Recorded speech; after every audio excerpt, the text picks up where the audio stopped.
I better take a shower and get dressed before I go downstairs. Gone shopping. I'll pick the kids up from school at lunchtime, and then I'll come home to get things ready for Jason's birthday party. Don't work too hard. I love you.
Nice day outside. Maybe I could squeeze in a little garden time.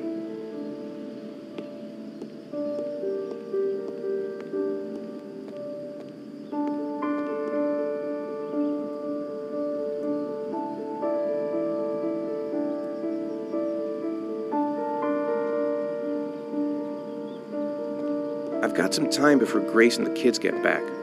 Better get some work done.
The plans are coming along nicely. Should be finished by Monday.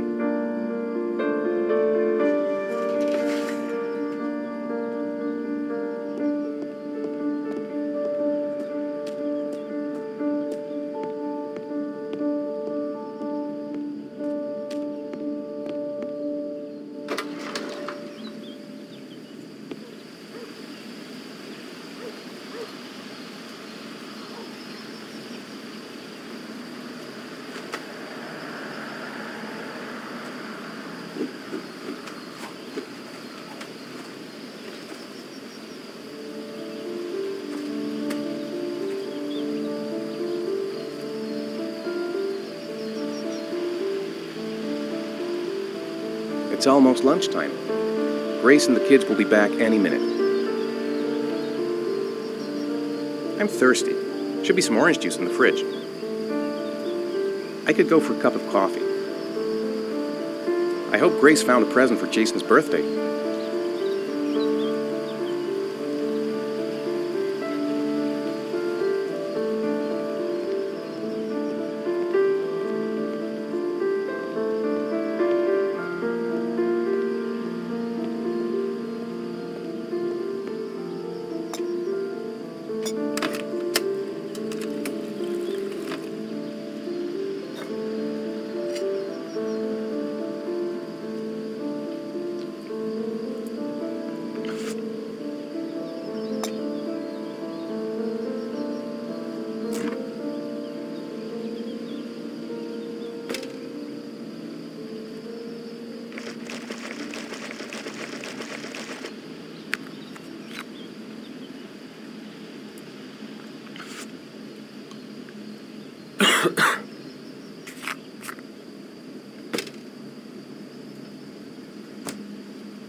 How about some music?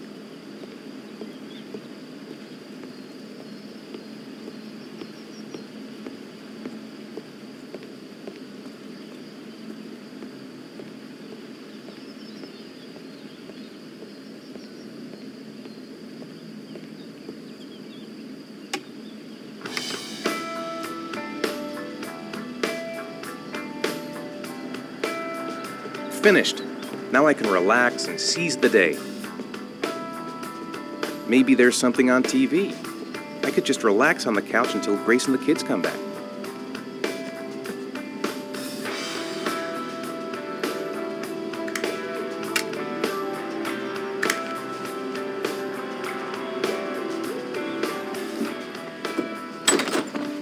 Dad! Hey, take it easy. You're gonna knock me over.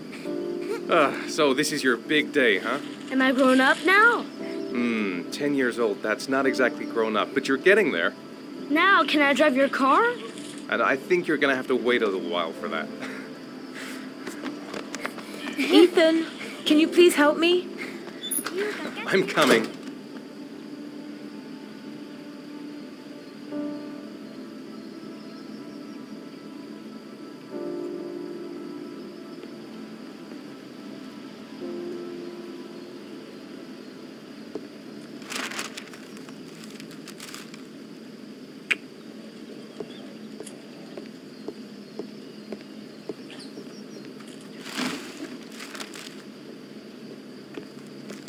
They've been so excited since this morning. I could hardly keep them in line in the supermarket. How's your day been? Managed to get any work done? I made some pretty good progress. I've just got to work on a few more details, and then I should be ready to present the plans to the client. I've got a billion things to do. It'll never be ready before Jason's pals arrive. Can you please help me? She's more there should be goddamn plates in the beautiful living with room every cupboard. passing day. No problem. Leave it to me.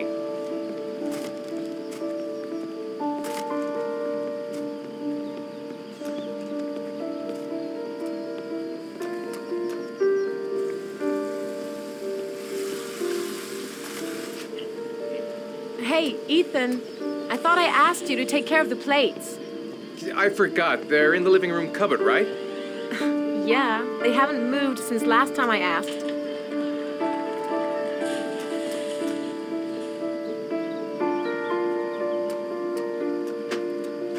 That door is always sticking. Give it a big tug.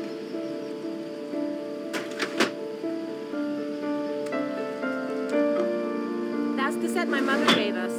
Be careful, okay? Don't worry, I wouldn't want to be responsible for a diplomatic incident with your mother.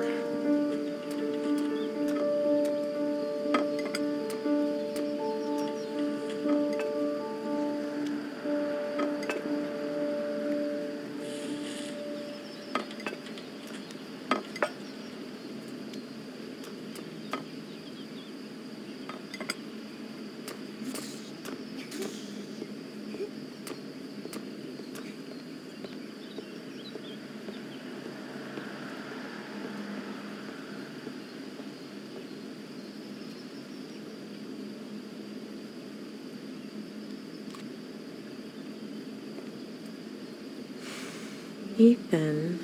I don't know if I've already told you this today, Mrs. Mars, but I find you very attractive. You're not so bad yourself, Mr. Mars.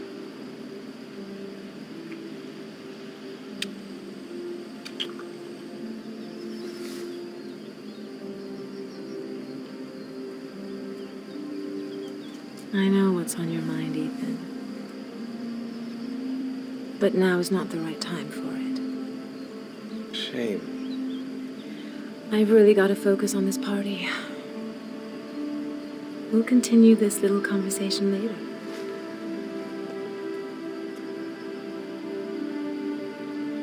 Can I do anything to help? No thanks. I should be able to manage.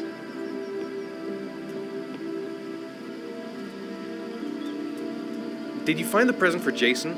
Yeah, I picked it up from the store this morning. Oh, we were lucky. It was the last one in stock. When are Jason's friends coming? Oh, about 2 p.m.? Oh, God, I hope I'll be able to keep the situation under control. Not like last year. Jason looks happy. Yeah. It's hard to believe he's 10 years old today. It seems like only yesterday we were flirting in high school. We're getting old, Ethan. I think I'll go outside and play with the kids.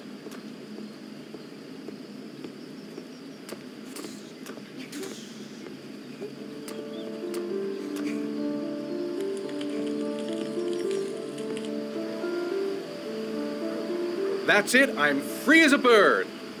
Hey, 5 minutes, boys, okay? After that, we've got to eat, because your friends are going to be here soon. Okay, we promise, Mom. Who wants to go first? Me first! No, me me first! Easy, fellas. You can both have a turn.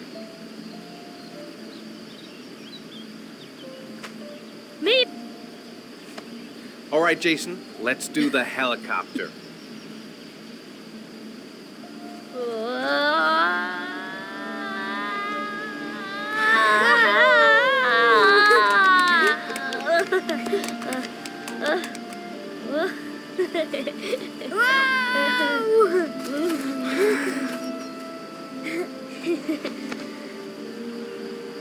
It's my turn now, it's my turn! Okay, Sean. Get ready. Here we go.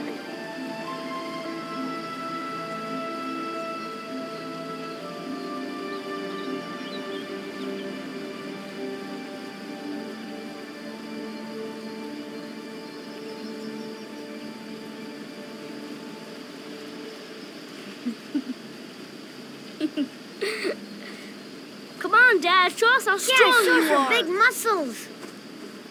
Be careful. Hang on.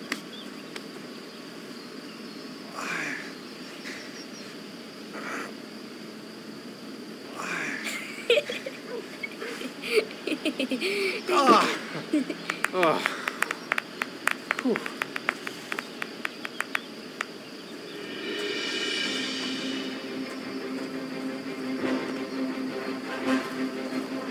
This time you're done for. You're gonna pay for all your crimes, evil one. Ha! Surrender, weakling. Say your prayers.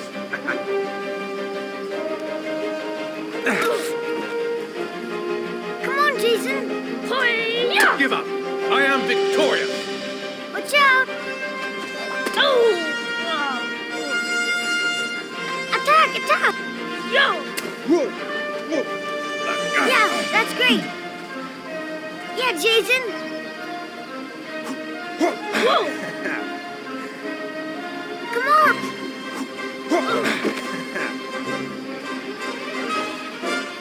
Yeah, Jason. Continue.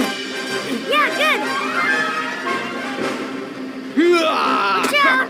Yeah. Go, Jason. Yeah. Wow. Yeah, good. Yeah. Whoa. Yo. Yeah. I got you. Yeah.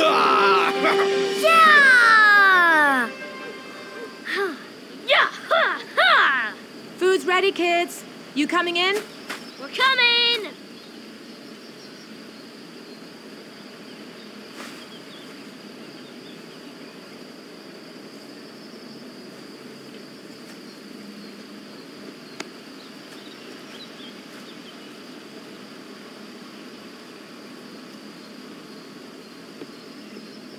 Sean? Lunch is ready. I'll go get him.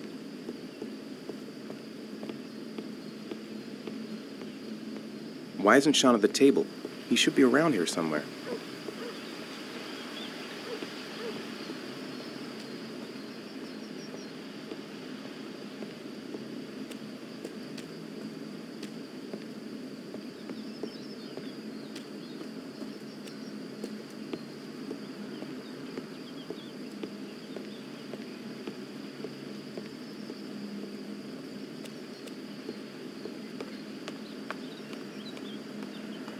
Ethan, please get Sean now. The meal is going to be cold.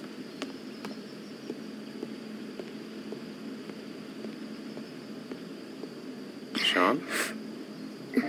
What's up? It's Merlin. He's dead. He's dead and it's all my fault. No, it's not, Sean. Of course it's not your fault.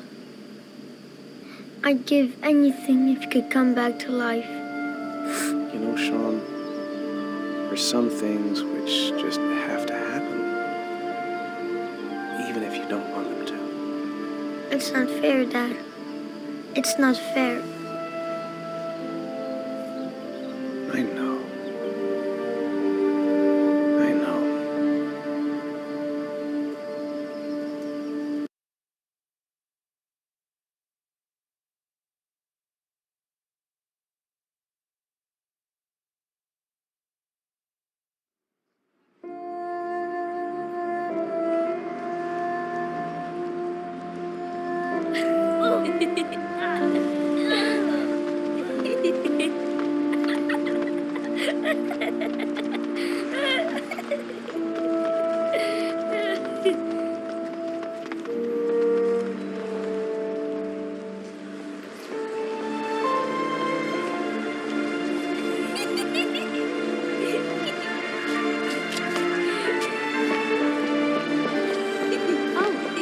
I'd like to have a quick look at some shoes for Sean. Can you watch Jason for a minute? I promise, we won't be long. Sure, no problem. We're not going anywhere, are we, Jason? Come on, honey.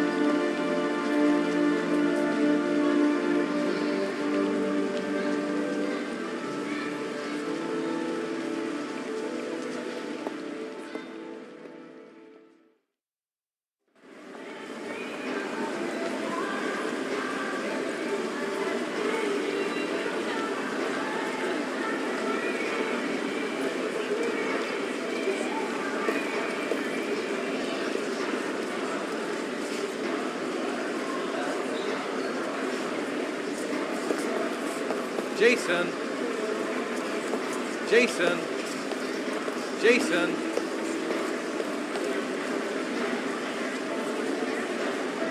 Jason! Jason! Jason! Jason!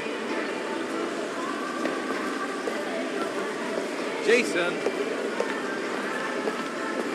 Jason! He couldn't have gone far. He was here a second ago.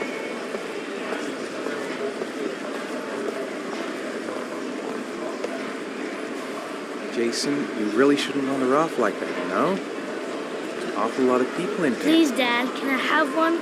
I would really love to have one. Please, Dad, come on. Okay, let's go buy a balloon. Great! Hey, champ. What's your name? Jason, Which balloon would you like, Jason? the red one. Here you go.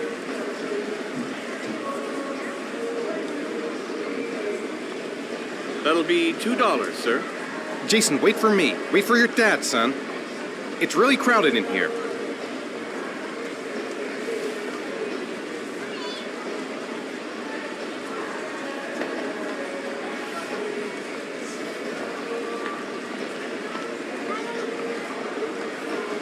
Keep the change.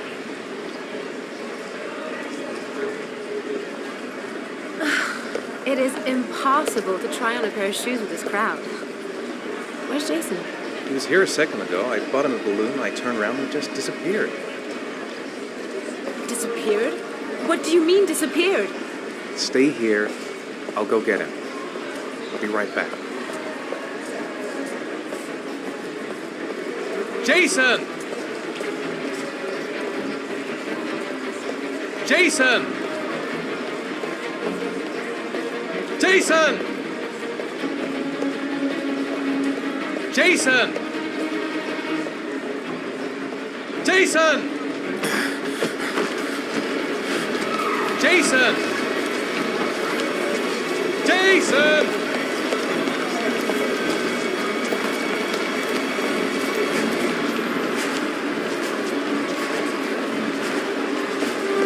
Jason! Jason!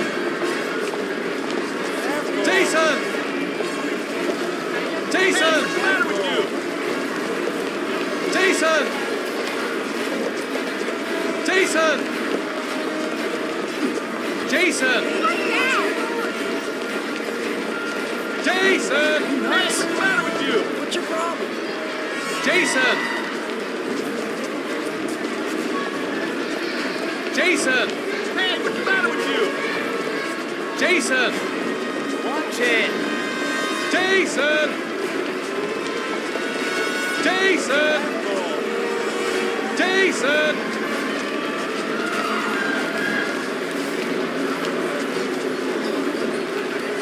Jason! Jason! Jason! Jason! Jason!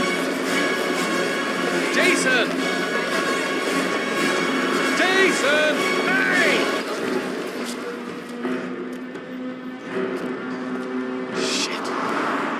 Shit!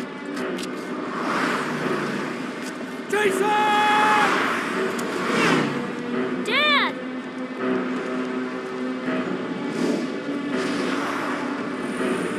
Jason! No!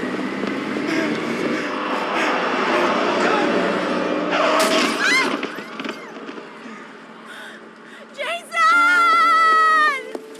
Jason! Oh my God, no! No! No, Jason! Oh my God, no! No! Oh my God! No!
Hi, Sean. Hi, Dad.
It's still early.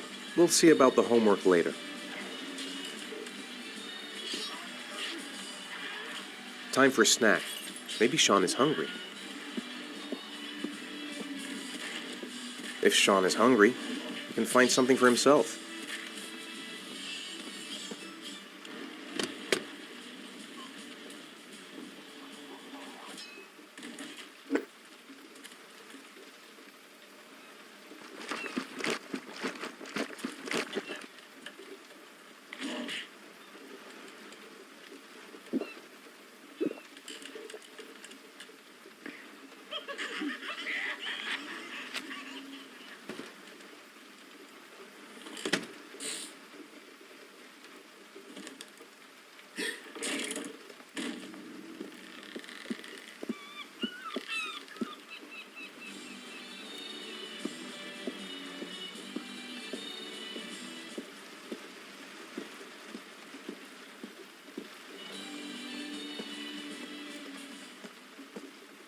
It's time for your snack. Are you hungry? I guess, a little. Let's see what we can find in the kitchen.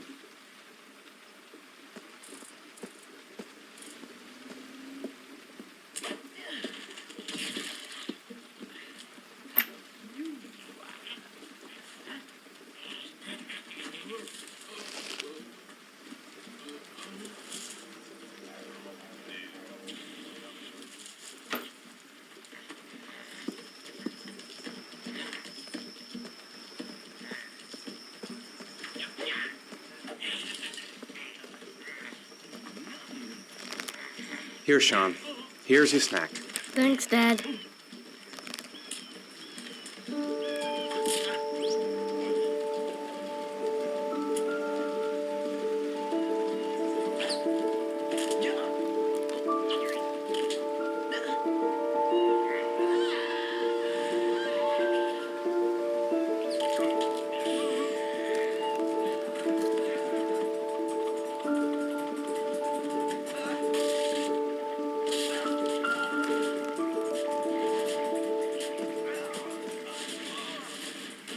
Sean hasn't done his homework yet. Grace has Sean this weekend. Seems like he can't wait to get back to his mother.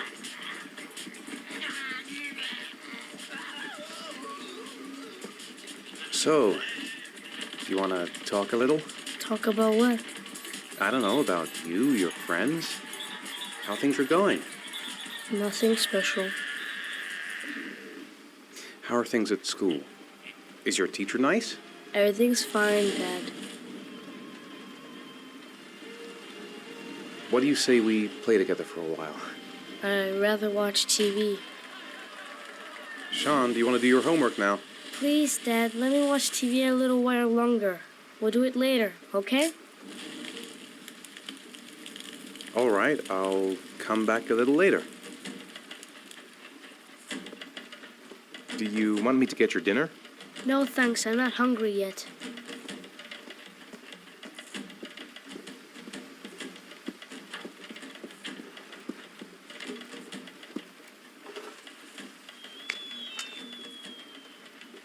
Sean, do you want to do your homework now? Please, Dad, let me watch TV a little while longer. We'll do it later.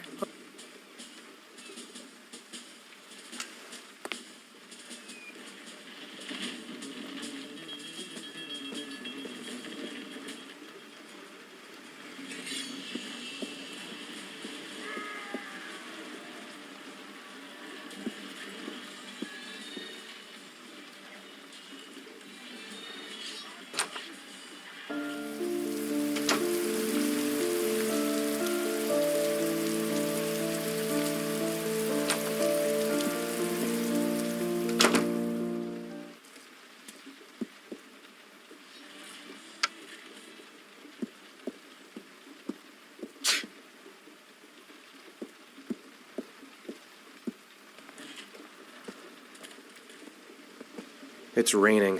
I'd better get back inside. You've got a cold coming on. I'm going to see if I can find some medicine for you.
Here, take this. It'll make you feel better. Thanks, Dad.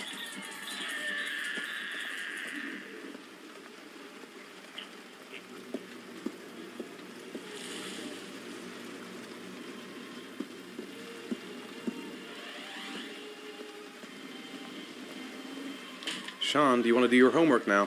Please, Dad, let me watch TV a little while longer. We'll do it later, okay? I think we should just get right to it. Then it's done and out of the way. Now, get your bag and get set up in the kitchen. I'll help you.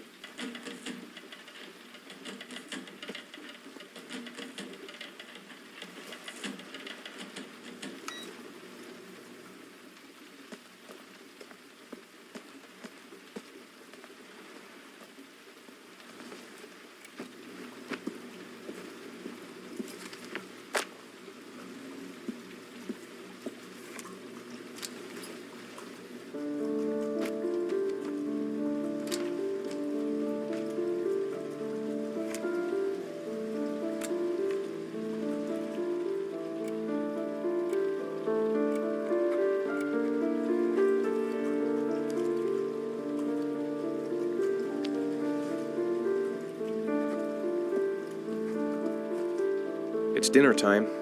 I'd better make something for Sean.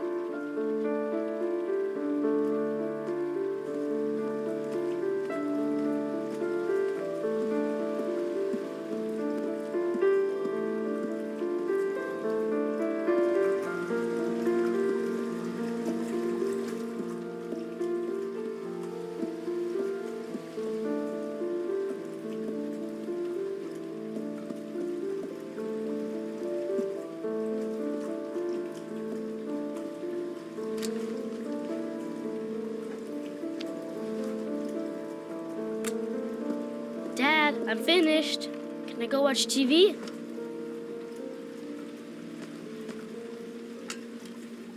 Let me have a look. Pretty good. Looks like you're done. Off you go.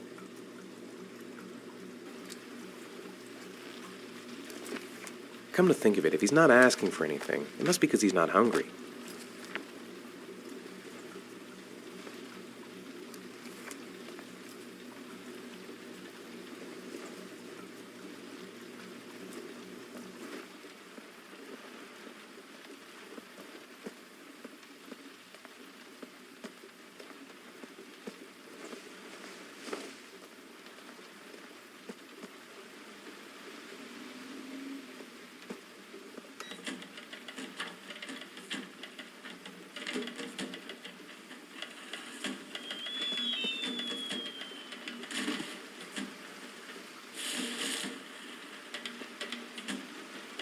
Do you want me to get your dinner? Oh yeah, I'm really hungry. Okay, I'll go see what I can find. I'll call you when it's ready.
You can come now, Sean.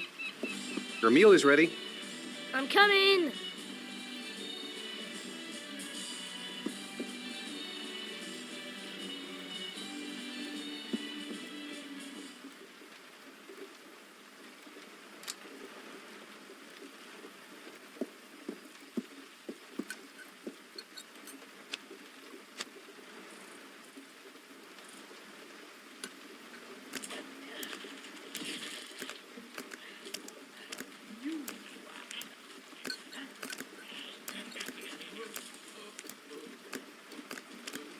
Hey, Dad, I didn't know you could juggle. I haven't tried it in a long time. Do you think you could teach me too? Sure. I'll show you if you like.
Come on, Sean. It's time for bed. I'm not tired yet. Can I stay up a little longer? All right, we'll wait a little before going to bed. But don't say anything to your mother, okay?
When the parents came home from church, all their children were gone.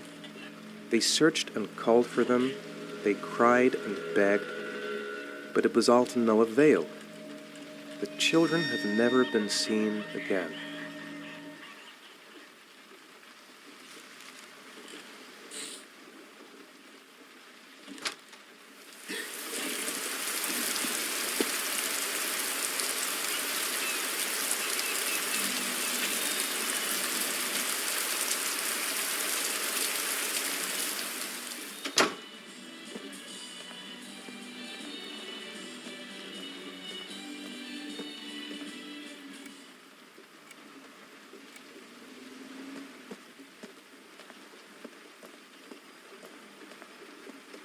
Come on, Sean. It's time for bed.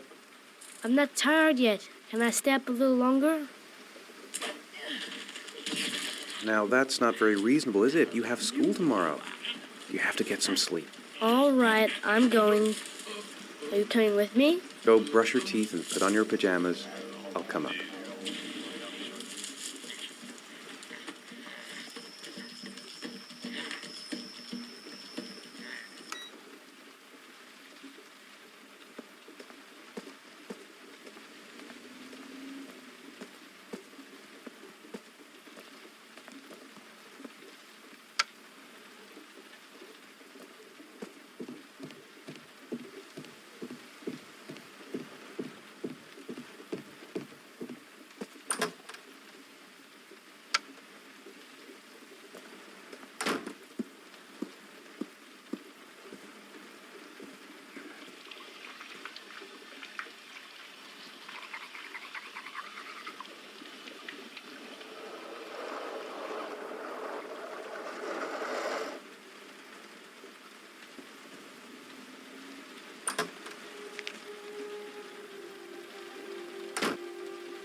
Good night, Sean. My teddy! I haven't got my teddy, Dad.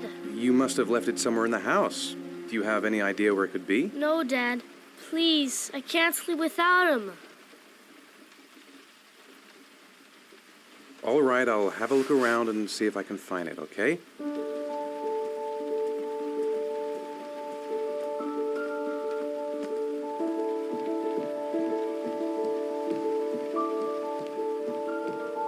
Sean wants his teddy. He must have left it lying around here somewhere.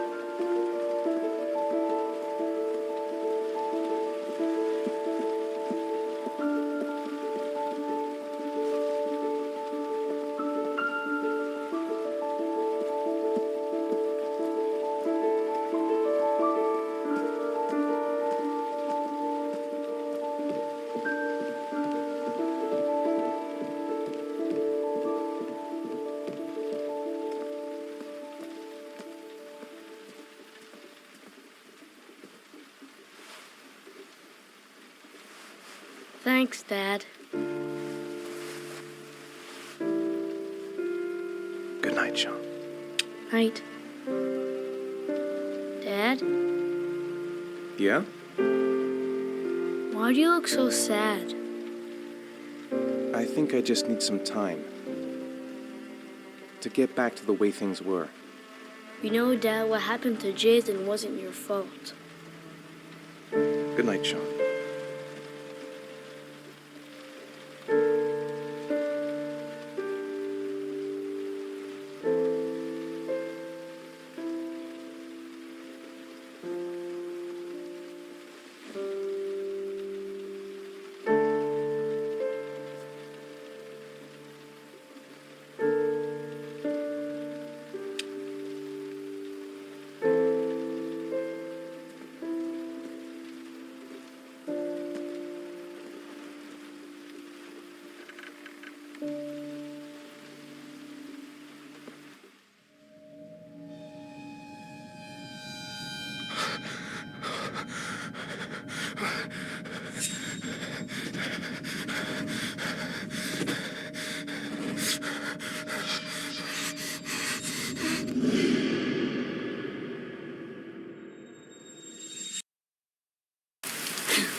Lauren Winter. Ring any bells? Nope, can't say it does. Oh, that Lauren Winter. Third floor, last door on the left at the end of the corridor.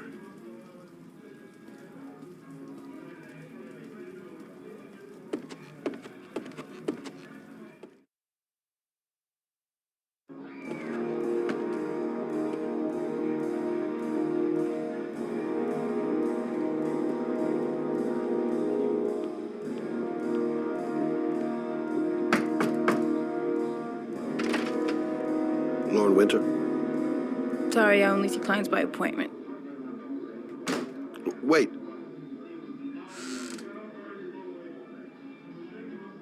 It's $50. I don't kiss and I don't do any weird shit. Fine by me.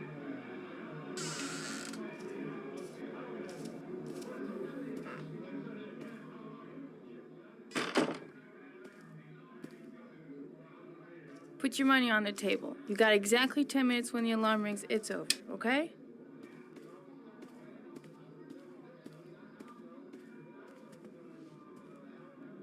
You should take your clothes off. We ain't got all day.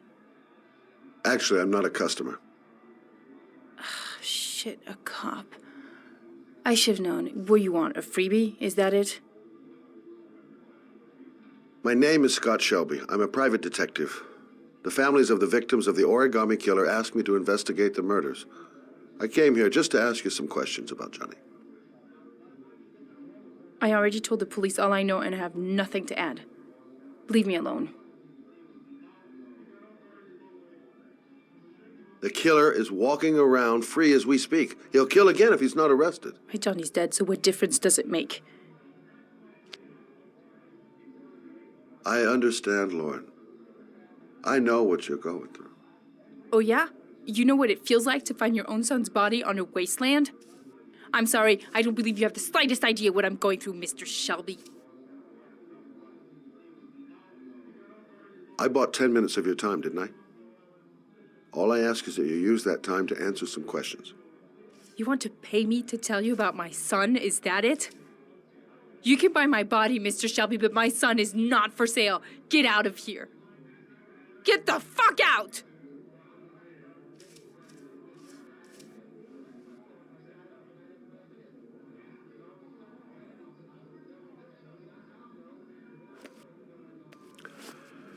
Well, if you remember anything, the smallest detail, give me a call.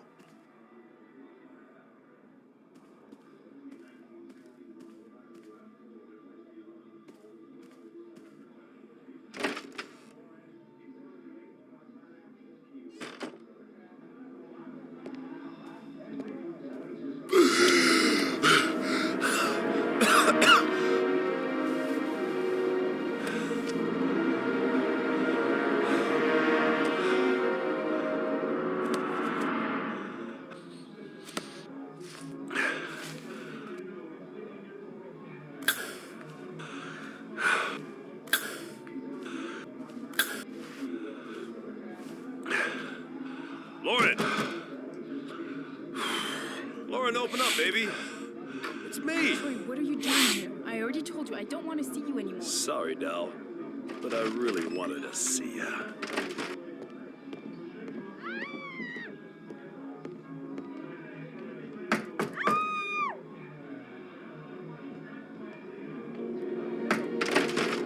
What do you want, asshole? Lauren, is everything all right? She's just swell. Now beat it, loser!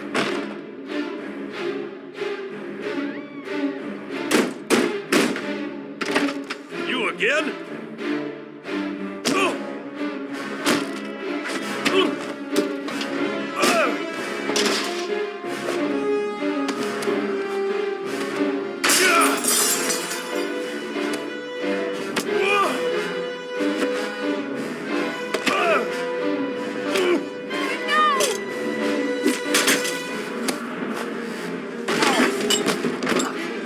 Troy, stop or I call the cops! Troy, I will call the cops!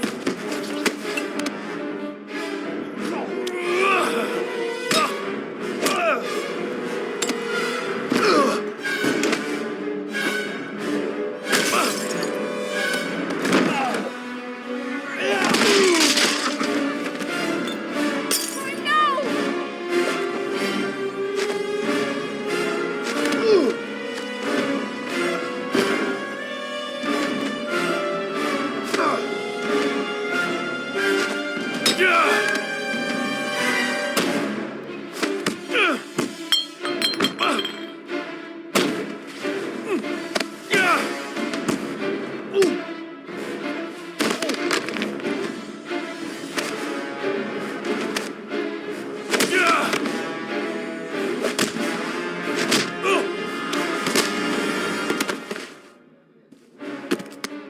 I'll see you again, asshole. Are you all right? Better than him, I guess. Who is he? An ex-client who thinks he owns me. He was getting violent, and I told him I didn't want to see him anymore. Well, you should be careful. He'll probably be back. Sorry about the mess. Mr. Shelby, Yeah. thanks.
zone is sectioned off, sir. Please step back. Agent Norman Jaden, FBI? You got a badge or something, Mr. Jaden? Yeah. Yeah, of course.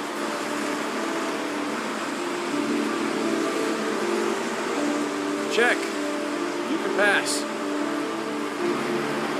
I'm looking for Lieutenant Blake. Is he around? I saw him arrive earlier. He's here somewhere. Thanks.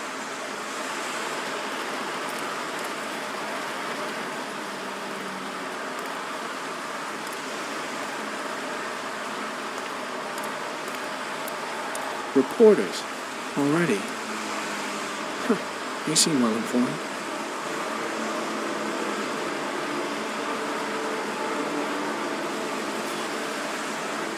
Video memo recording of Agent 47023 Norman Jaden, Tuesday, October 4th, 2011. The time is 8:14 a.m.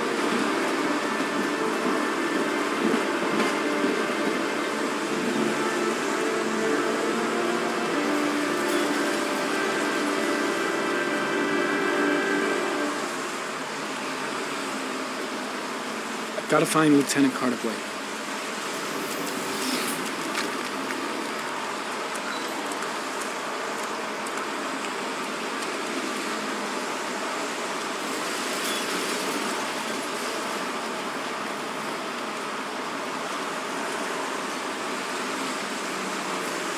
Unrelated to the investigation.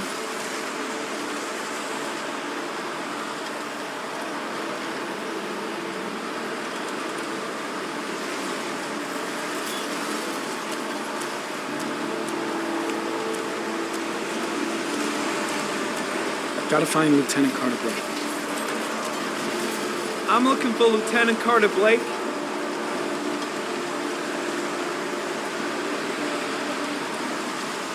Thanks.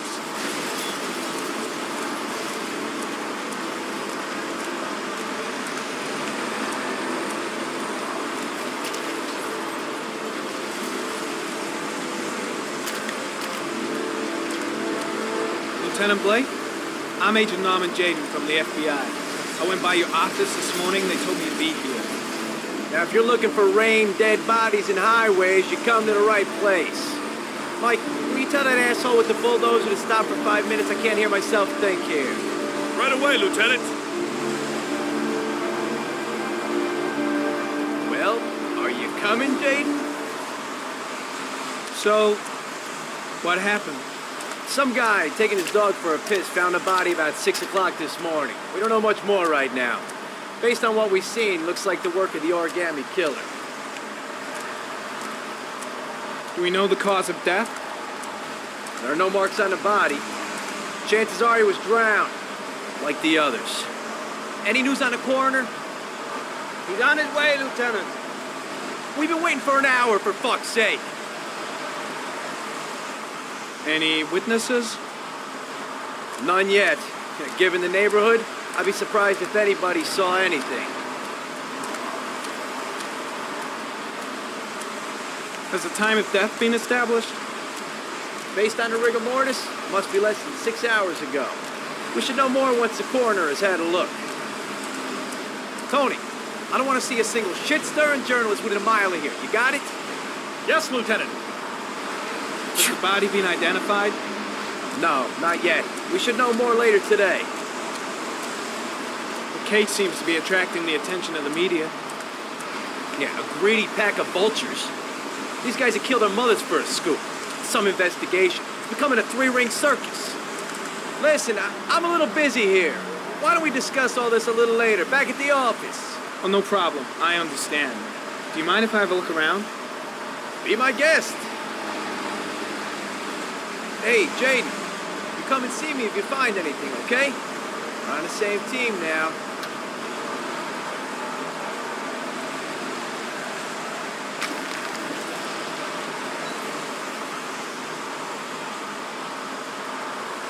The crime scene is compromised by all these people.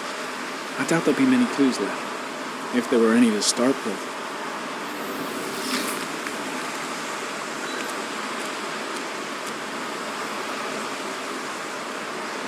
Harry Campbell, sample of no interest. Comes from one of the policemen present on the wasteland. There's a railroad track near where the body was left. Same as all the other victims.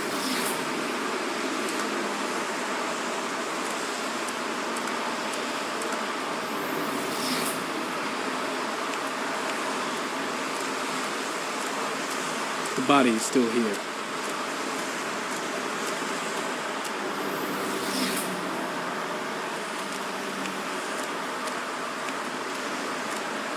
Way too many people here. They're trampling all over the crime scene.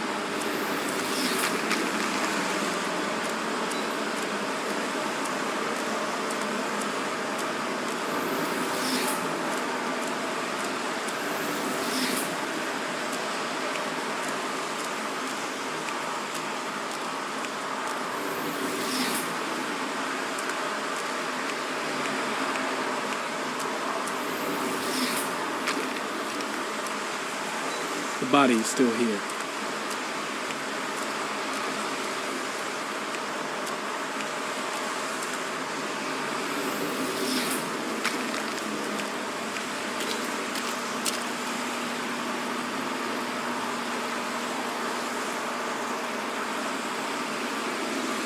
Harry, comment, sample of no interest. Comes from one of the policemen present on the wasteland.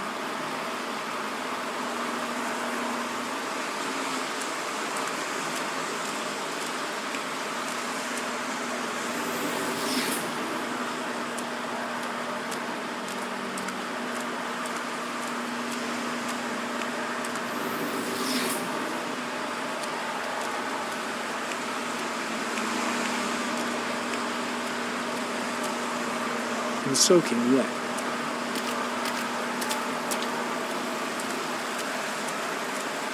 The body is still here. Strange character, that Blake. Didn't seem too pleased to see me. The body is still here.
Harry, comment. Traces of footprints leading toward the body.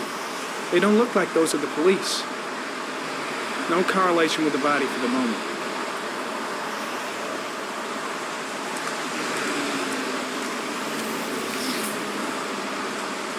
Harry, comment. Traces of blood on the railroad track. The blood report indicates an advanced and long-lasting state of exhaustion.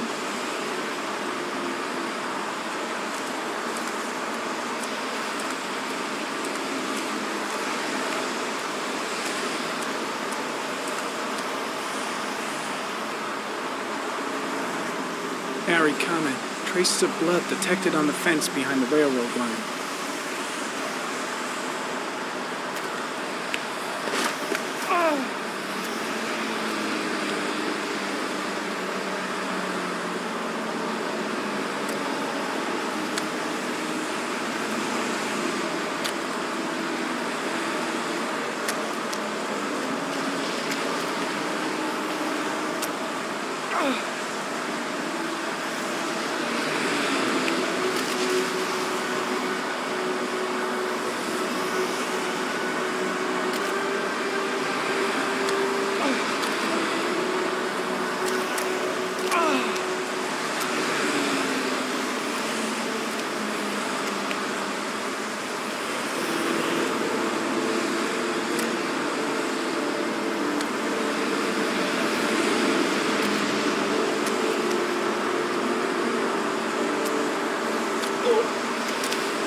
There's a good chance that they're the killers.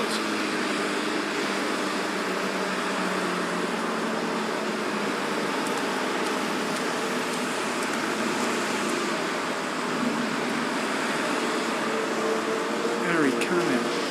Tire tracks on the side of the road behind the railroad line. It may be the killer's car.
Dead cat. The FBI doesn't keep files on dead cats.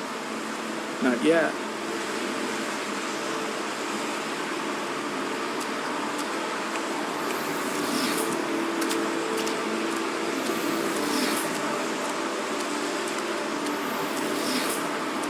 Why the hell is there blood here?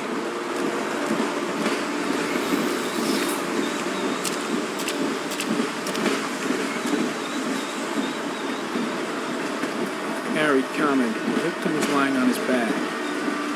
No visible signs of violence.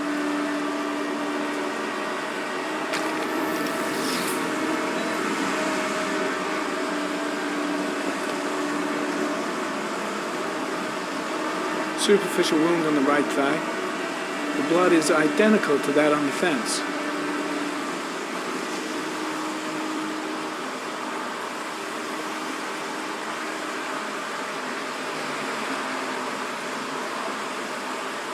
A small origami figure in the right hand. Fingers were probably closed after the time of death. The victim is Jeremy Bowles, declared missing 5 days ago. See reference file. An orchid was placed on the victim's chest.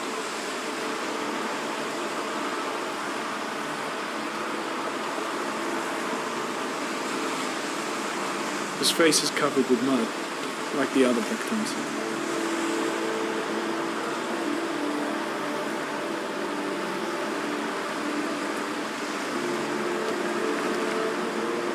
Think I've seen all there is to see.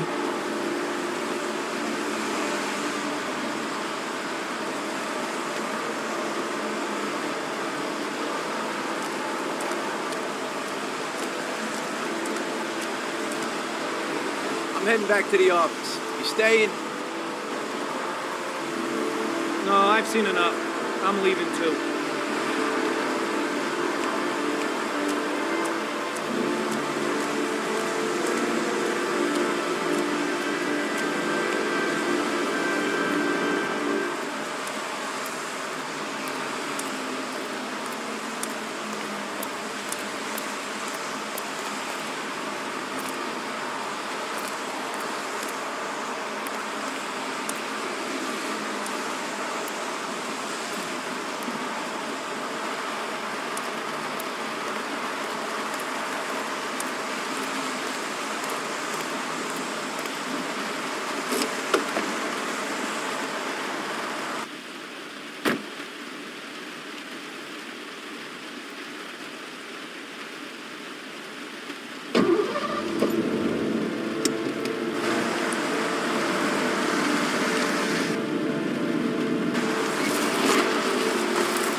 An insect.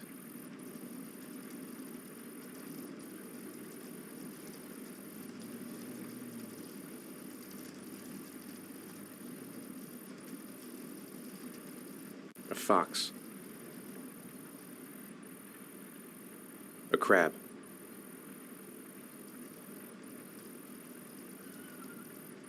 Death. Death.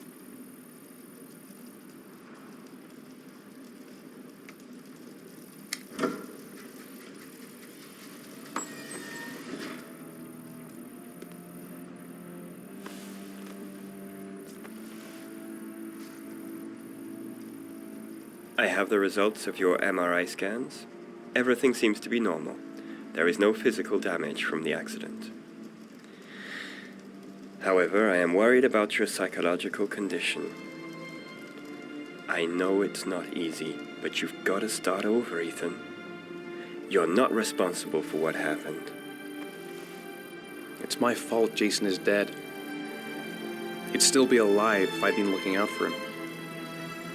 It was an accident. Accidents happen every day. You can't blame yourself forever for your son's death. How is Sean?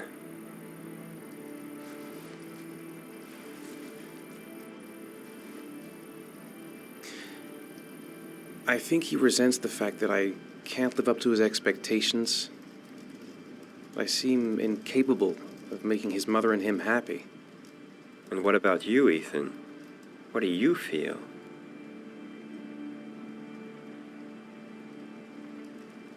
I stopped living at the same time Jason did. When that car ran into us. Is there something else you wanted to tell me, Ethan?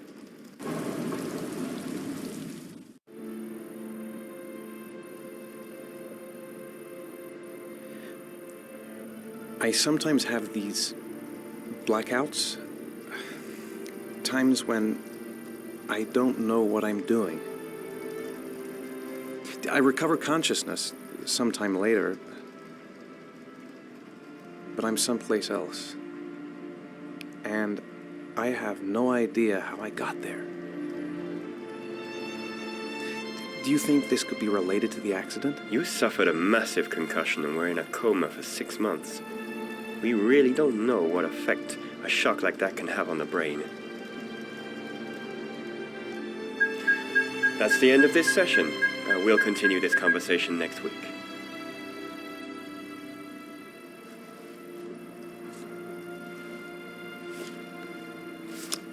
You were lucky, Ethan.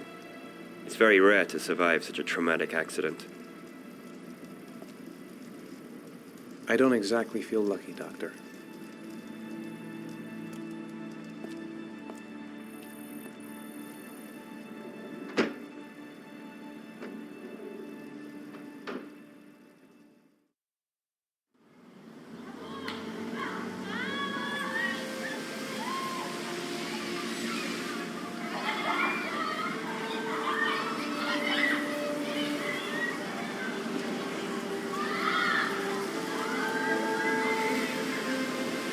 Do you want to eat something?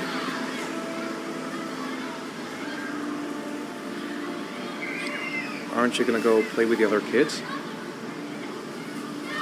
I don't feel like it. Is something the matter, Sean? No, I'm all right.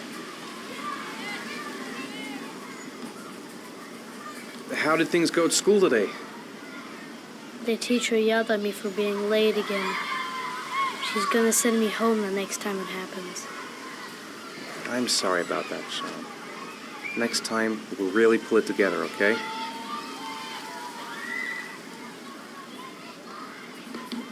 Sean looks so miserable. I wish I could help him. Just not sure I can right now.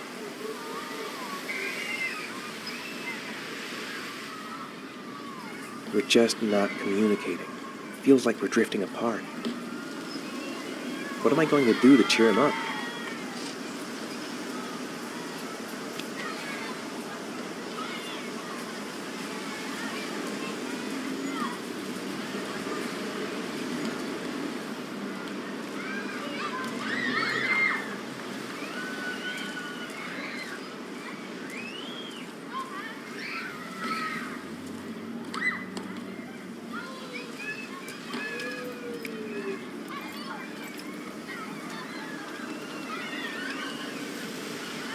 I'd like a packet of strawberry-flavored chewies, please.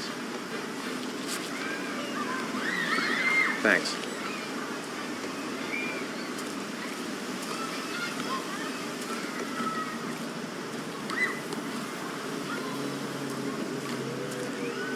Hey, I got you some chewies.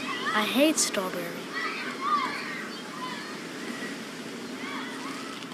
Thanks. It was nice of you anyway.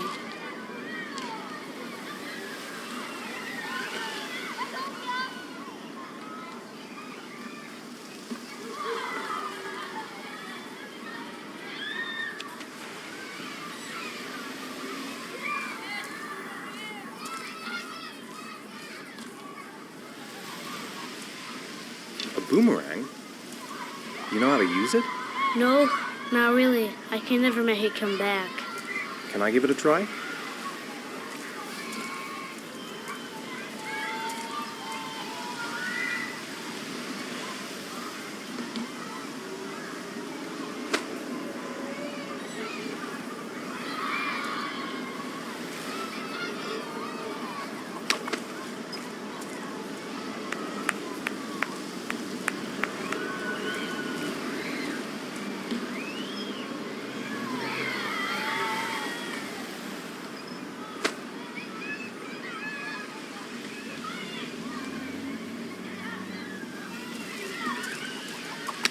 Whoa! You did it, Dad! Do you want to give it a try? I won't be able to do it. Oh, come on, let's try it together. Now, the main thing is to get the right position at the beginning. Now, you gotta throw it straight and a little to the right.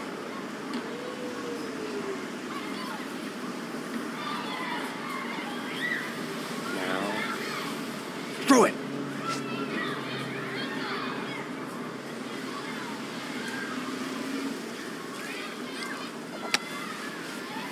I did it! I did it, Dad! Good job, Sean. See? That wasn't so hard.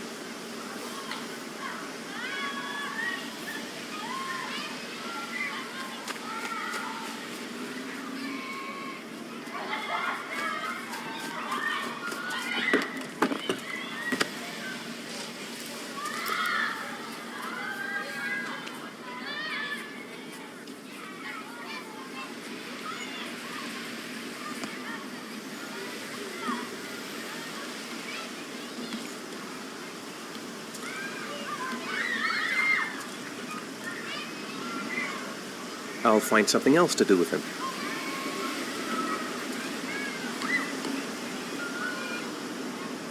I haven't been on a seesaw in a long time. What do you think? Yeah!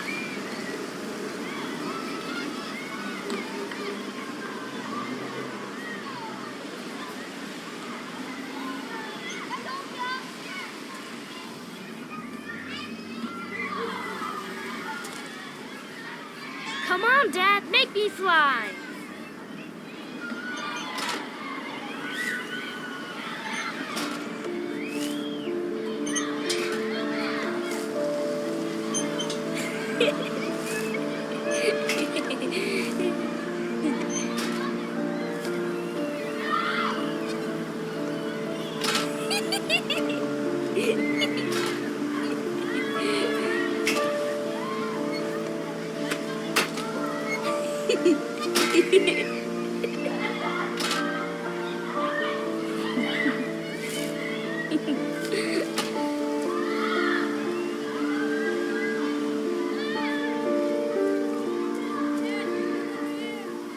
Looks like rain's coming. I think we better go. Okay.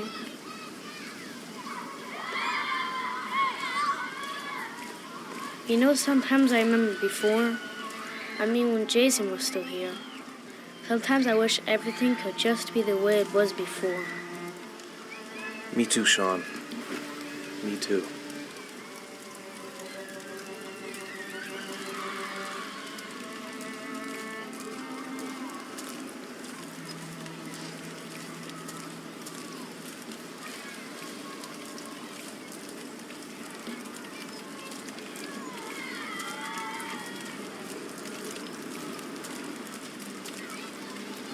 Hey, Dad, can I have a ride on the carousel? Can I? Sure. Go pick a horse and get on. I'll get a ticket.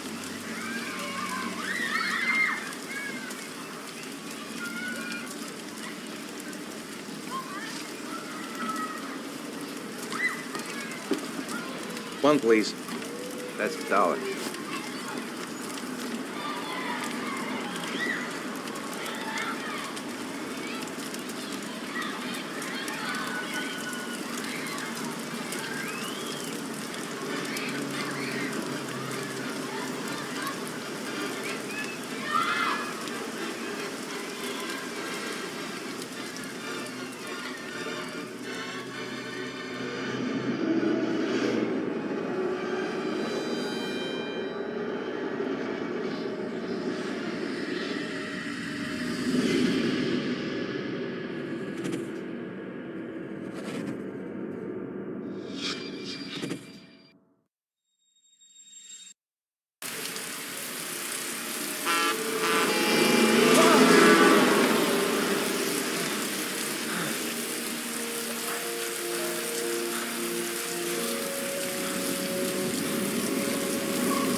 Do you think it's gonna take long?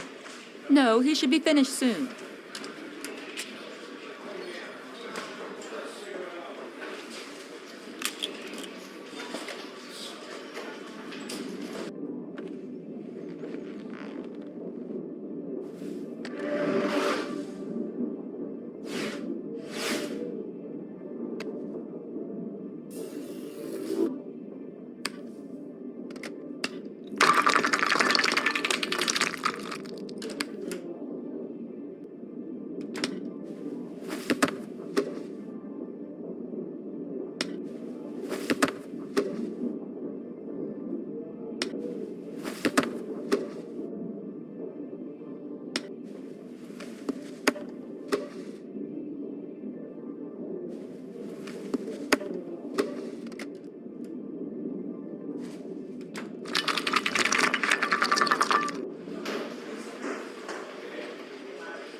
I'm off, Charlene. I'll look at the reports later. Oh, cancel all appointments for this afternoon. Okay. Oh, Captain, Agent Norman Jaden from the FBI is here. Jaden, of course. We've been expecting you. I'm in a bit of a hurry. Do you mind tagging along? We can talk as we walk. Yeah, of course. I wanted to introduce myself before getting started, but perhaps there's a better time. No, it's fine. I just have to get to the press conference. We have them every day now. Believe me, it's not always easy finding something to tell them. Fortunately, today we have some news. Have you met Lieutenant Blake yet? Yeah, we met this morning. He has his own methods, but he's a good cop. I'm sure you'll get on well together. Do you know how to tie a knot in a necktie? I guess. To be frank with you, I could have done without the FBI on this one, but the press are all over us. This origami killer case crept up on us, and it's fast becoming a national concern.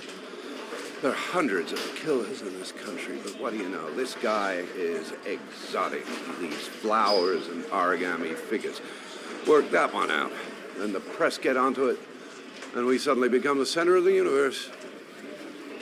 I'm here to arrest a serial killer. With all due respect, sir, the rest of it, it's none of my business. No, of course not. All I'm asking is that you make progress, and fast. The press want a perpetrator, and we're gonna have to serve him up on a silver platter.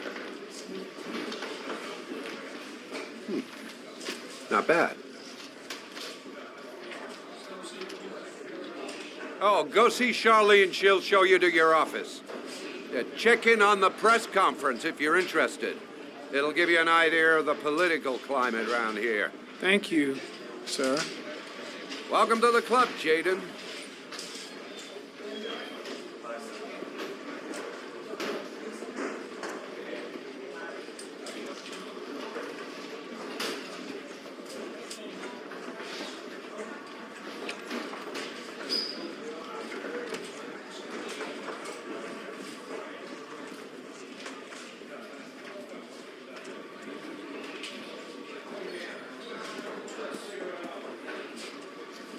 Captain Perry is doing his press conference now.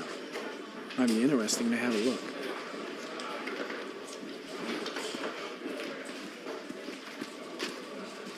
I'm dying of thirst. Where's the water cooler when you need one?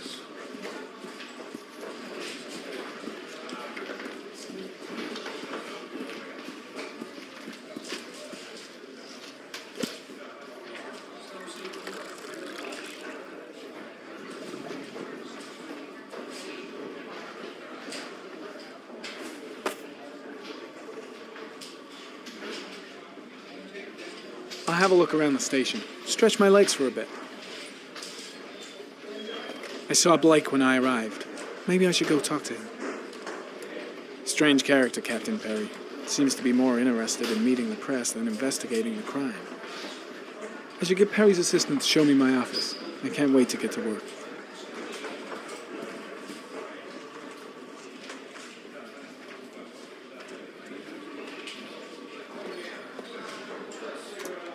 Nice watch. Oh, it's the present we offer to our new lieutenants. We bought the same model each year for the past 20 years for each promotion. It optimizes everybody's time, and it's the kind of thing that always goes down well. You can contribute to our fund if you like. We're still a few dollars short.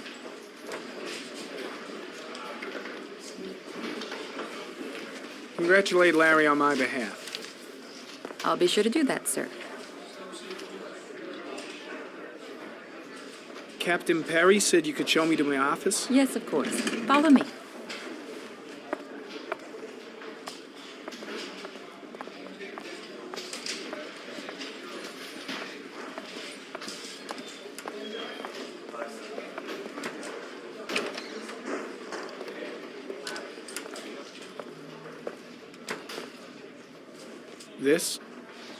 This is my office? That's where I was told to take you. If you need anything, you know where to find me.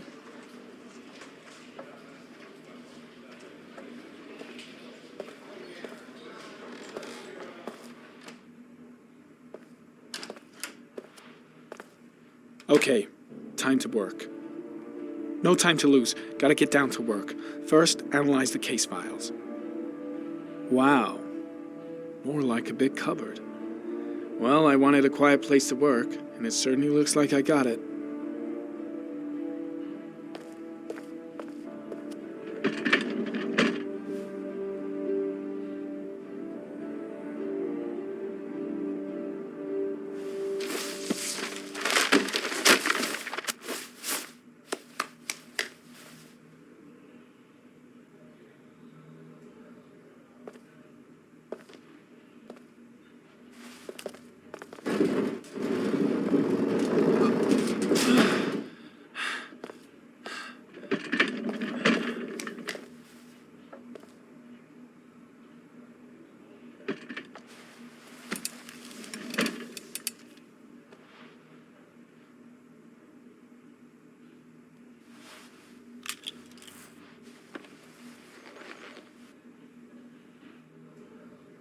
Step 1. Change the office.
The killer's car is probably a Chevrolet Malibu 83.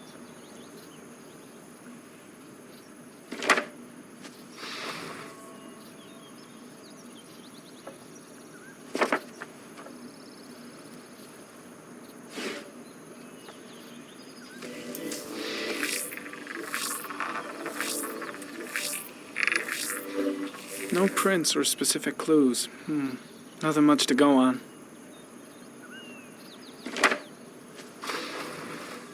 Just one origami store in town.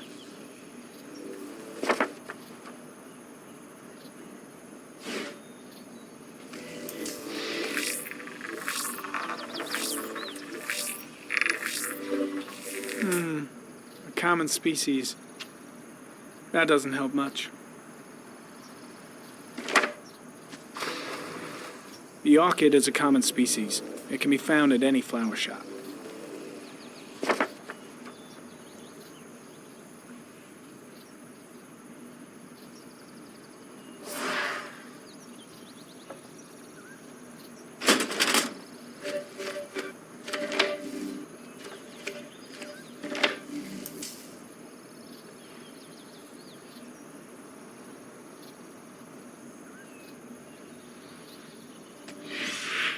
Eight victims in the last 3 years. All boys, aged between 9 and 13. No signs of violence. The victims disappear from public places in broad daylight. No one notices anything. Bodies are found 3 to 5 days later. Drowned. In rainwater.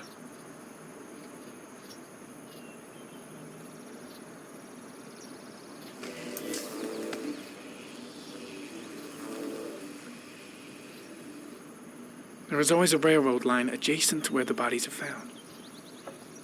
And all the victims disappeared in the fall.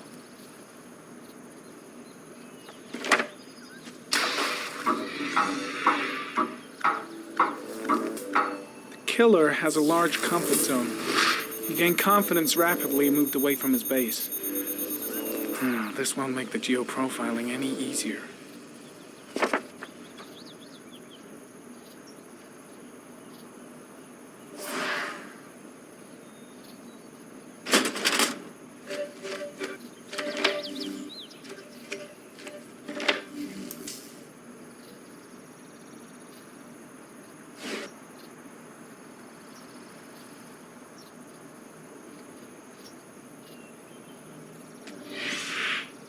Always the same ritual.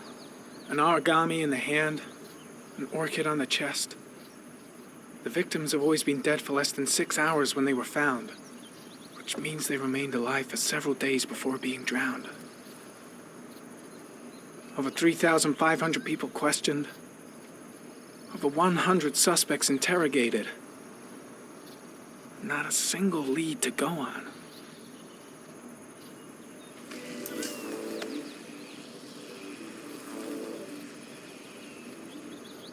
The killer is white, aged between 30 and 45. He is intelligent, calm, and determined. An organized type. He has a car. He's probably employed, but his work allows him free time.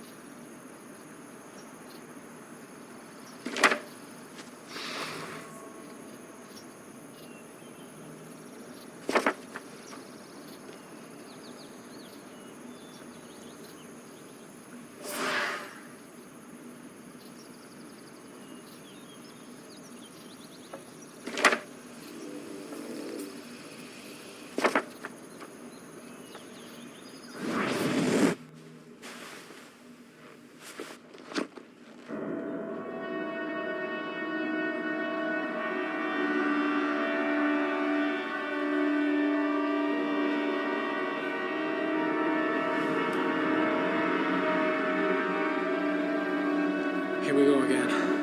I better go wash my face.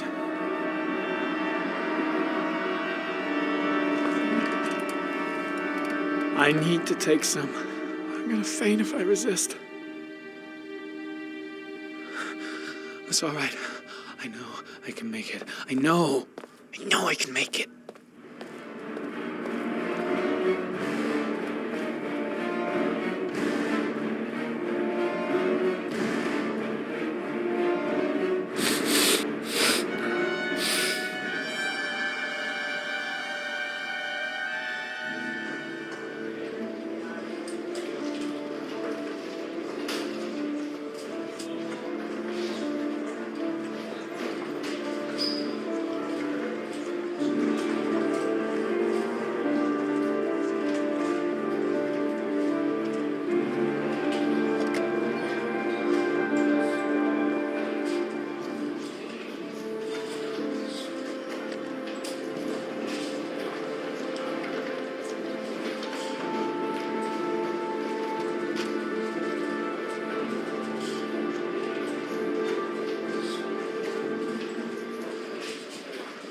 This is Lieutenant Blake, Mr. Marsh. Could you please tell him what happened? It was this afternoon. I went to the park with my son, Sean. We played together for a while, and then he wanted to go on the carousel, so I put him on one of the wooden horses, and when I turned back, Sean had disappeared. Exactly what time did you arrive at the park? Try to remember exactly, Mr. Mars. Every detail can be important. It must have been about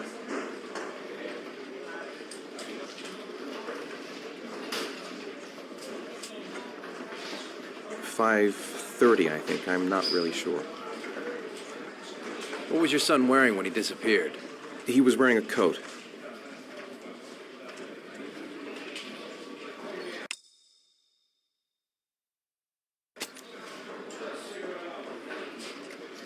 A black coat. And a pair of pants. Black pants. How could Sean have disappeared without you even noticing? Weren't you right by the carousel?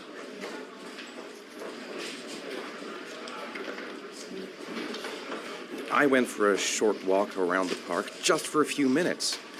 When I got back, the carousel had stopped, and Sean wasn't there.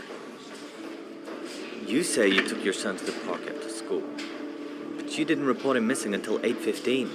Why did it take you so long to contact the police? I searched the whole neighborhood for him. I thought he couldn't have gone far. All right. That's all the questions I have for now. You're free to go, Mr. Mars. We'll continue to look for Sean overnight. We'll contact you if we have any more questions. Do you think the origami killer... Listen, your son's probably just run off and he'll turn up in a couple hours. But what if it is the origami killer? Well, then we have about 4 days to find him alive.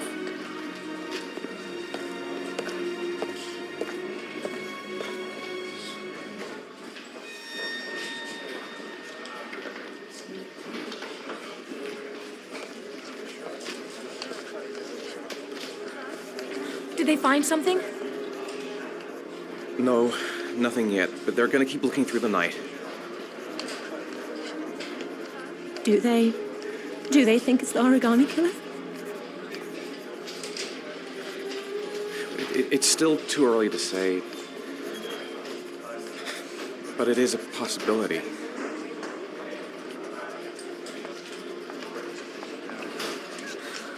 What happened, Ethan? How could you lose Sean like that? You should never have taken your eyes off him.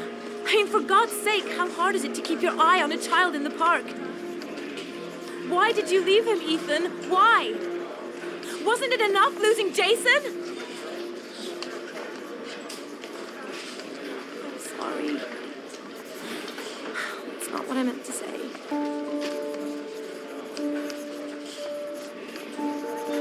I miss him so much.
Good evening.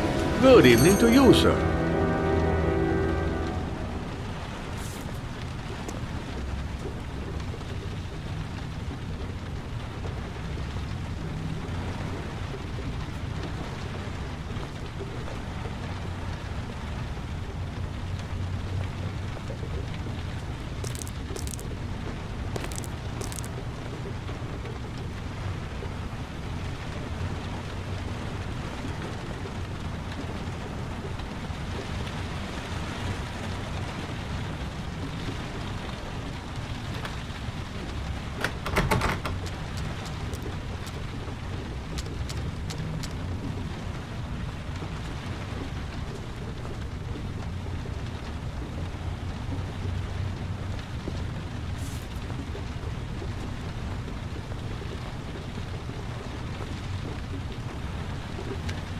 Can I help you, sir? Well, I hope so. My name's Scott Shelby. I'm a private detective. I'm investigating the case of the origami killer. I'd like to ask you a few questions. My son is dead, Mr. Shelby. I have nothing more to say.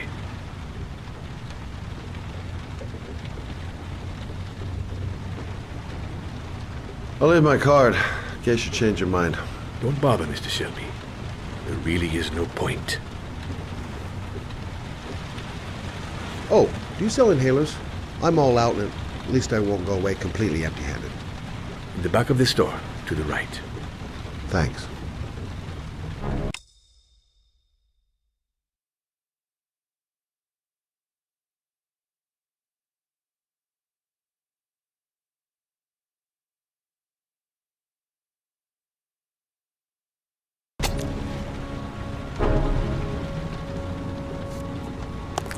Then he didn't want to talk. Might have known something. Goddamn asthma. Can't breathe when it rains.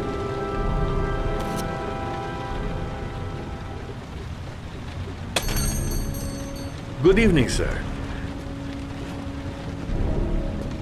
Are you looking for something in particular? Give me what you got in the register. Don't fucking try anything. Open the register, you dumb fuck! Put the money on the counter! Shit, are you deaf or what? Are you gonna open that fucking register or not? No, sir. You do not have the right to steal that money from me. I have worked very hard to earn it. You cannot have it. What did you say? You're out of your fucking mind, man! You don't get it, do you? I'm gonna put a fucking bullet right between your eyes if you don't do what I say now! You shall not be robbing my register, sir. That money is mine. I ask you now to leave before it is too late. Christ, goddamn idiot! Open the register! Don't make me fucking kill you! No, sir. That I cannot do. I'll waste you, man. I ain't joking. I swear to God, man, I'll blow your fucking brains out! Turn around. Turn around. Fuck! Drop it! Now! Don't move! Hands up! Put your fucking hands up or I'll shoot!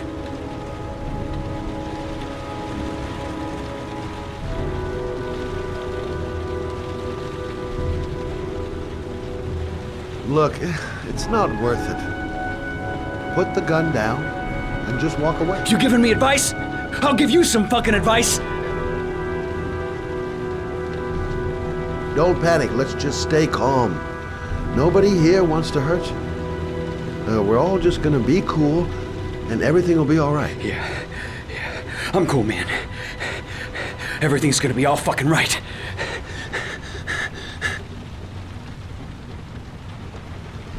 You don't really want to shoot anybody, do you? I'm sure we can find a way out of this mess, right? My name's Scott. What about you? What's your name? Andrew. My name's Andrew.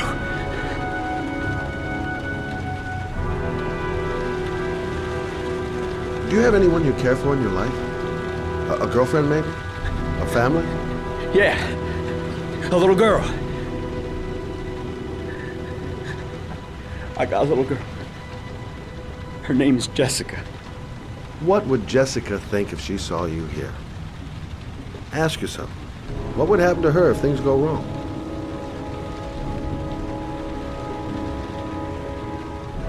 You haven't done anything serious yet. If you put the gun away, we'll forget about what just happened, and that will be the end. Just walk away. Nothing serious. Shit, man! What the fuck do you think I'm doing here? Nice try. For a second there, you almost had me believing all your shit.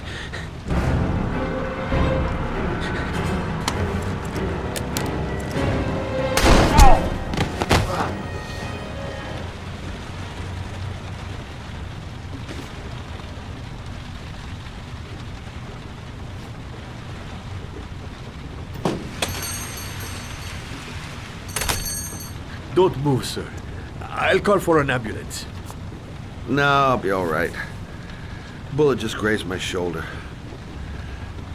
Goddamn punk kid. Doesn't even know how to use a gun.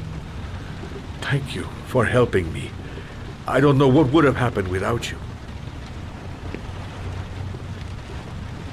When my boy, Reza, disappeared, I received a letter with a locker ticket inside.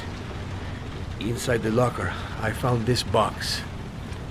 I do not understand what it means, but I think it must be a sort of message from the man who took my son from me. Can I?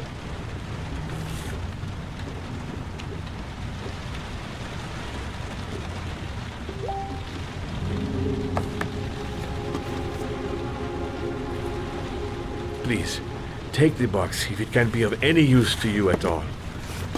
It did not help me to save Reza, but maybe it will help you find the other little boy.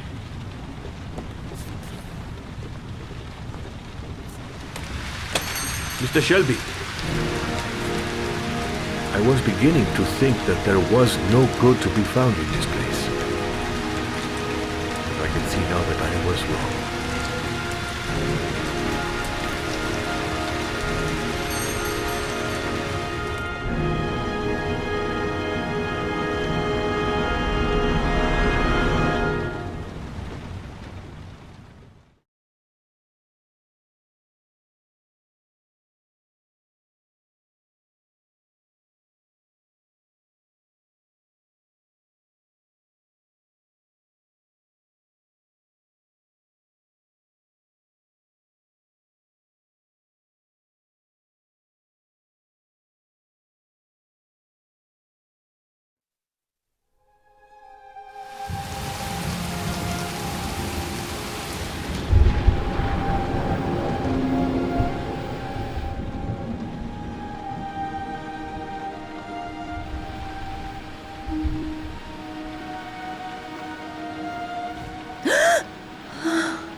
Goddamn insomnia. I'm totally exhausted, but I just can't sleep. If I try to stay busy, it might actually help me get to sleep. I shouldn't take those damn pills again. A hot shower. That'll create the magic of sleep.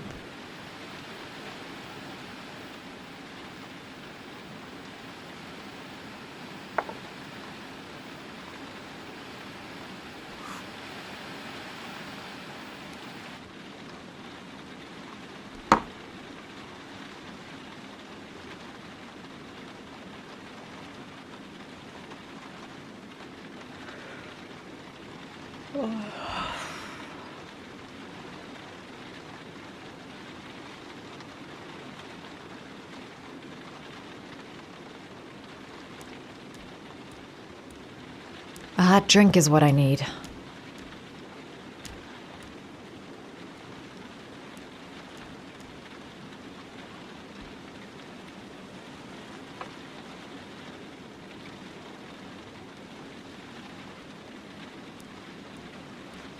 I really need sleep.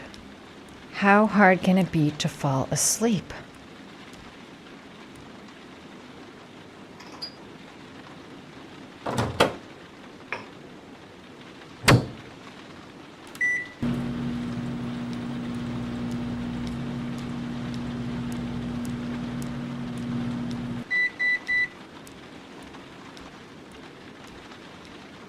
"2:47 a.m.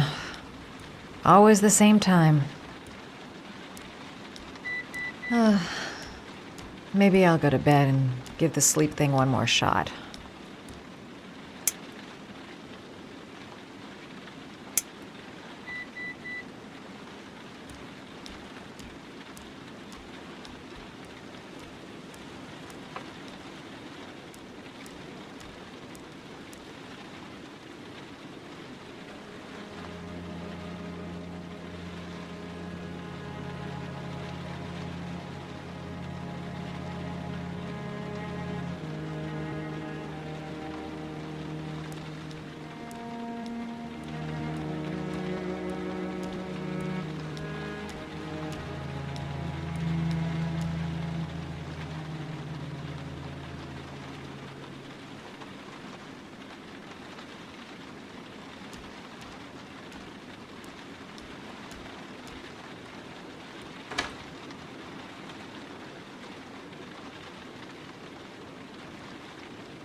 There's someone here. There's someone in the apartment. The phone on the desk. I could call for help. The front door. It's the only way out. If I can reach it, I still have a chance.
That letter might be linked to Sean's disappearance. I need to show it to the police. The origami figure in my hand after my blackout. It's the same one the killer leaves in the hands of his victims. I've never done origami in my life. I'm the origami killer. I black out, and then the murdering starts. I know it's me. Goddamn reporters. They've been camped outside my house all day. What did I do with Sean? I must have done something, but I just can't remember. I couldn't have hurt him. I love him. I love him with all my heart, but what in God's name did I do when he was on the carousel? I'd give anything to know where Sean is now.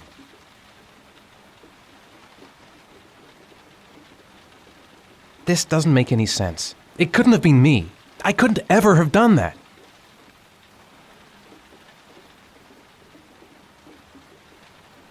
There's no way back for me if I've done anything to hurt Sean.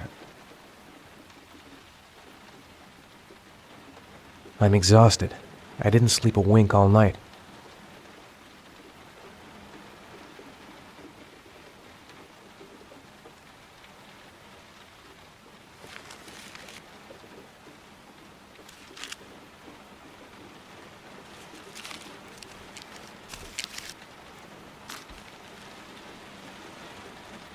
When the parents came home from church, All their children were gone.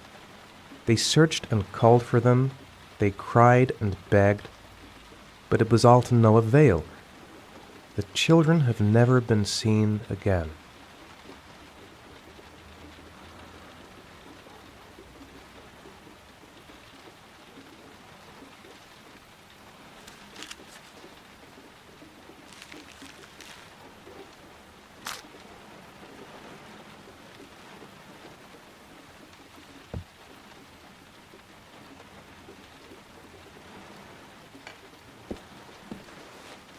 I have to get out of here and find out what this ticket is about. It looks like the ticket to a locker. Someone sent me that letter for a reason. What does it mean? Some sort of fairy tale? This angel on the ticket, I'm sure I've seen it somewhere before. I think I know where this ticket comes from.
Gonna have to make it through the crowd. I can't take crowds. Just can't handle it. I'm just not gonna make it. Maybe I could come back later, when there's less of a crowd. No time to waste. I need to find out what's in that locker. The luggage lockers. I can't make it. Too many people. Too many people.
Jason!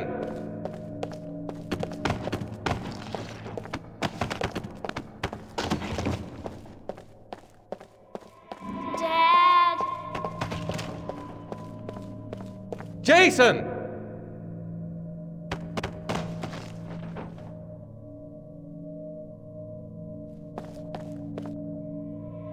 Dad! Jason!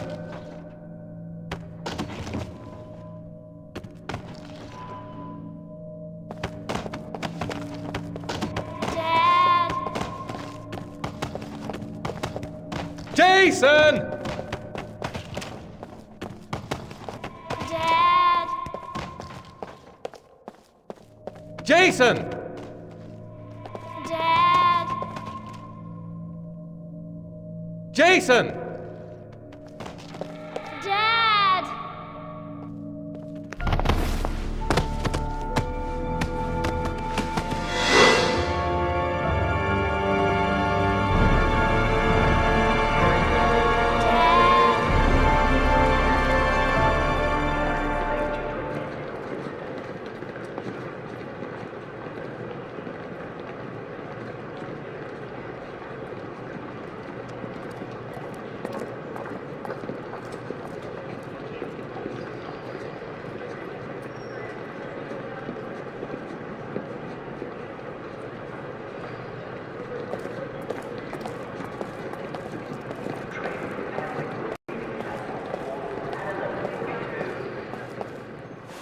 Line 18, box number 3.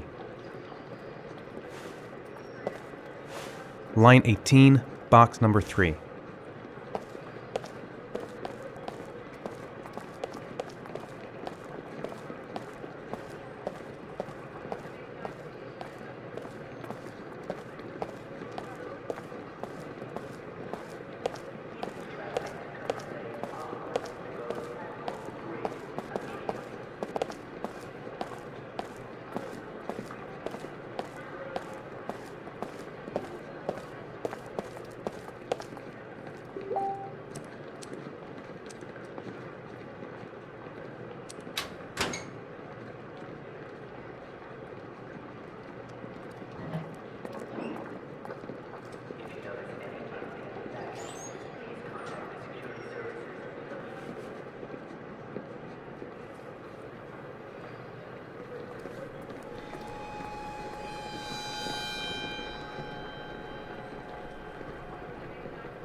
A shoebox?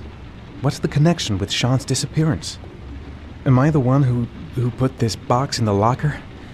I don't remember.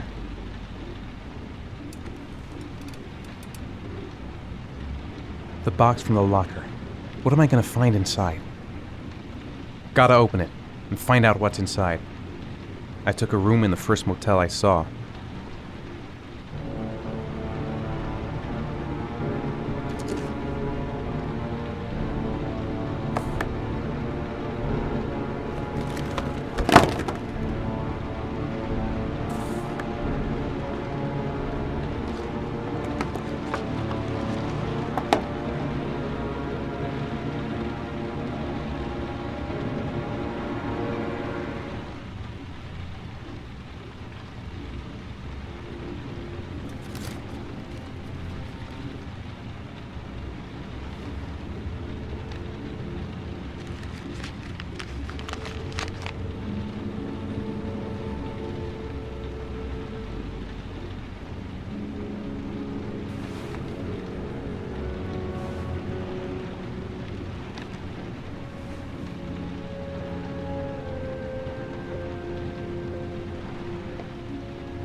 Sean. Where are you? I'm so cold. Dad! Dad!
The killer is white, aged between 30 and 45. He doesn't act on impulse, but plans his crimes in a very meticulous fashion. He doesn't have anything personal against the victims. That's why he covers their faces with mud, to make them anonymous.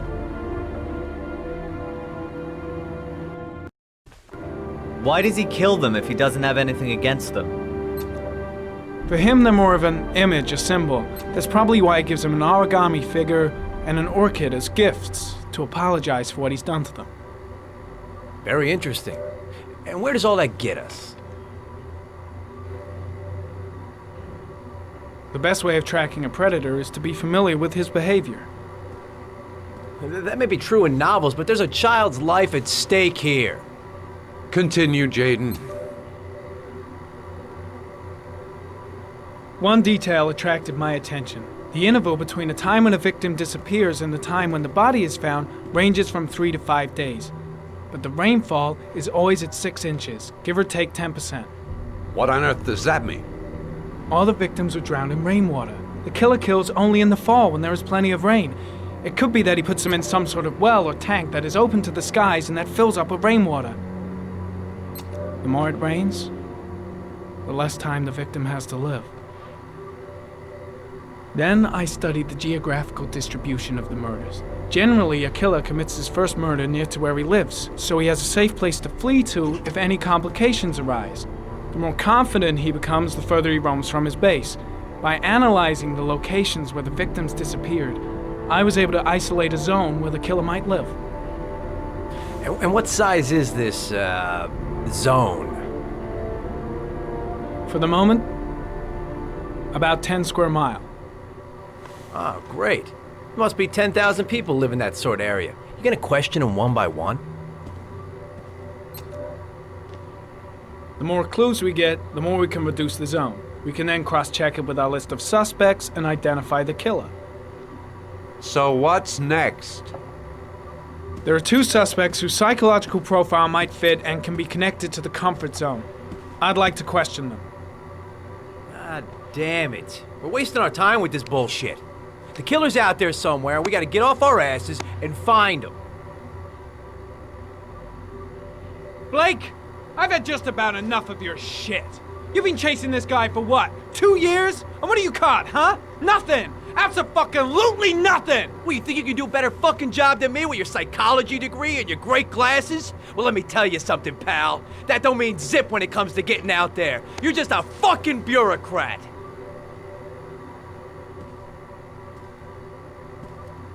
I came here to find a killer. And that is exactly what I'm gonna do. With or without your help. Fucking asshole! That's enough! You said it took 6 inches of rainfall before the victim died. How much time do we have left? If the weather forecasts are right, less than 72 hours.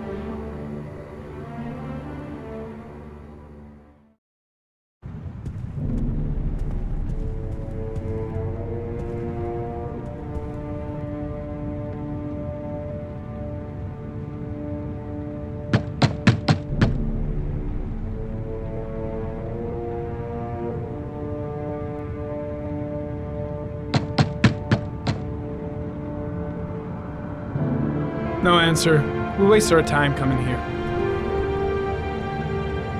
Maybe we should have a little look inside anyway. There's nobody home.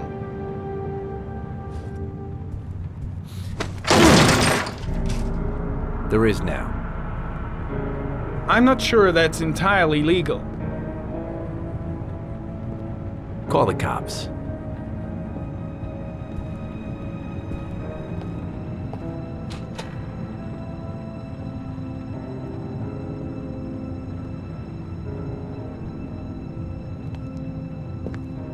Looks like Nathaniel Williams is a pretty religious guy. He's a God-fearing idiot, waiting for the end of the world. We questioned him a few months back because he was causing a disturbance in the park. He was ranting and raving. Said he heard voices. Had this idea in his sick little head that I was the Antichrist. I'd come to Earth to persecute him. Real twisted.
candles are still lit.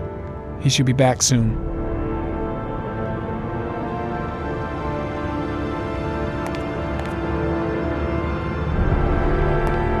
All the signs of a mystical obsessive neurosis compounded by a persecution complex.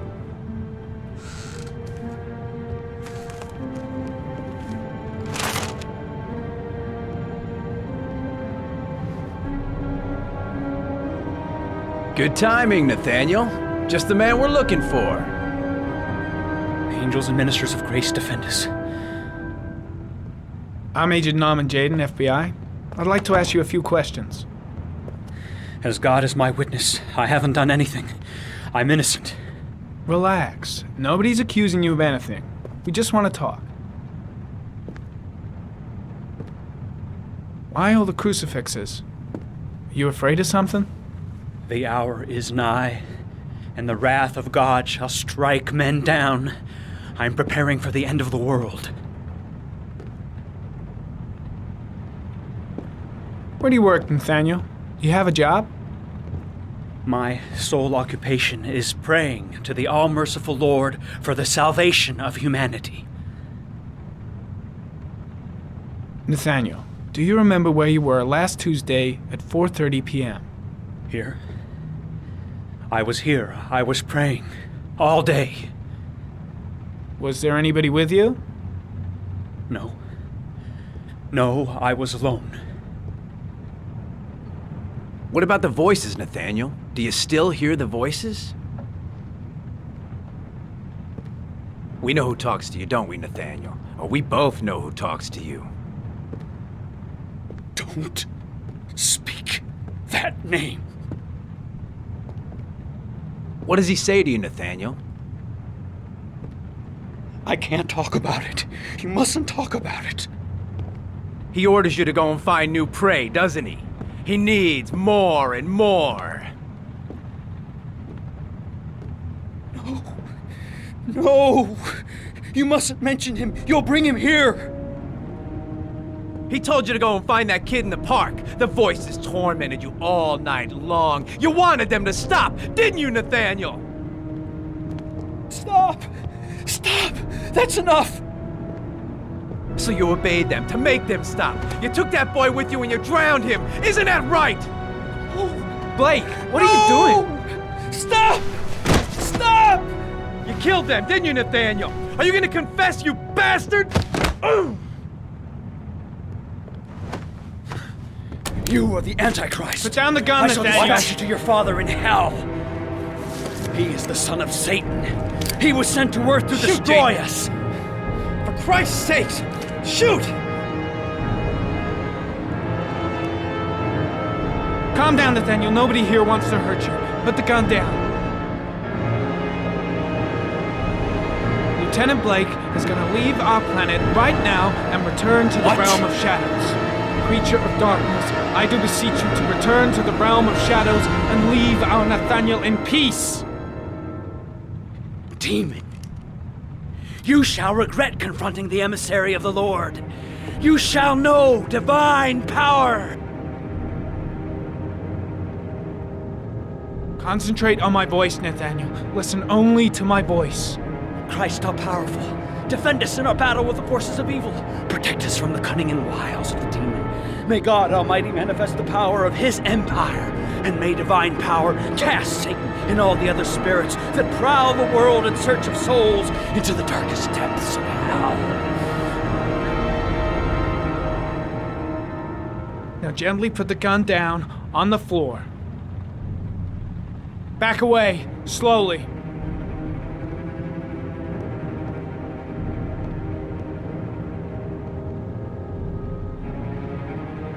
Now drop the gun. Drop it, Nathaniel.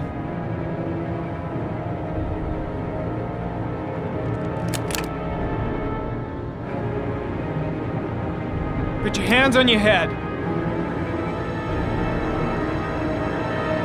Turn around.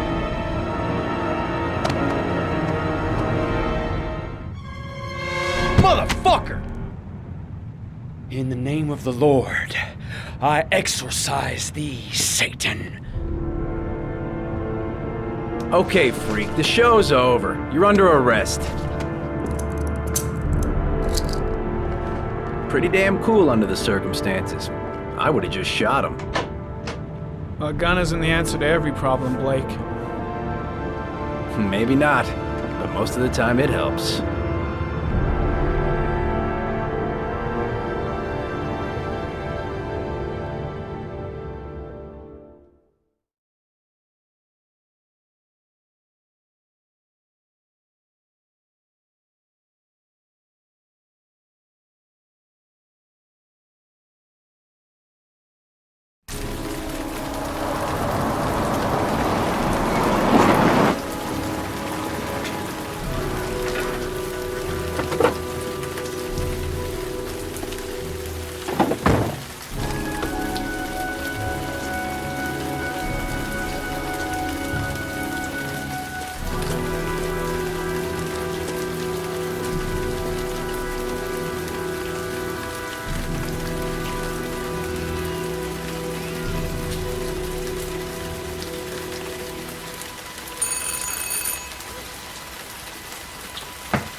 No answer.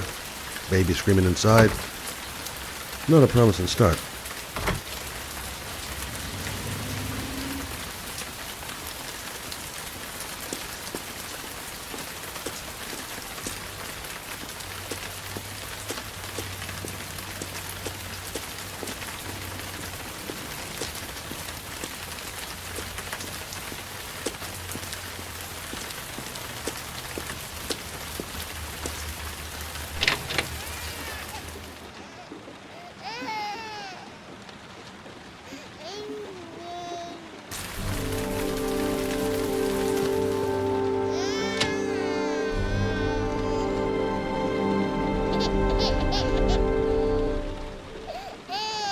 Mrs. Bowles?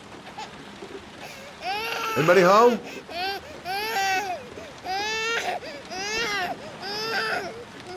Doesn't seem to be anyone.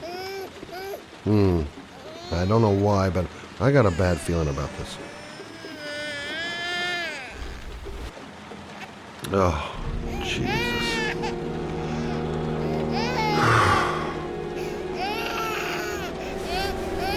Wait a minute.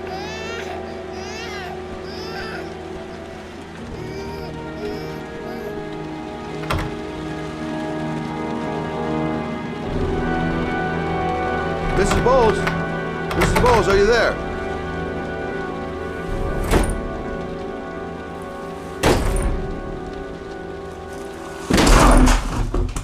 Oh, shit.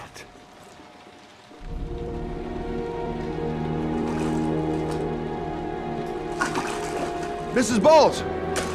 Mrs. Bowles, can you hear me? Wake up! Wake up!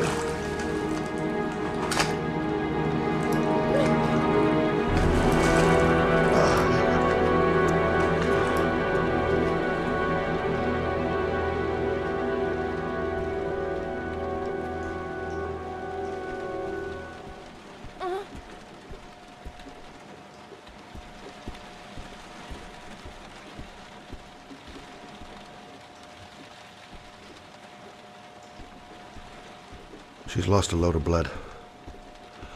Lucky I happened to be on the scene.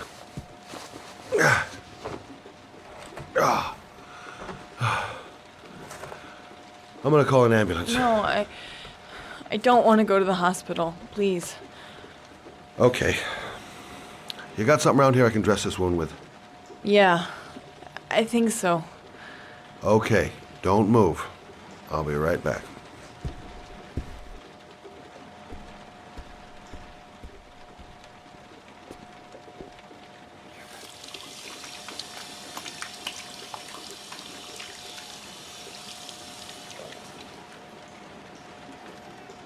Let's see. I need this, and this, and this.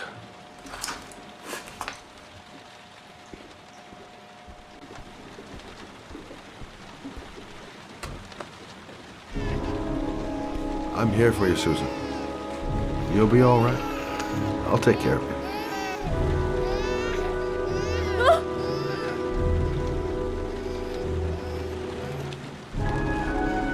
Stay with me, Susan.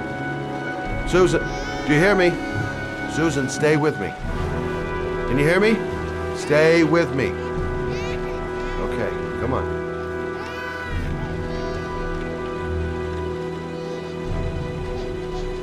There, I done what I can. That should stop the bleeding. Well, luckily the wounds aren't too deep. Hey, how are you feeling? You okay? My baby. My baby needs me. Right. You stay there. I'll take care of the baby. Okay? Do you know what to do? With a baby, I mean. I'm a private eye. There's nothing I can't do. Her name is Emily. Gotcha.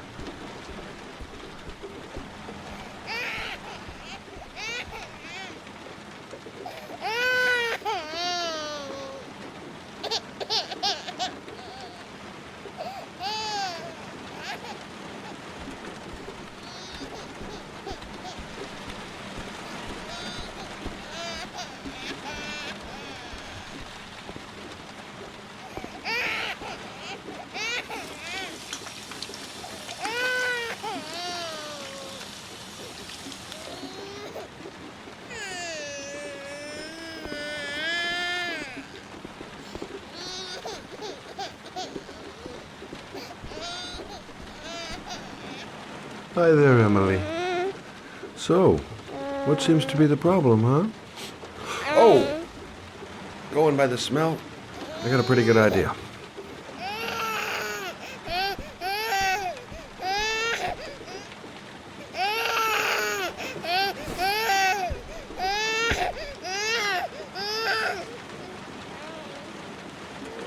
Okay.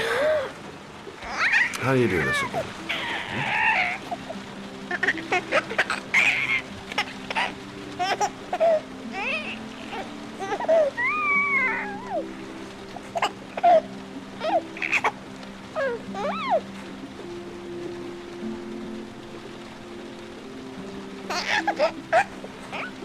There you go, fresh new baby.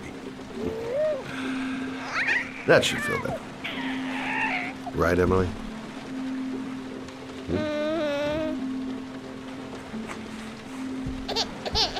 Hey, what's the matter? I thought we solved the problem.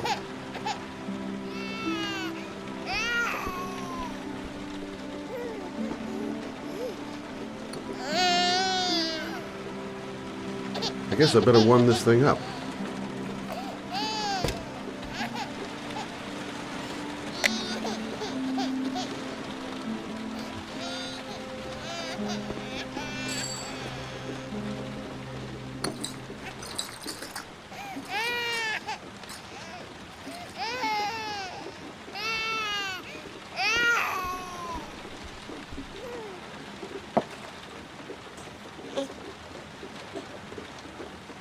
Oh, Emily, are you hungry? Huh? You hold on. I'll just tilt this ball a little bit so you don't choke.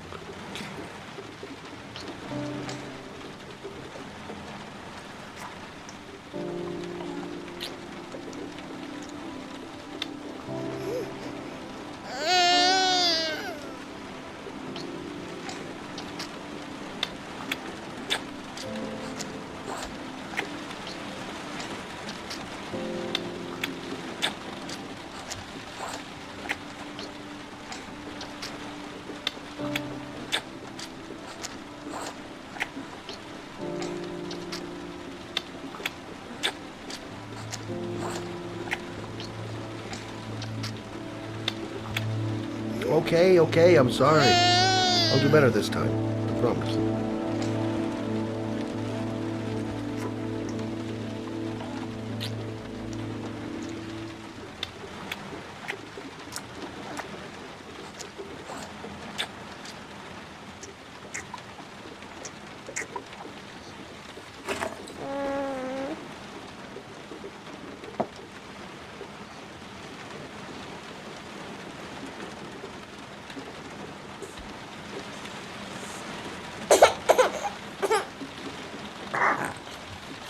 Oh, good job, Emily.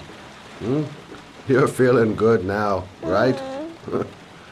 Now, I'm gonna rock you very gently so you can have a nice little snooze.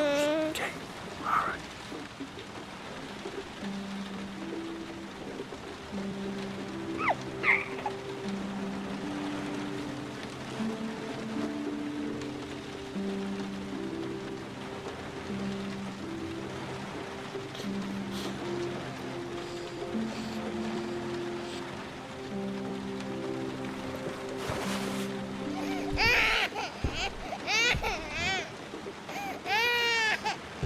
Oh, sorry, kid.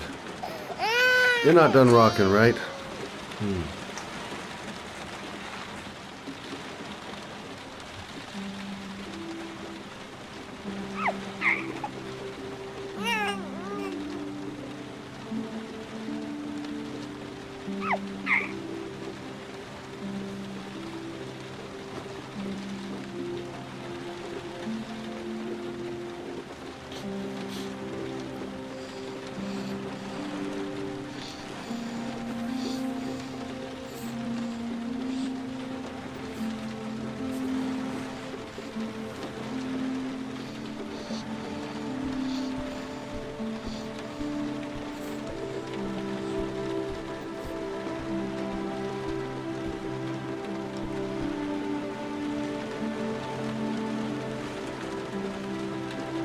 Thanks for looking after my baby.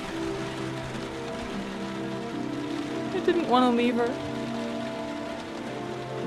I just couldn't cope anymore. Just not having Jeremy around. He was such a good boy. I can't understand why anyone would want to hurt him. Do you take care of this baby on your own? Doesn't Jeremy's father live with you anymore? He disappeared. The day after Jeremy. I don't know what happened to him. Maybe he couldn't take it. Ever since I've had to look after Emily all on my own, and I couldn't do it anymore. I understand. Did your husband say anything before he disappeared? Did he leave a note or something? No. He left the house without a word, and there was just the cell phone. A cell phone? Yeah, I found a cell phone in his dresser. I'm sure it wasn't his. I'd never seen it before. I tried to turn it on, but it didn't work. Do you still have it? Yeah, it's in a drawer in the living room. You can have it if you'd like. I'm sure it's of more use to you than to me. Do you have any family or anybody to help you? Yeah. My mother. I didn't want to ask her for anything. We don't really get along. But I guess I'm out of options. Well, look after yourself. And Emily. I will. I promise.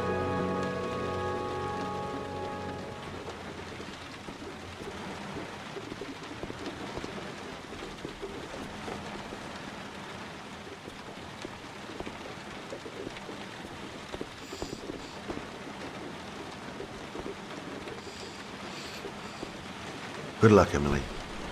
You take care of your mama.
parking lot ticket and the origami figure leads to this garage. What am I going to find here? Can't stop thinking about that well. Sean seemed exhausted, but at least he's alive. I'll do anything to get him out of there.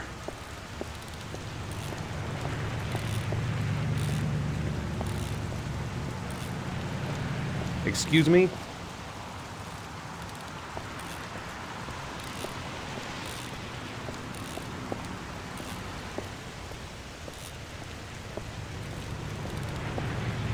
Hey. Oh, sorry. Didn't see you. What can I do you for? I'd like to get my car.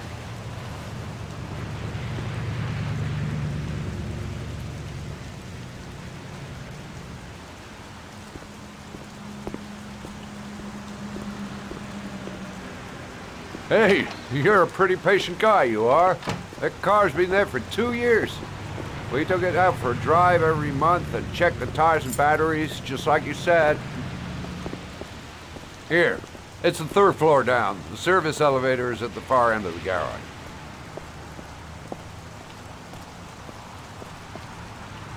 Thanks. Now, you have yourself a good one, Chief.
Your destination is 4 miles from here.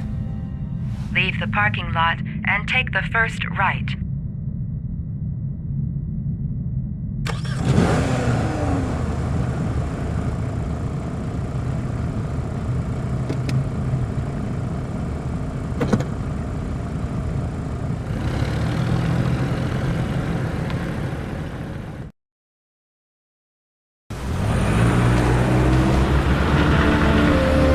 Take a left at the next intersection.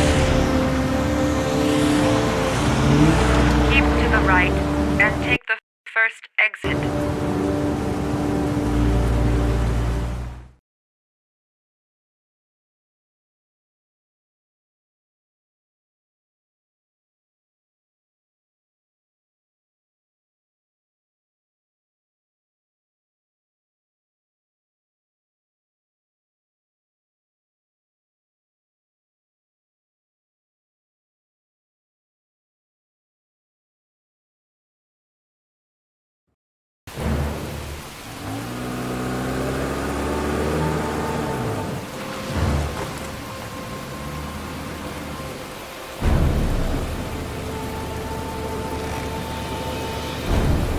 You have reached your destination. Are you ready to show your courage in order to save your son? Listen carefully. Take the highway and drive against the traffic for 5 miles. If you haven't reached your destination, destination in 5 minutes, you will have failed. I can do it. I'd do anything to save my son. If I succeed, I'll get more letters for the hangar. It's my only need. No turning back now.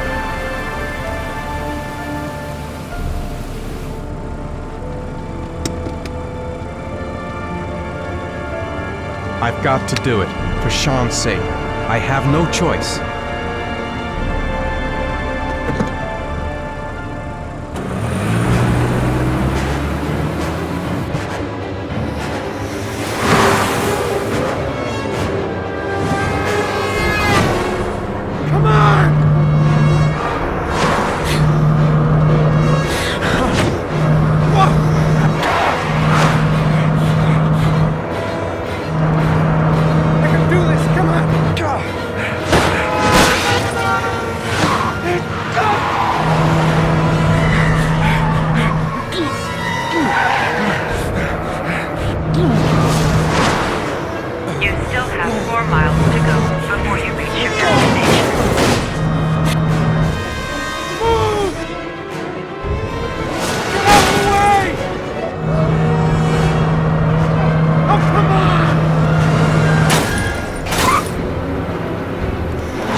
Your reward is in the glove compartment.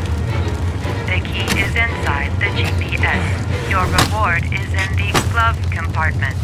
The key...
atmosphere here is one of concern, as there is still no news of 10-year-old Sean Mars, who disappeared yesterday. A recent report indicates that the police are now treating this as another kidnapping by the Origami Killer.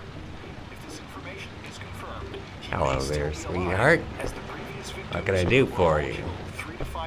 I'd like a room. For you? Anything. Feeling the register.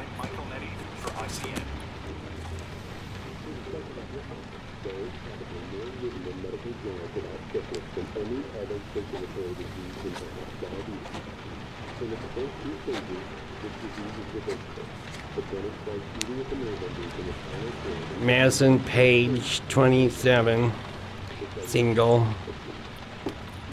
How long will you be staying with us, Ms. Page? I don't know yet.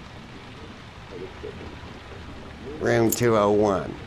Last floor, stairs on the right, in the courtyard. Thanks. The pleasure was all mine. That's for sure. That obnoxious receptionist better not have a spare key to my room. The thought of it leaves me in a cold sweat. Room 201. Stairs on the right, last floor. Room 201.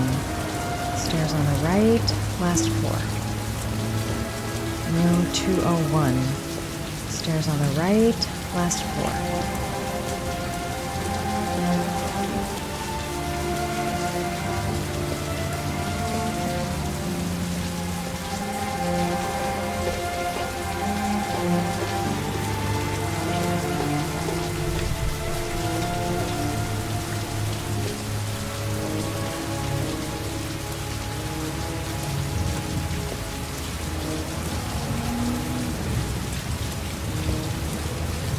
There's someone there. Is he wounded? Maybe I should take a look. Room 201. Stairs on the right, last floor.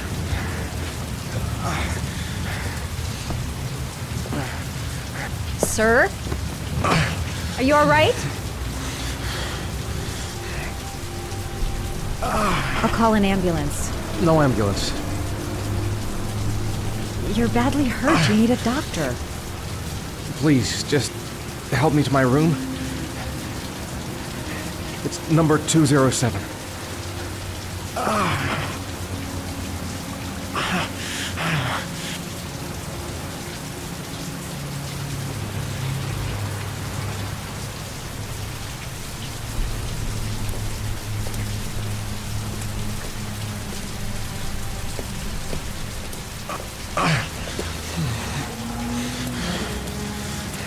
Have you got the key?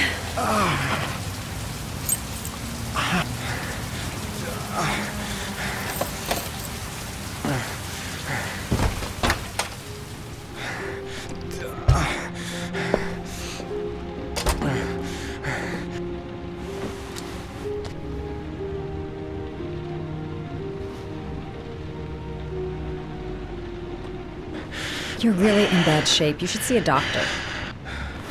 Must have one, maybe two broken ribs. It's not fatal. But it's sore as hell. Your head is bleeding. It looks deep.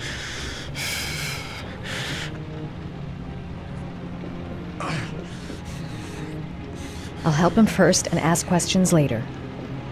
He's in trouble. I can't just walk away and leave him like that.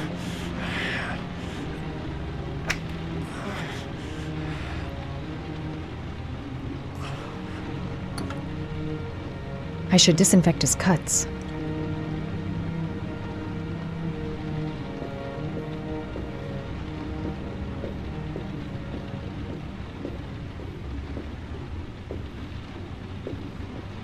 I'm gonna disinfect your wound. This might hurt a little.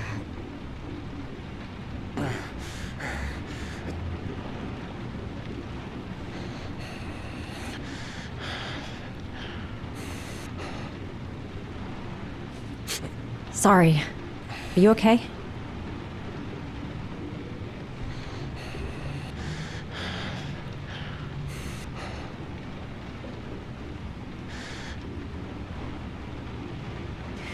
There. At least it won't get infected. Thanks.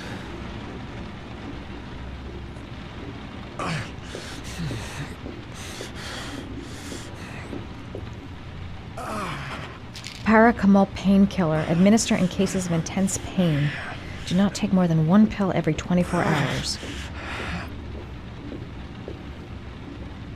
Here. Take this. It should do you some What is good. it? It's a painkiller. It'll help reduce the pain. It says on the box to take 1 every 24 hours. I don't think it's a good idea to exceed the dose. I can't afford to wait. I wouldn't move around for a few days if I were you. I'm gonna take a shower. All right, let me help you.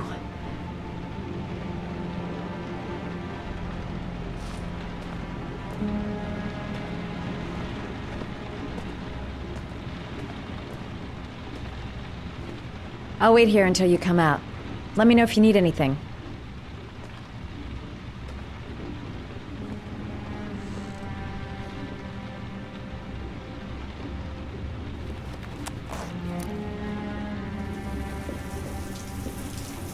Talk to me. That way I'll know if you pass out. What's your name? Madison. Are you staying in the hotel? No, I live in town. I suffer from chronic insomnia. I seem to only be able to sleep in motels. Don't ask me why. Whenever I get too exhausted, I come and spend a night here. I'm just passing through. And what else do you do, Madison? Apart from fixing up strangers. I'm a photographer. I take pictures of furniture for fashionable design magazines. And you? I'm an architect.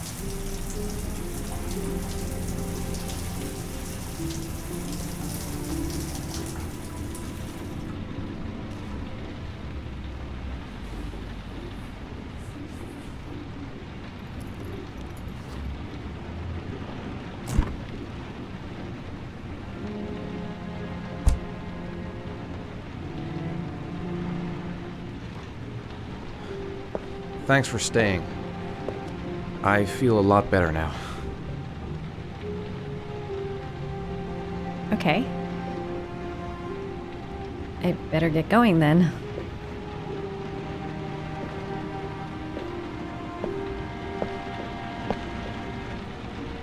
By the way, you never told me your name. Ethan. Be careful, Ethan.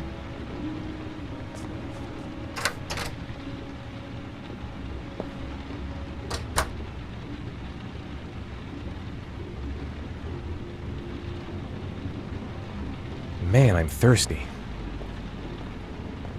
I don't know why she helped me. I hope she won't tell anyone.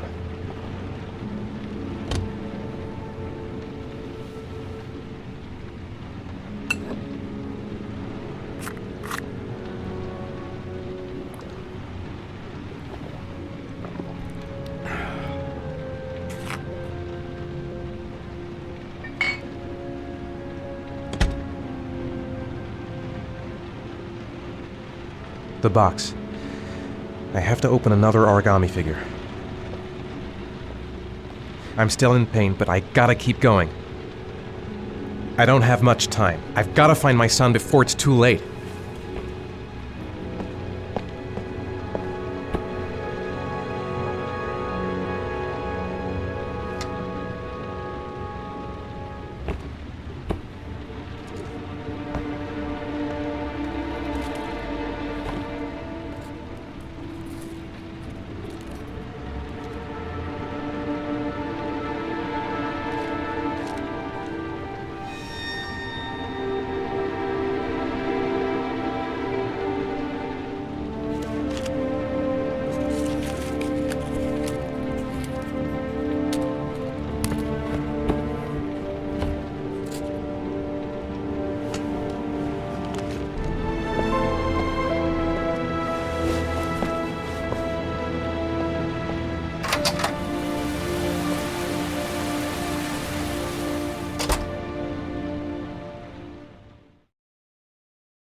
Why didn't you shoot? Sorry? Well, back there, Nathaniel could have had a gun. Could have killed me. Why didn't you shoot? I prefer to have all the information before I make a decision.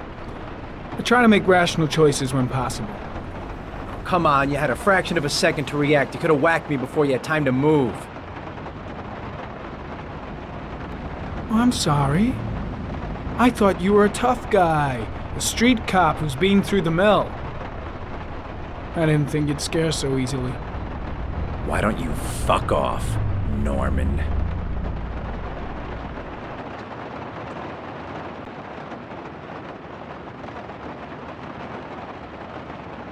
That's him.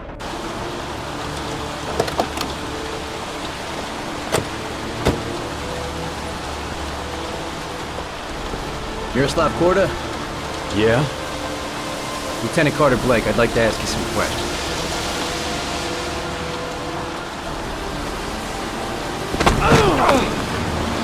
Shit, don't just stand there. He's gonna get away. Ah! Hey, man, watch it, dude. Hey, what's the matter with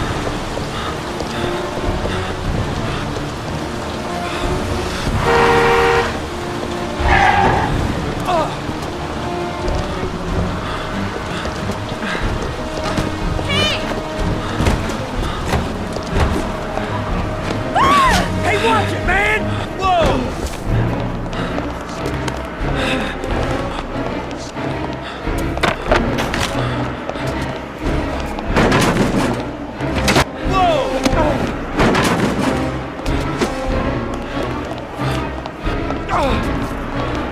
Hey, man, watch it!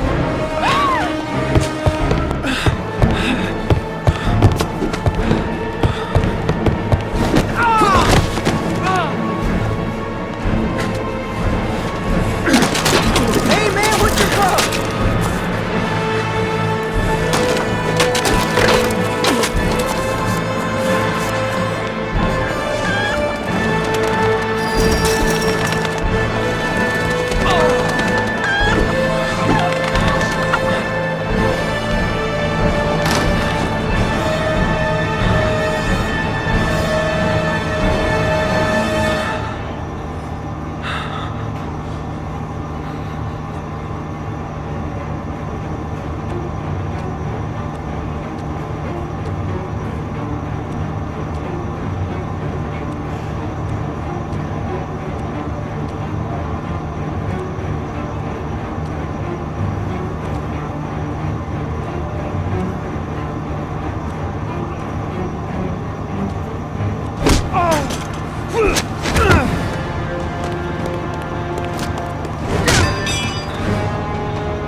This time it looks like we got our origami killer.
I've seen the parents of all the victims, and all I've come up with is this telephone and a box of origami figures. All the newspapers are talking about Sean Mars, the kid who disappeared. Can't breathe with this goddamn humidity. Hope it stops raining soon. I needed the rest. I haven't been sleeping well since the murder started up again.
You said I could contact you if I remembered anything. Can I come in? Sure.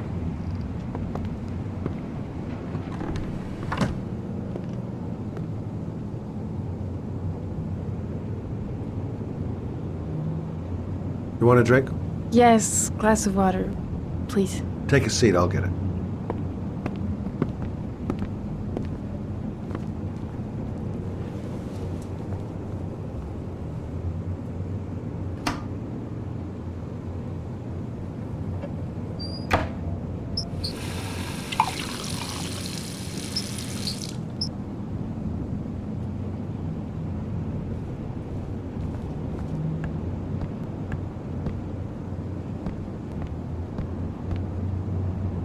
Thanks.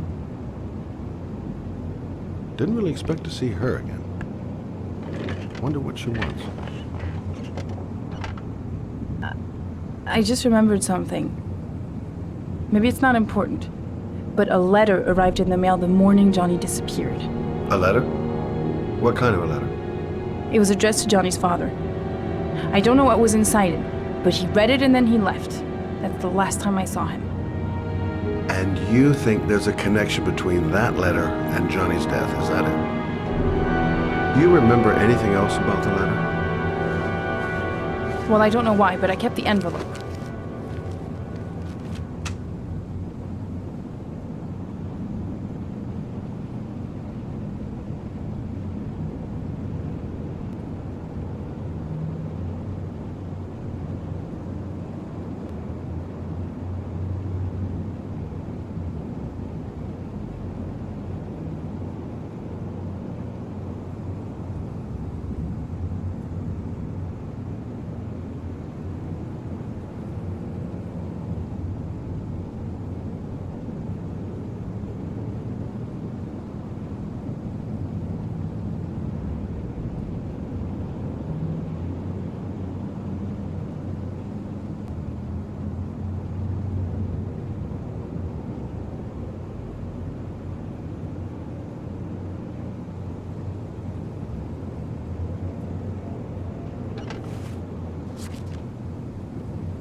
No sender. It was mailed in the Carnaby district, the day before Johnny disappeared. Nothing particular, except the address. The address? It was typed with an old typewriter. Could be a lead, you never know. Well, thanks for your help, Lauren. I'll let you know if it leads to anything. Wait, I can't just sit around and do nothing while you're out there looking for the man who killed my son.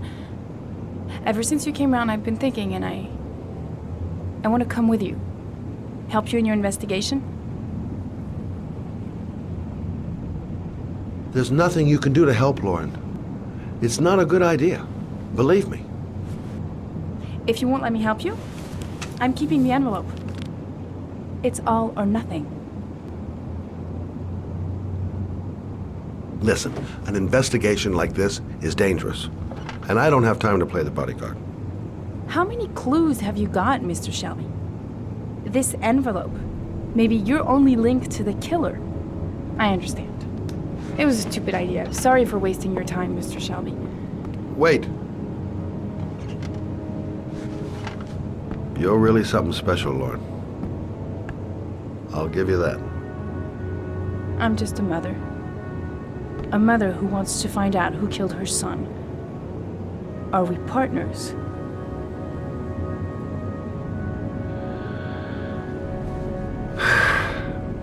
We're partners.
Maybe you better stay in the car. We're partners, remember? Wherever you go, I go.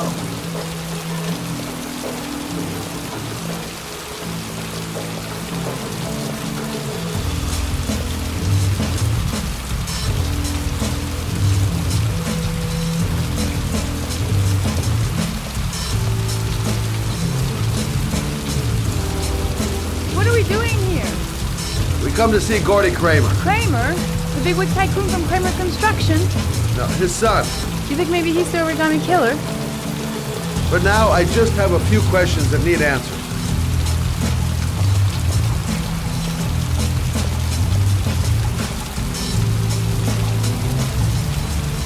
Security all over the place. I would say Gordy's just a little bit paranoid.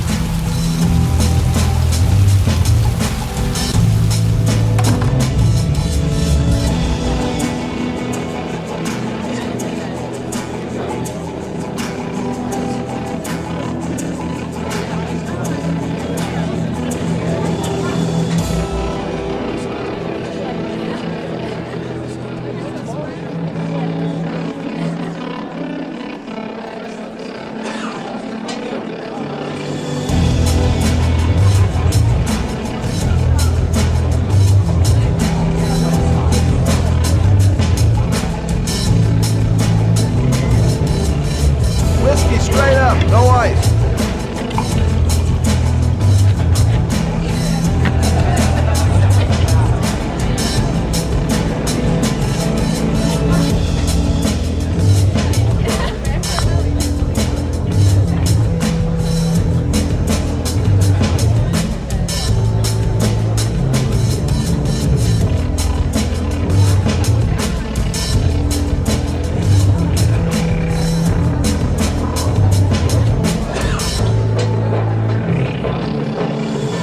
Hi, I'd like to see Gordy. Gordy hasn't seen anyone. Beat it. Look, you just tell him that Scott Shelby wants to speak to him. Okay? You're starting to piss me off, man. Now beat it before I get angry. If I want to see Gordy Kramer, I'm gonna have to go about it some other way.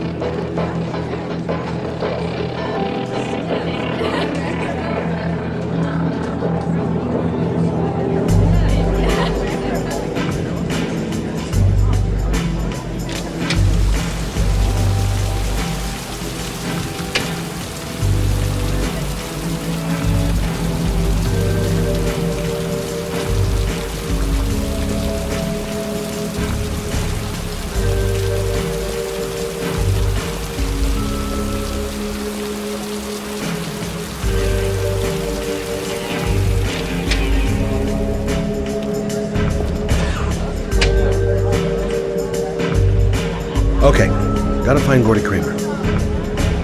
Finding someone who isn't smashed or doped up to the... Whoa! You see that guy over there? Do you know what he said about you? What'd he say? The bastard! I'll sort him out! You motherfucker!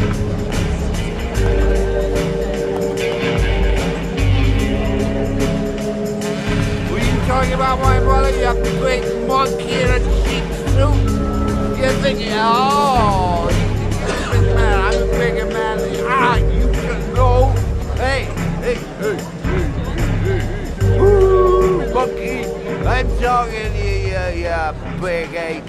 What are you saying about my mother? You get filed with me, my little friend. Gordy must be up here somewhere. You know who I am? Shouldn't be too hard to find. Okay, gotta find Gordy Kramer.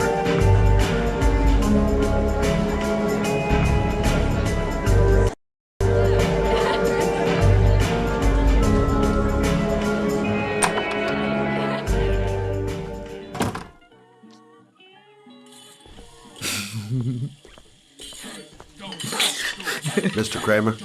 Shh! This is the best part.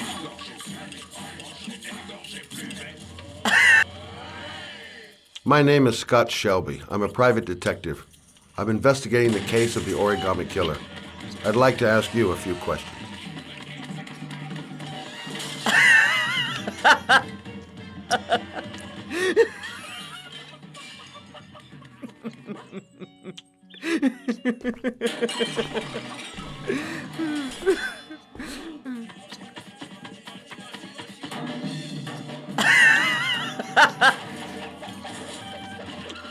I'd like to know exactly what happened to little Joseph Brown. Beat it! You hear me? Get the hell out of here!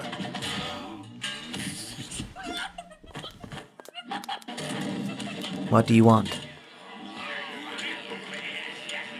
A witness saw little Joseph Brown get in the back of your limousine. That was the last time anybody ever saw it. Now, I know you've been arrested and interrogated until your father made a little phone call and the file was closed. I'd like to hear your version of the facts. The kid was lost. I just offered to drive him home. The police arrived, I explained the misunderstanding, and I was released. End of story. Nothing to get excited about, right?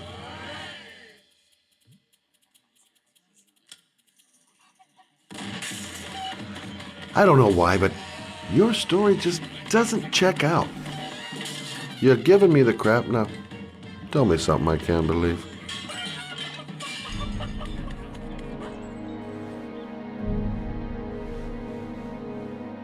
Very well. I'm the origami killer. I get my victims into my car. I drown them in rainwater.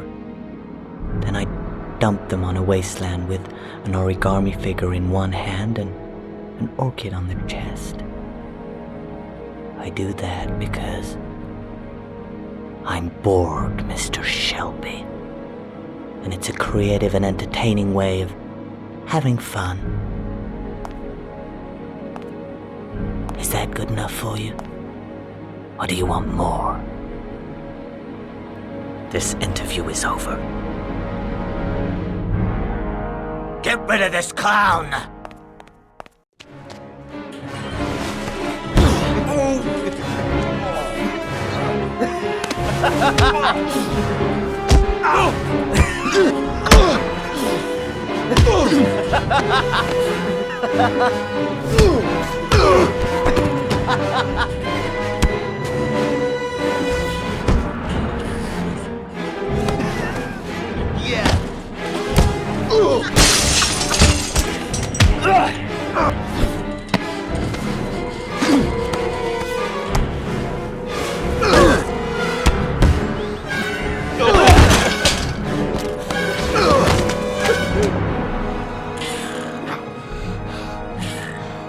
It's a dangerous game you're playing, Kramer. Do you know who my father is? He only has to lift one finger and you won't wake up tomorrow morning. You're the one that should be afraid, Mr. Shelby, not me.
What the hell am I supposed to do here?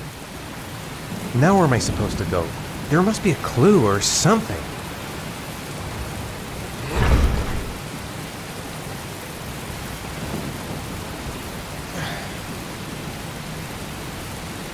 The origami figure was in the form of a butterfly.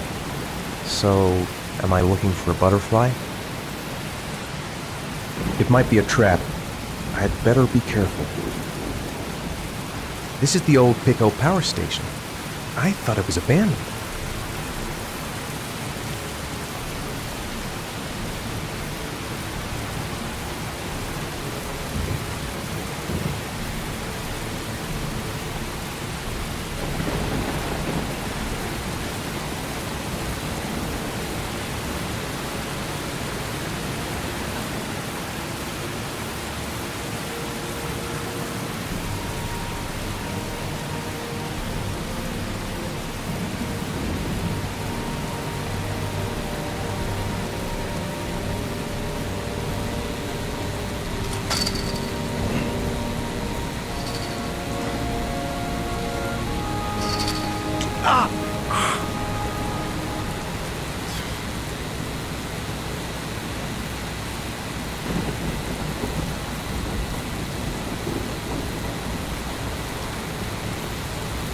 Electrical condensers.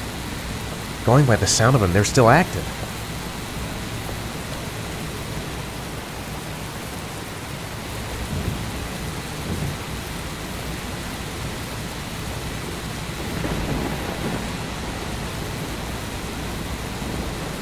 A butterfly on the door. That's where I need to get to.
Glass. Broken glass. Sharp as a razor. Impossible to go back. I'm gonna have to crawl through it, slowly, so I don't tear up my arms.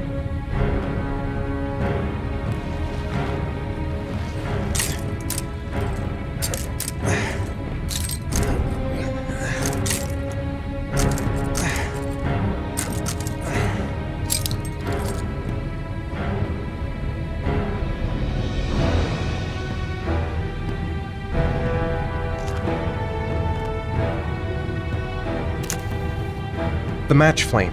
It indicates where the fresh air comes from. All I have to do is follow the wind.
Rats.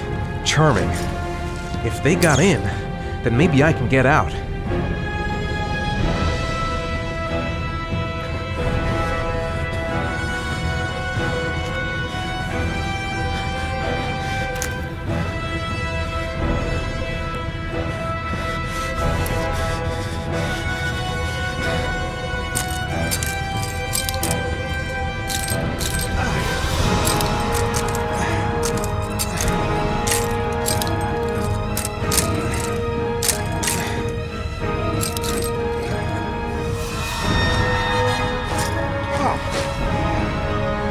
Looks like I'm not the first to come this way. And this guy never found a way out.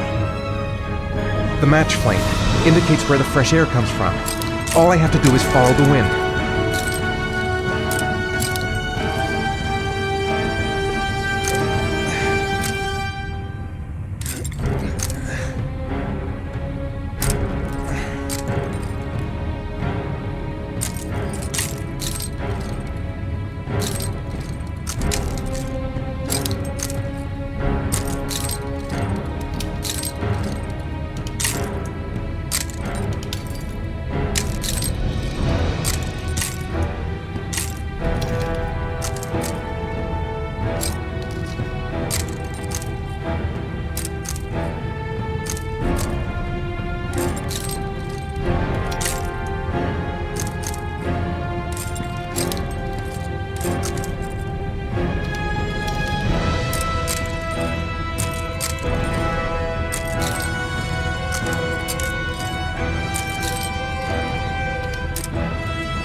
Right.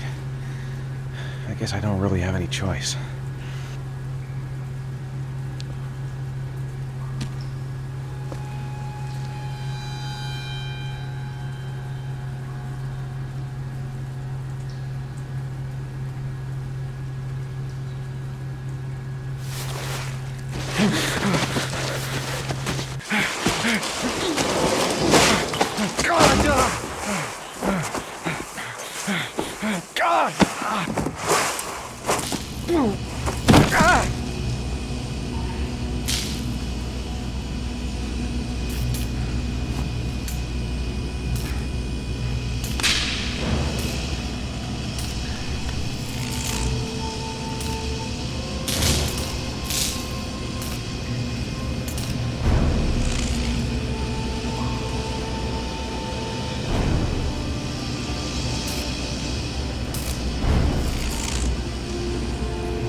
Oh my god.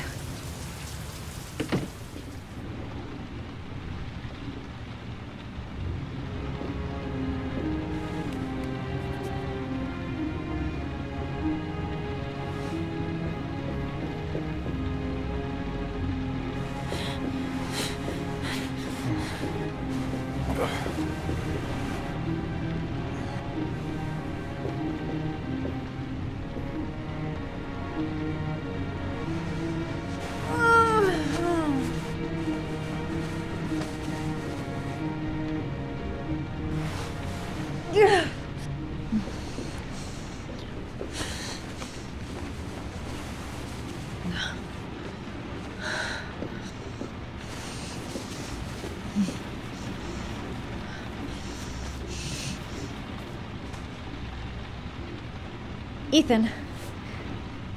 Ethan, can you hear me?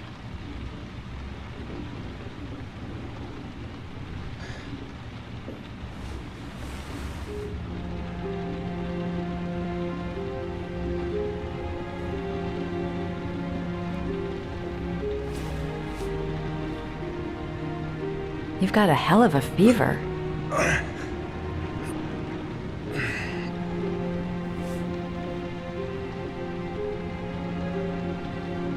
Are those burn marks on your chest?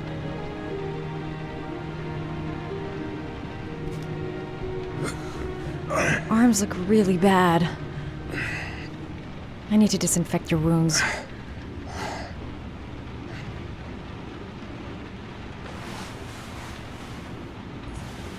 I'm gonna have to get your clothes off to disinfect those wounds.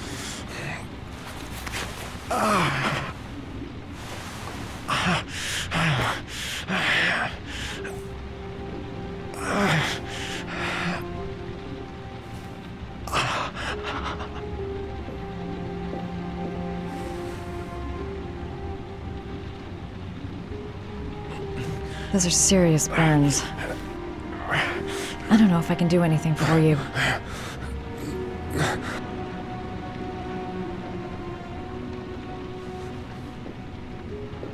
Calm down, girl. There must be something I can do to help him. Oh my god. What happened to him?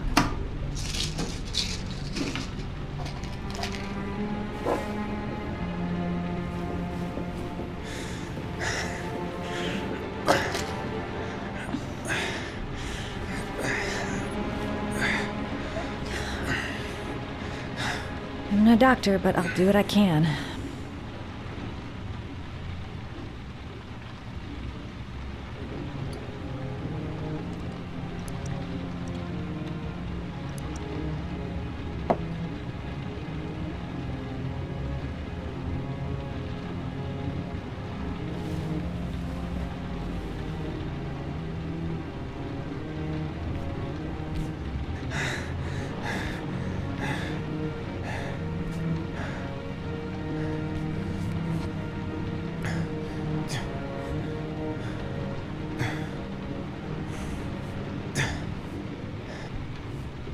Your wounds are disinfected.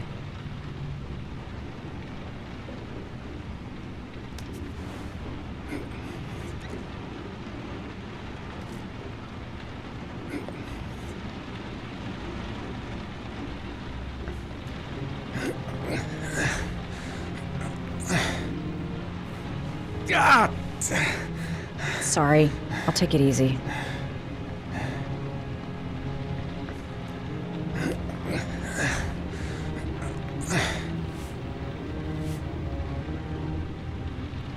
That should ease the pain.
That's all I can do. How do you feel? Ethan? He's unconscious. Now I'll just have to wait. And hope he wakes up.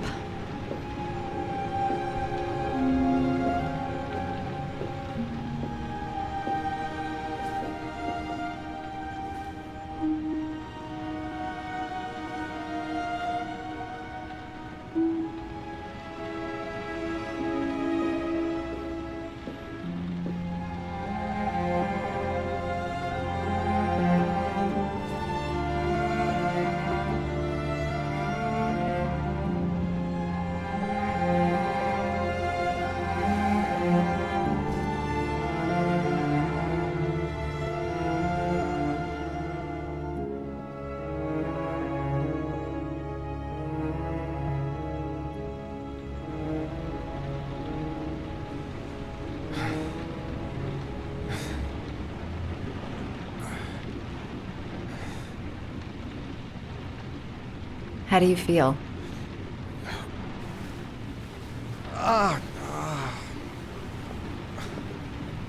I've been better.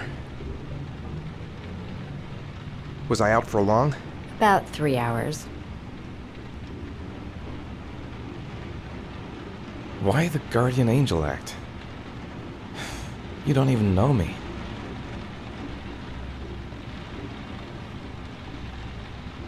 When I was a child, I was always the one who used to fix my brothers up when they'd been fighting with the other kids on the block. I suppose I like to play the guardian angel.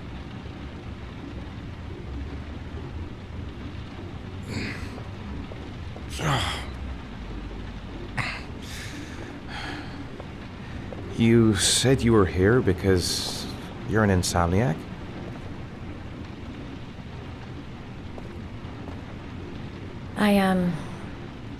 I've been going through a bit of a tough patch the last few months. It's the kind of stuff you prefer to forget. I do what I can to live with it, but, it's not easy.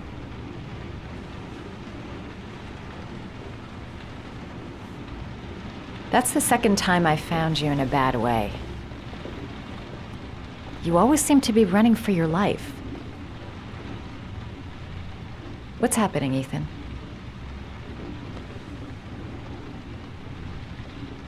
I'm sorry. I shouldn't be asking you questions. I mean, after all, we hardly know each other. You have no reason to trust me. Listen, I'm truly grateful for your help, but for your own sake, I think it's better if you don't ask any questions. Maybe I could help you. No one can help me. You've already done a lot, Madison. Right. I'm gonna go. Take care.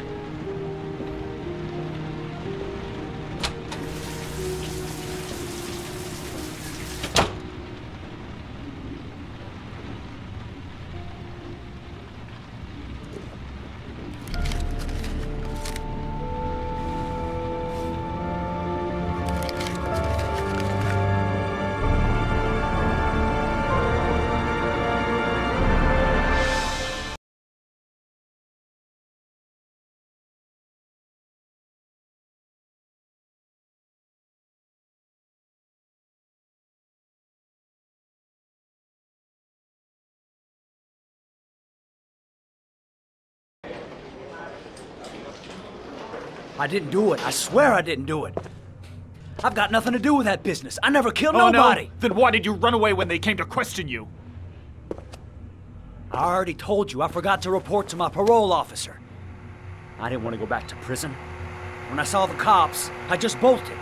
I wasn't thinking straight. We checked out his statement. He has an alibi for at least 3 of the murders. Fuck, that bastard was a perfect fit. Shit!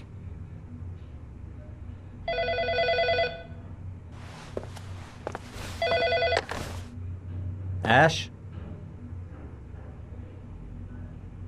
Okay. Sean Mars's mother's here. She'd like to speak with you.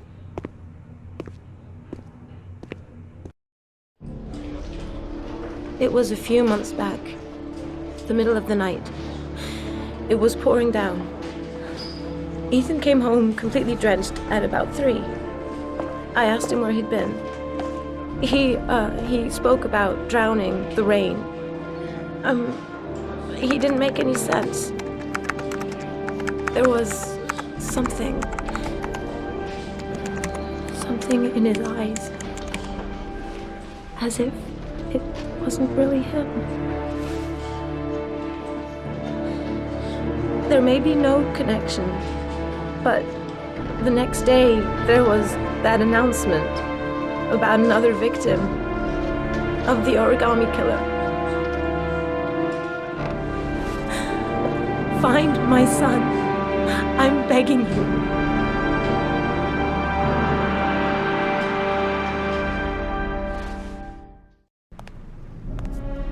I'm Police Lieutenant Carter Blake, and this is Agent Norman Jaden of the FBI. According to our information, Ethan Mars is one of your patients. We'd like to ask you a few questions about him.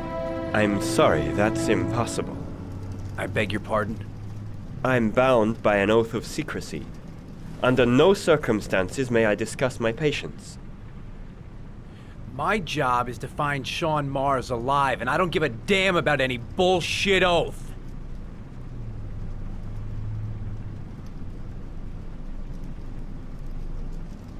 I'm sorry, I can't help you.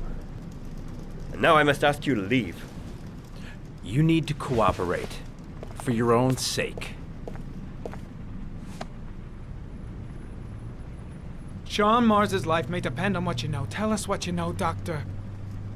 Are you threatening me? I'm just giving you some free advice, Doc. I suggest you take it. I know you don't want to protect a murderer. If you know anything, you must tell us, Doctor. I am going to call the police and make a complaint about your behavior. Doctor, you are really pushing my buttons. The only thing I'm interested in is saving that kid's life. So, you're gonna be a good boy and tell me what I want to know, or I am really gonna lose my temper. You out of your mind? Back off, Jaden. This guy knows something, and I'm not leaving here until he tells me what it is. You have no right!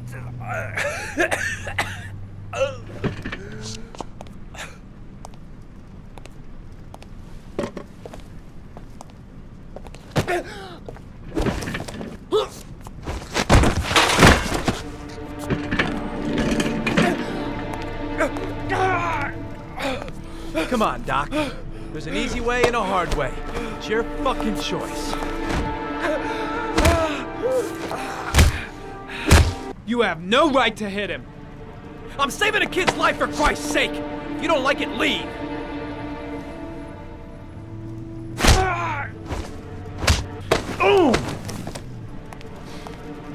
What's up with you, Norm? Huh? You getting cold feet? You don't like to get your hands dirty, huh? I thought you wanted to save that kid. I want to save Sean Mars just as much as you do, but that doesn't give me the freedom to do what the hell I like, so you're gonna stop this shit right now!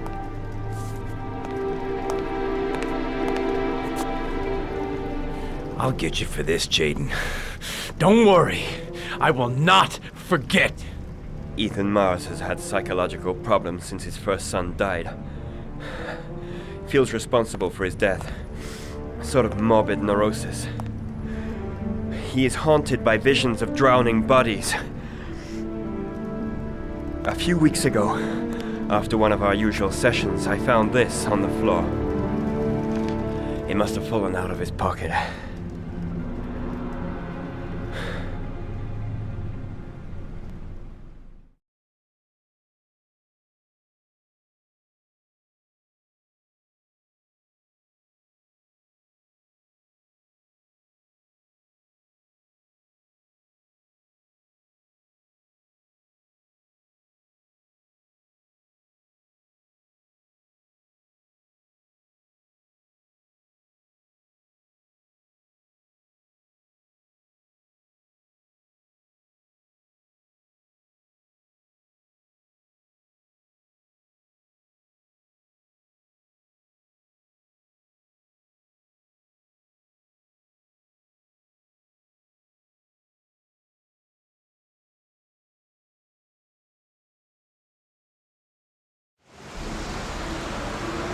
cash, I want you to assign every available man to finding Ethan Mars. I want a man outside his place day and night. Notify all agencies to start looking for him. I want you to keep an eye on the train stations, the airports, the bus terminals. I want every cop in the city on his ass, so that if he moves, we know about it. Yes, Ethan Mars is the Origami Killer.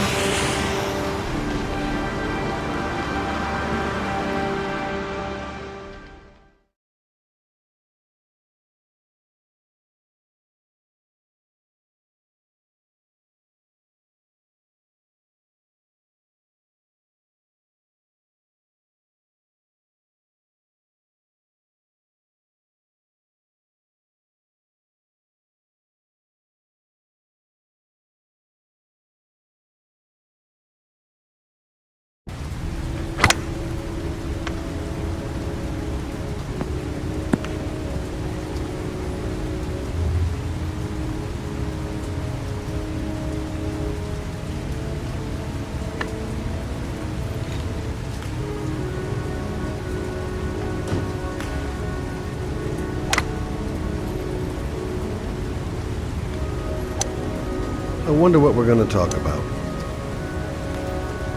I kept Lauren in the dark on this one. I'll pick her up from her place later on.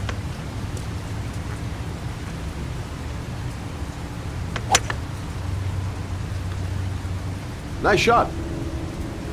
Thank you. Please come in, Mr. Shelby. Would you care for a coffee? Oh, no thanks. Do you play?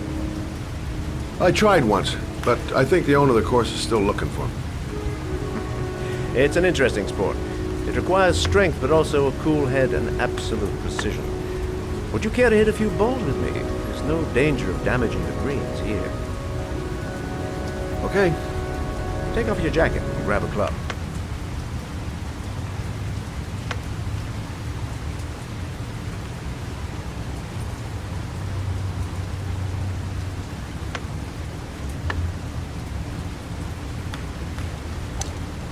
The balls are in that basket.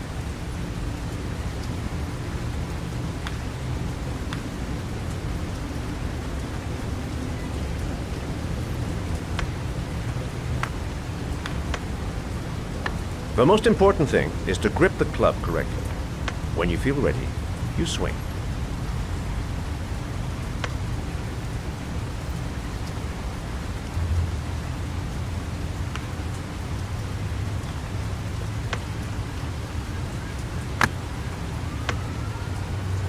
Well, it's only your first ball.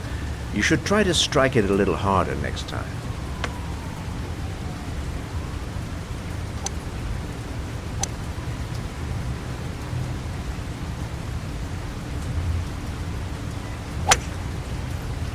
I'm assuming you didn't invite me here just to play golf, Mr. Kramer.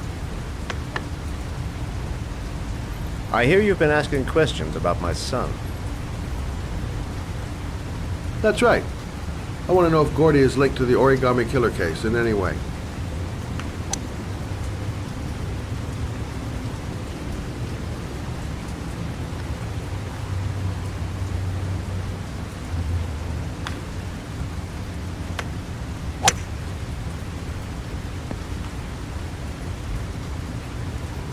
My son had nothing to do with that sordid case. Well, then he has nothing to fear from my investigation.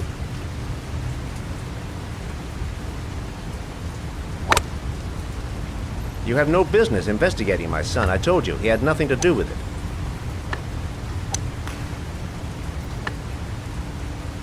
With all due respect, Mr. Kramer, it's up to me to decide who I want to investigate.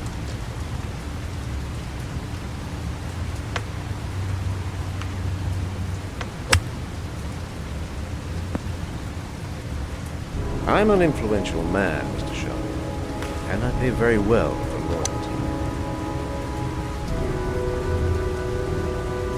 Are you trying to buy me? Let's just say I'm trying to show you where your interest lies. How much do you want to leave my son alone? I think you misunderstood me. I don't play that game. Don't go near my son, Mr. Shelby. If you do, you'll regret it. Have a nice day, Mr. Kramer.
Where are you, Sean? Porcelain lizards? They look new. Out of place with the rest of this old beat-up stuff.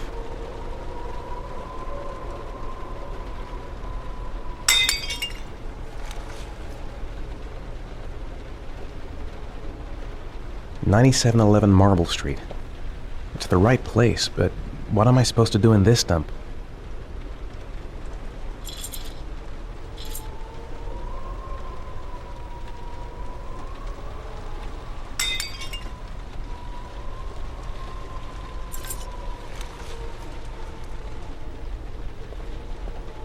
The pain's coming back. Drugs are beginning to wear off.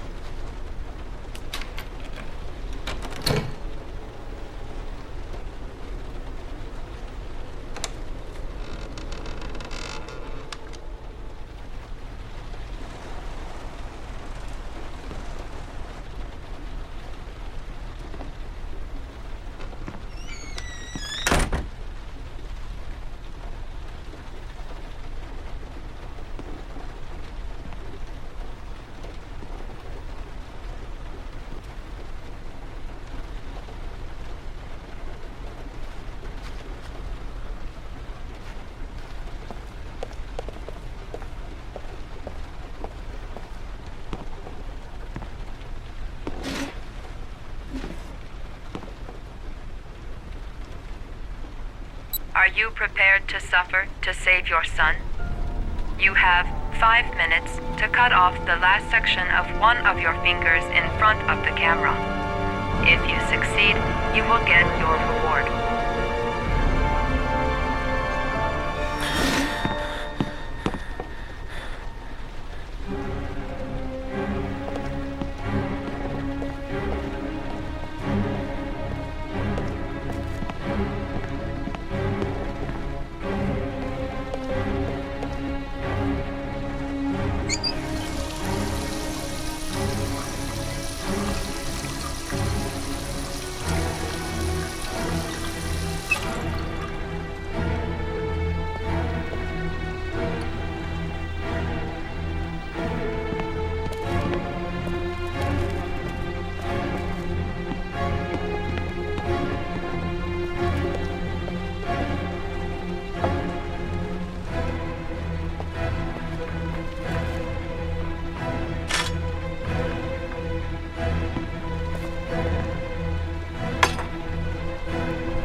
You have 4 minutes and 30 seconds left.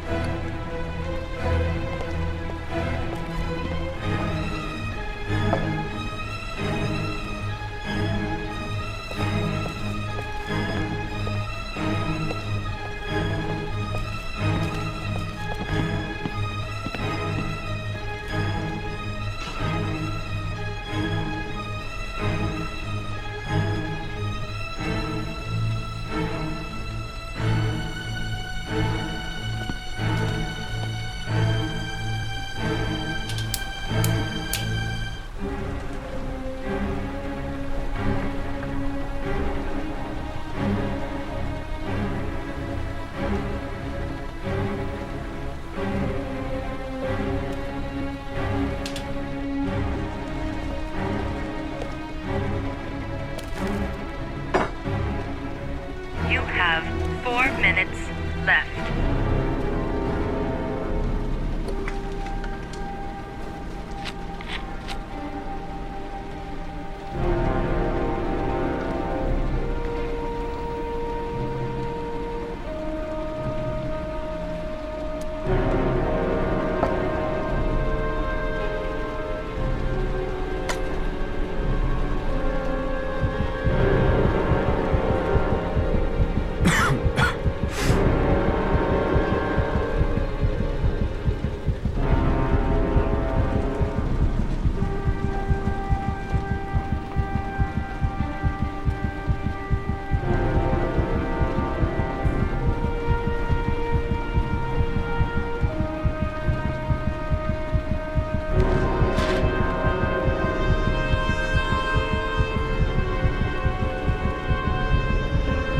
You have 3 minutes and 30 seconds left.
Under the desk.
That's affirmative, Lieutenant. We're in position. Perfect. Nobody moves until I give the signal. Is that clear? We nail him as soon as he sets foot outside. Right, Lieutenant. Lucky that patrol spotted his car. What's he doing in there? Beats me. You're the profiler, right? I thought you were supposed to be right inside the killer's head. Well, that's just it. What I know of Ethan Mars doesn't match the killer's psychological profile. I know what the jury's gonna choose between your theories and concrete proof.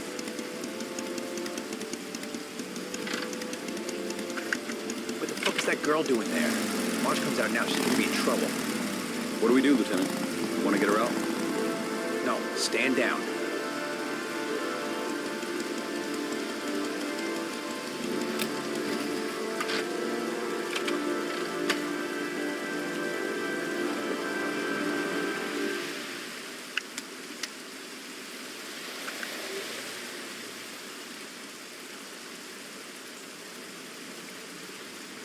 The police. They staked out the building where Ethan is. The cops don't know me. I could just walk into the building without being noticed. She's going inside. Maybe she lives there. Well, it's just as well. We don't want anyone hanging around if Mars comes out. Ethan, what happened? The police. They're out there. I think they're here to arrest you. We've got to find another way out. Shit. What's he up to in there? The solution. Wait for a go on my word. I've got to search the hall. There's got to be another exit.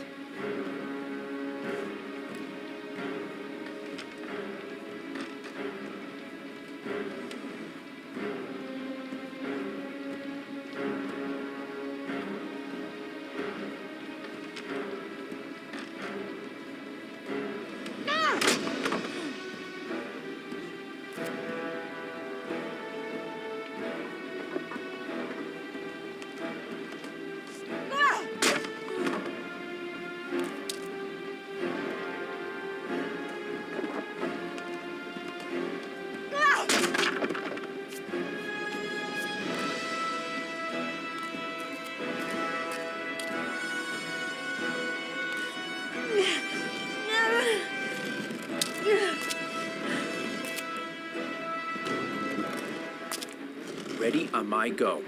Stay here, Jaden. Out of the question. I'm coming with you. 2 men at the door, hold your positions. It's a go.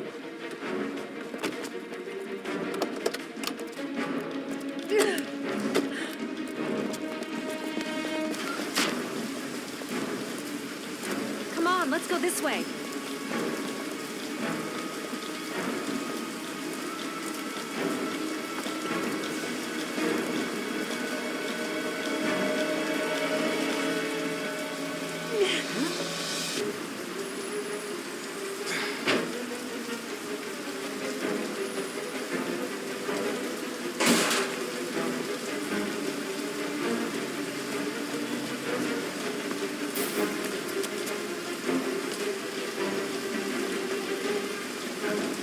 Hey, you, don't move! I'll shoot! Come on, quick! I can't. Hands in the air! Lieutenant, there's a man and a woman exiting the alley. Woman? Shit! It's that girl who went in. Everybody downstairs. They're in the alley. Follow them. The subway.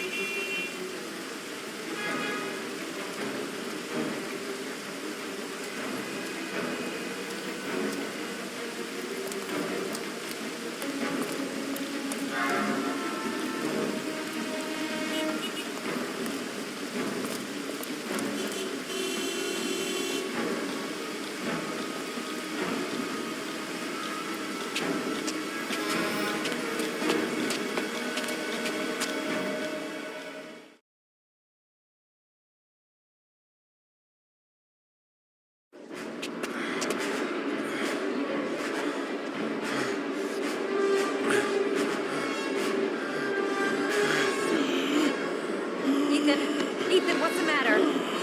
We've got to keep going. Ethan! Ethan, they're coming!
Less than an hour ago, we heard from the police who have identified the man thought to be the Origami Killer. Ethan Mars, father of the kidnapped victim Sean Mars, is on the run and should be considered armed and dangerous. A police manhunt is now underway, and they hope that they will soon be able to announce the apprehension of this dangerous lunatic.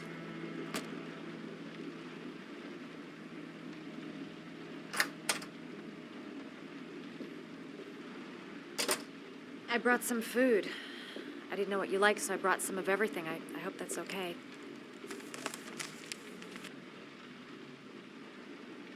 Any cops? No, I think we lost them. The guy at the desk, though, he gives me the creeps. I don't trust him. You're all over the news reports, Ethan. Every cop in the country will be hunting you. They say you're the Origami Killer. Is it true? Are you the killer, Ethan?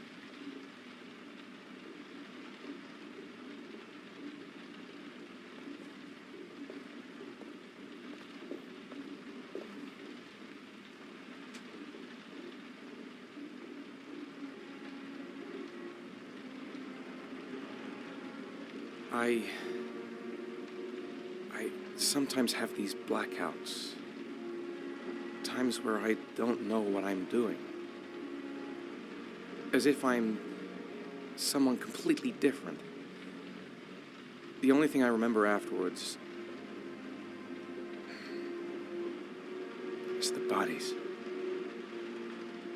The bodies in the water. Why are you hurt, Ethan? Why were you in that apartment?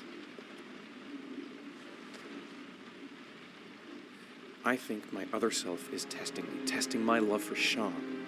He wants to know if I love my son enough to save him. That means there's some part of me that knows where Sean is. But the only way to find him is to go through these trials. Why can't you tell that to the police? And tell them what? That I'm a schizophrenic who drowns his victims and has kidnapped his own son? They'd never let me go, and I have to stay free to save Sean. I have no choice. I'm his only chance.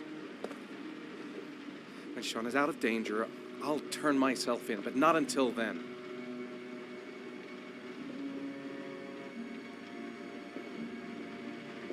You can't keep going like this. You're destroying yourself, Ethan. Finding Sean is the only thing that matters. There has to be another way. You don't understand. Time is running out. Sean will be dead in a few hours. I have no choice.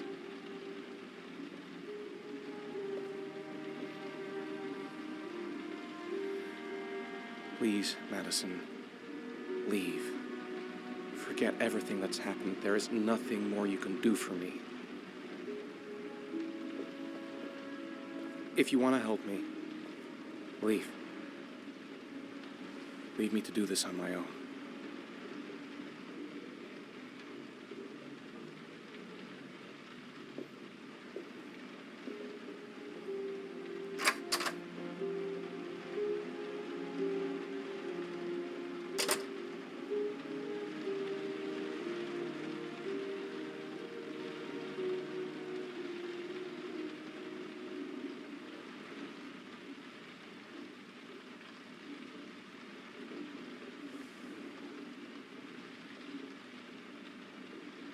The box.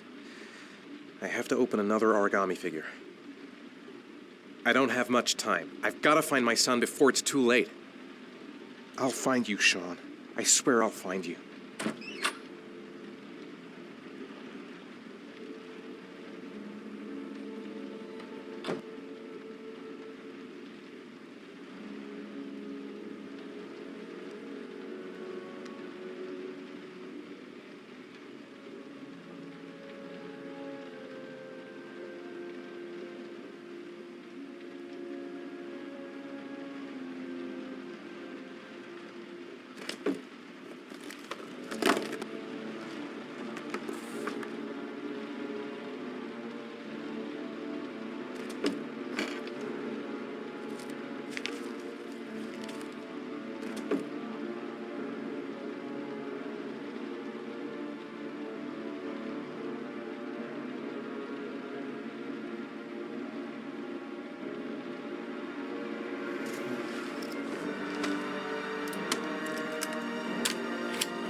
Your vodka, sir.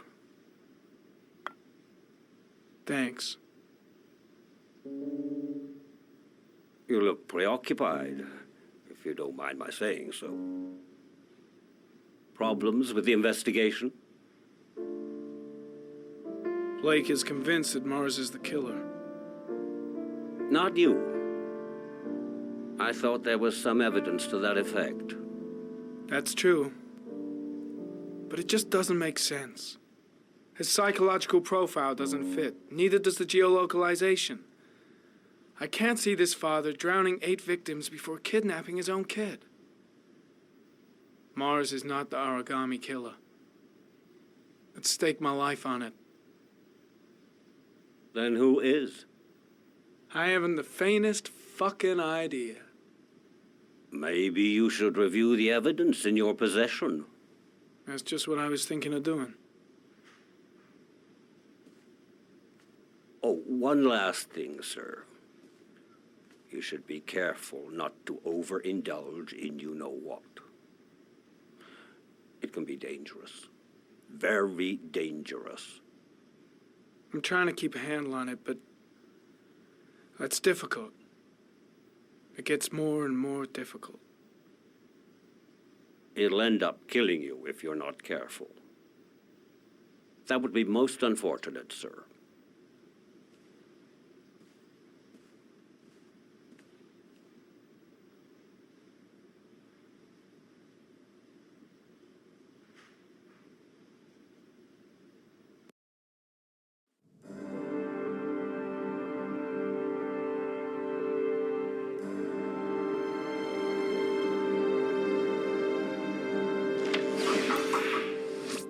Well, looks like there's something new. The video recording from near the park on the afternoon Sean Mars disappeared. I doubt there's anything on it, but you never know.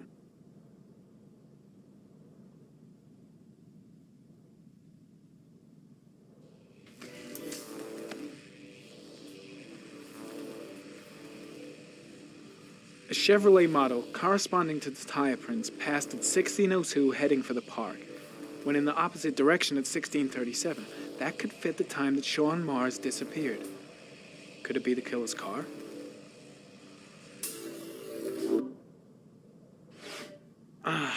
Pity we can't see the driver's face.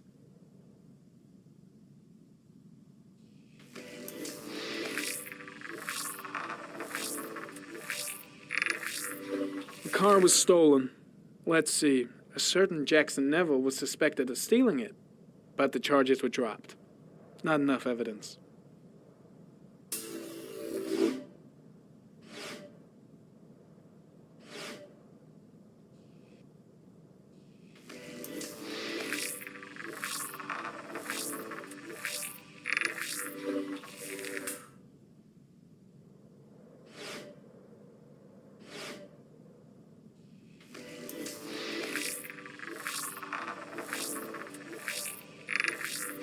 Jackson Neville, a.k.a. Mad Jack, involved in several cases of buying and selling stolen vehicles. Considered to be very dangerous.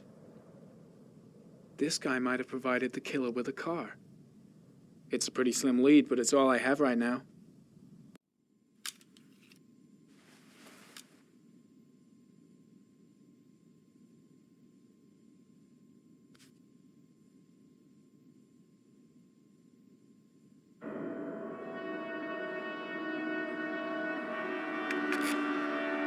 Oh, one last thing, sir. You should be careful not to overindulge in you-know-what. It can be dangerous. Very dangerous. Shit, it's coming. Trypticane. The tube is on the bedside table. All I need is to take some, and the pain will go away. I should resist. This is gonna kill me. I know I can resist. I just need to stay in control and do something until it goes away.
Manfred! Manfred! Anybody home? Hi there, Manfred. Who is it? Scott. Scott Shelby. Do you remember me? Scott? Scott! Oh, yes, of course. Well, good to see you. How long has it been? Oh, about 10 years, I guess. At my age, time means nothing anymore. I repair clocks, but I try to forget about time. How about you? Are you still with the police? Oh, no, I quit. I'm a private investigator now. This is Lauren. She's a friend. Hello. Oh, hello, young lady. Well, this calls for a celebration. Just the thing. Wait there. I'm sure I saw a bottle of scotch around here somewhere.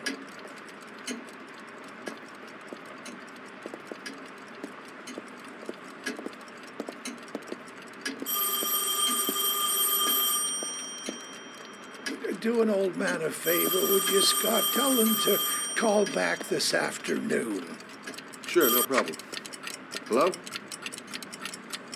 Yeah, this is Manfred's. He's not available right now. Could you call back later this afternoon? Thanks.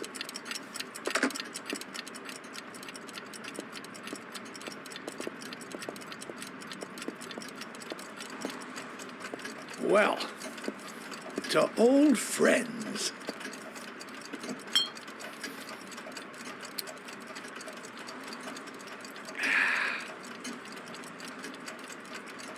I'd like you to have a look at an envelope. I thought maybe you could tell me about the typewriter that was used to type the address on it. Oh, let's have a look. Now, could you pass me the magnifying glass from behind the counter? Oh, sure, please? I'll get it. My eyes are beginning to fail me.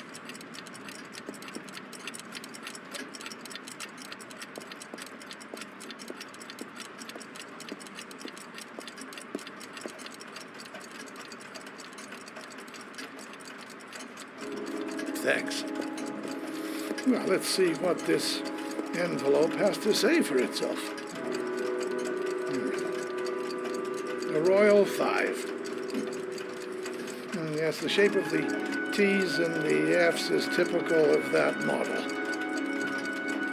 Produced between 1907 and 1924.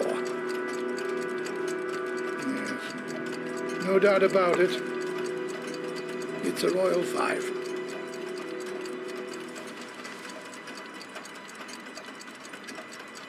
These typewriters, are they rare? No, they're fairly common. I'd say many folks have one gathering dust in an attic or in their cellar. Do you keep a record of all your clients? Oh, yes, indeed. At least the ones who pay. Any chance I could get a peek at that? Yes, of course. I keep my account books in the office. If you're not in a hurry, I have a list of all the clients who ever bought a Royal 5 or had one repaired. Yeah, that would really help us out. Delighted to help. Give me 2 minutes, and I'll be right back with the list.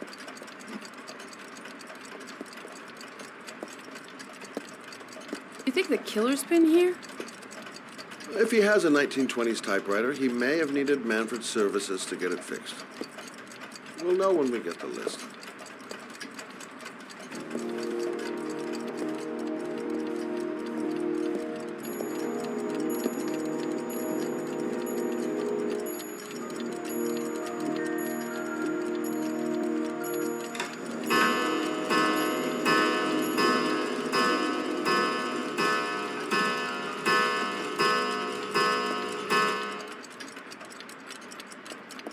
The killer's name might be in Manfred's papers. Lauren thinks she's about to fight. Hello? Manfred! Hello? Your call is logged, sir. A police car will be there in a few minutes. I need to know who you are, sir. Sir? Hello?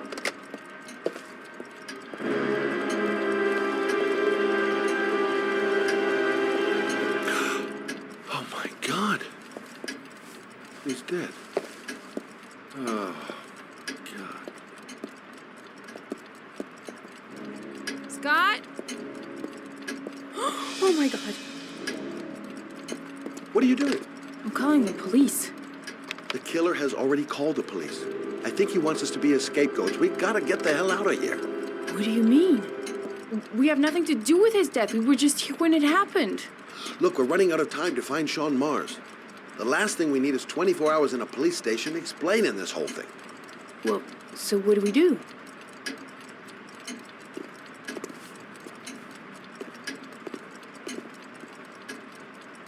Watch the front door. I'll get rid of our fingerprints from everything we touched since we came in. We better work fast. The police are gonna be here any minute.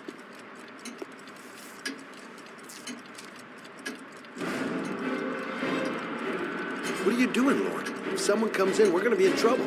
These are Manfred's account books. He must have been looking for owners of Royals when he was killed. Forget it. We gotta get out of here fast.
We get to clean Lawrence prints too. The police will be here any second. I'm almost. Where did we leave prints? Gotta remember. That's it. We're done. You get all the prints?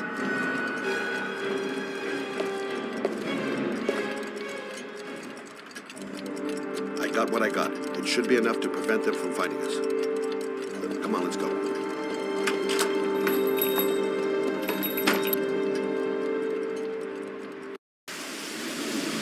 Where are we going? I'm taking you home. This is getting way too dangerous. No way. We're partners, remember? We had a deal.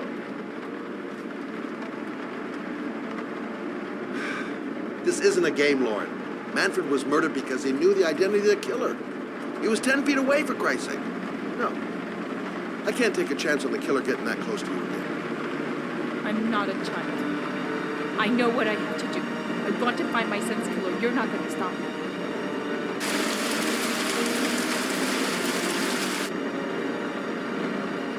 You're gonna be a good girl. You're gonna go home and let me get on with my investigation. Stop the car. What? Stop the fucking car!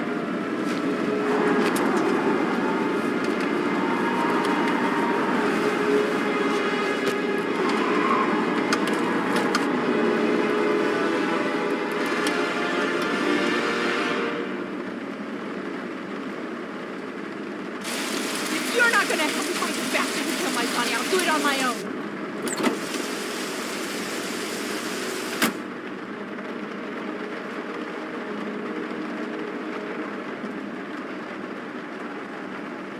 Crap, I have no choice. I guess I'm doing this to protect her.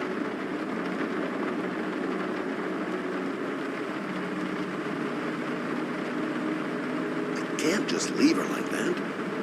She'd do anything to find the guy who killed her son.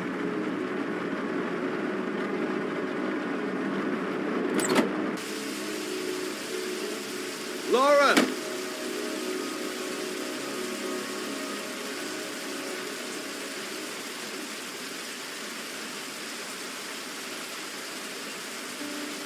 I miss him. Miss him so much. Do anything to hold him once again in my arms.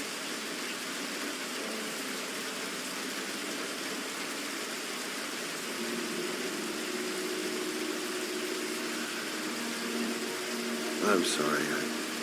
I shouldn't have talked to you like that. It's just that I wouldn't want to see you get hurt.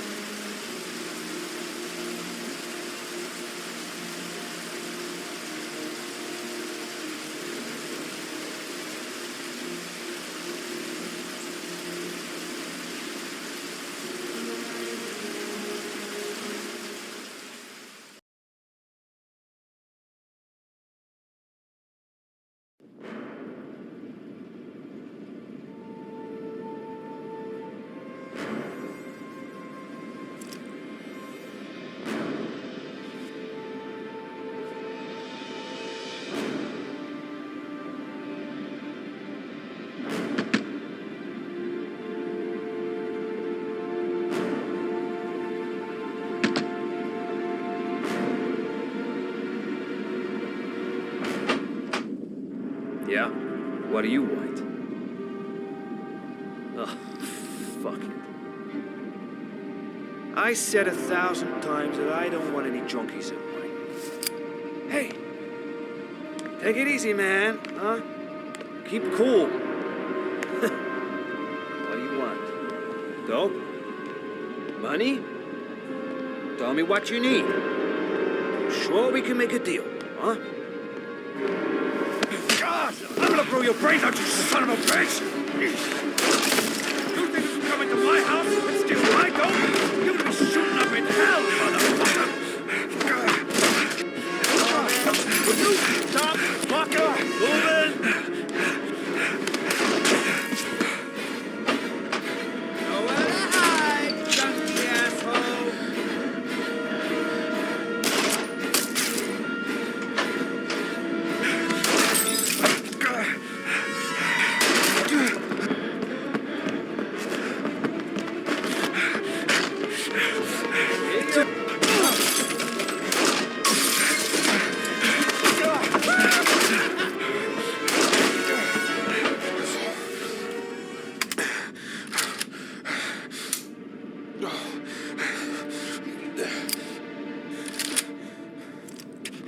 Hold it, man.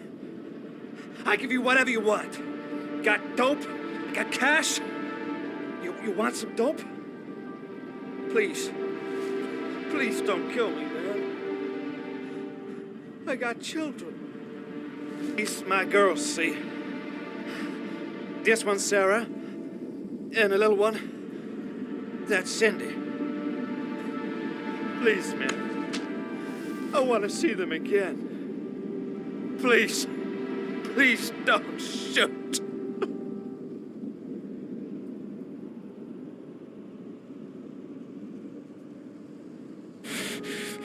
I'm a father, too. But I'm no killer.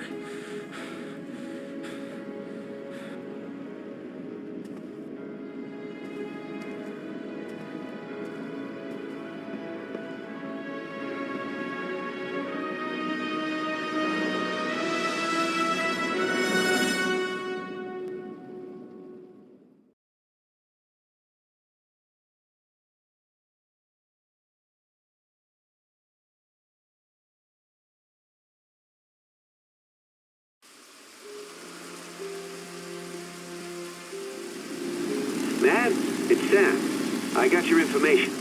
The owner of the apartment in Marble Street is a Dr. Adrian Baker. He's a struck-off surgeon. They used to sell drugs to junkies on the quad. He made some cash and bought up some cheap-ass apartments, including the one in Marble Street. Of course, he got caught. He did a few months in prison and was struck off the medical register. Interesting. Thanks for the information, Sam. I owe you one. Hey, Matt, be careful, okay? I'm on it. Talk to you later.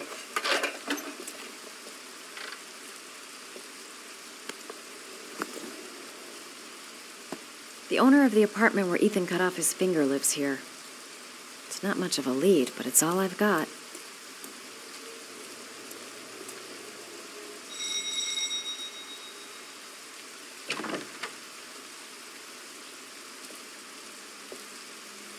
Hi. I was told that you could get Bitropin without a prescription. Sorry, you were misinformed. Goodbye. Hold on. I really need your help here. I can pay. Well, why didn't you say so? Please come in.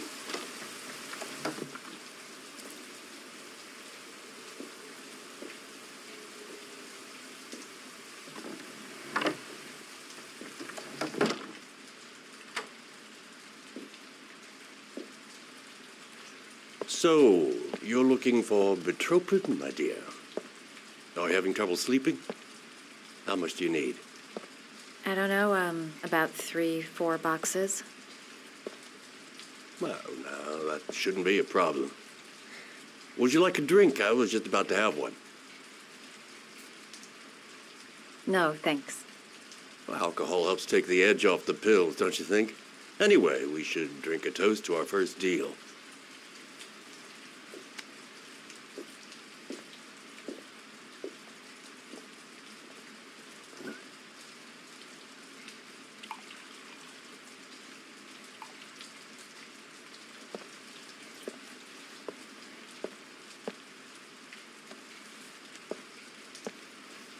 I haven't seen you around here before. Who told you about me?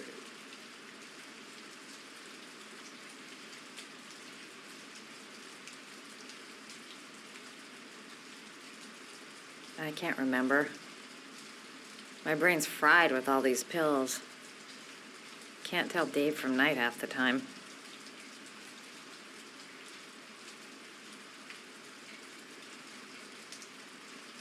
I heard you had some apartments for rent. I'm looking. Sorry, darling. Those are all booked up. Shame. I was looking for something around Marble Street.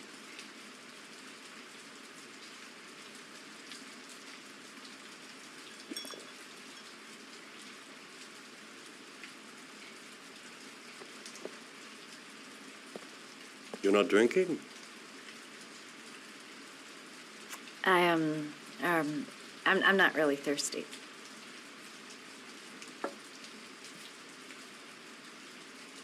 I'll get your prescription. It won't be a moment. Wait here.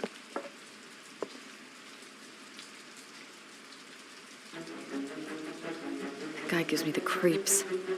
I better take a look around to see if I can find anything before he gets back. His bedroom. Might be something in his bedroom.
some fun together, my darling. I promise.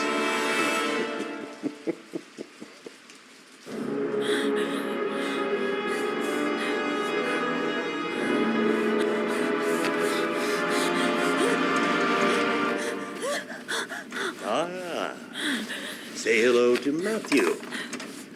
He claimed he had come to the census. Another one of those goddamn government spies. So, you're interested in my Marble Street apartment. I rented to my friend Paco, if you must know. I have no idea what he does there. Maybe that's where he fornicates with his dancers from the Blue Lagoon. To be honest, I don't give a damn. Just as long as he pays his rent, he can do whatever he likes. But enough with the chit-chat. I miss surgery, you see, so I take every opportunity to practice. I don't have any instruments here, so I use whatever comes to hand. I hope you won't hold that against me. Hold tight. This might sting him.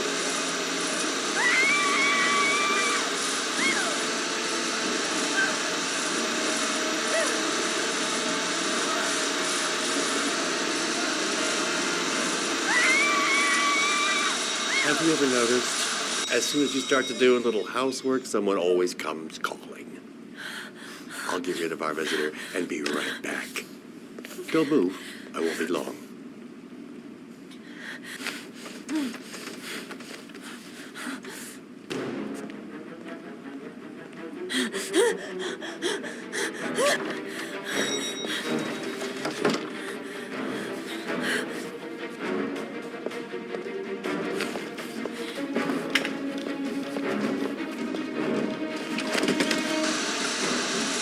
Hello, sir.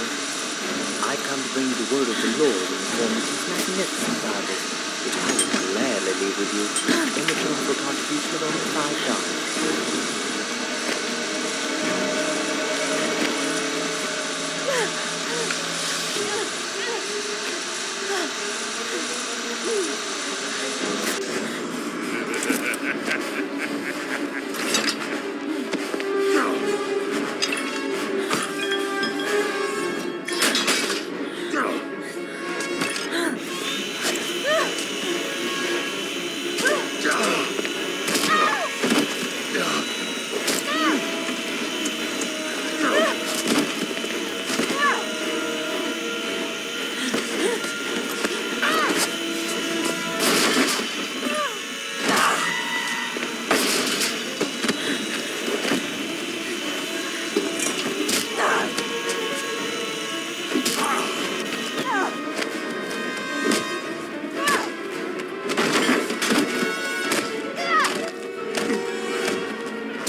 Mad Jack is suspected of stealing the car I'm looking for.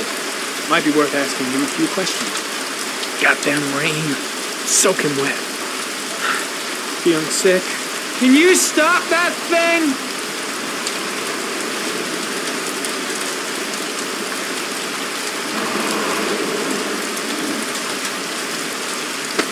Norman Jaden, FBI. Can we talk for a minute? I'm listening.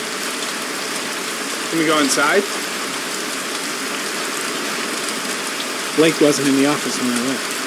Don't think I'm gonna miss him. Tryptophan. Got it in my pocket. 24 hours. I've got less than 24 hours if I want to find Sean Mars still alive. I'm looking for the owner of a blue Chevrolet Malibu 83. I don't give a damn how the car got here, whether you stole it or not. I just want to know who bought it from you. Sorry, ma'am. Don't ring a bell. I got a real bad memory for names. Perhaps I can help you to remember. If we find out that you sold the car to the man we're looking for, you're looking at some pretty solid time inside, Jackie boy. You trying to scam me with your big talk? I never saw your damn car. Now take a walk.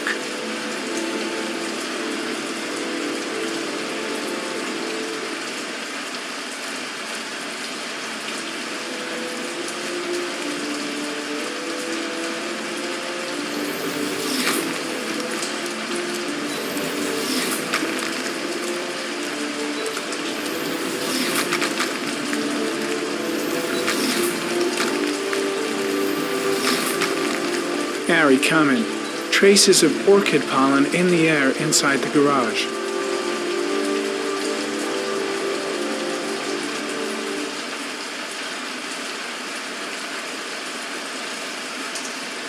Same brand of tire as the car I'm looking for. Has the killer's car been here?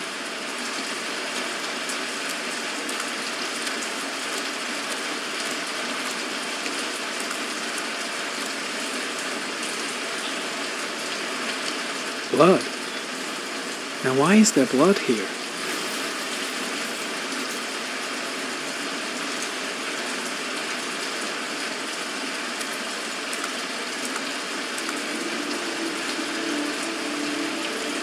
The blood tracks lead to the acid bath.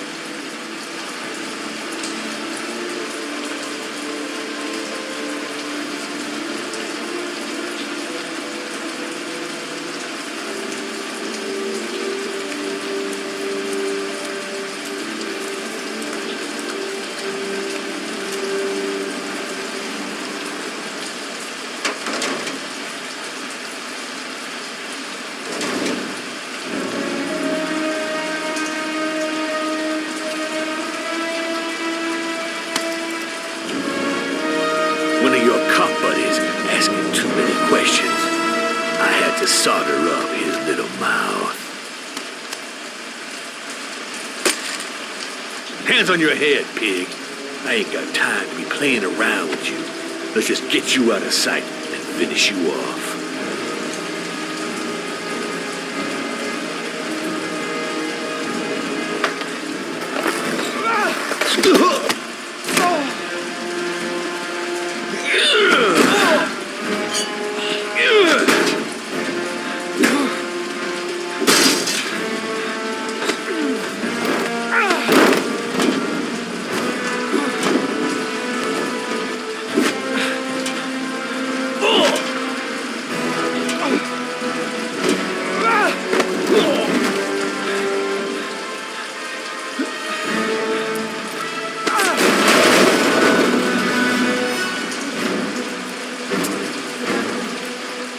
Enough fucking around. You're gonna tell me about the man with the blue car. Go fuck yourself in the ass. Last chance, Jack. Make it easy on yourself. What you gonna do? You ain't got them killer eyes, so what? You gonna cuff me?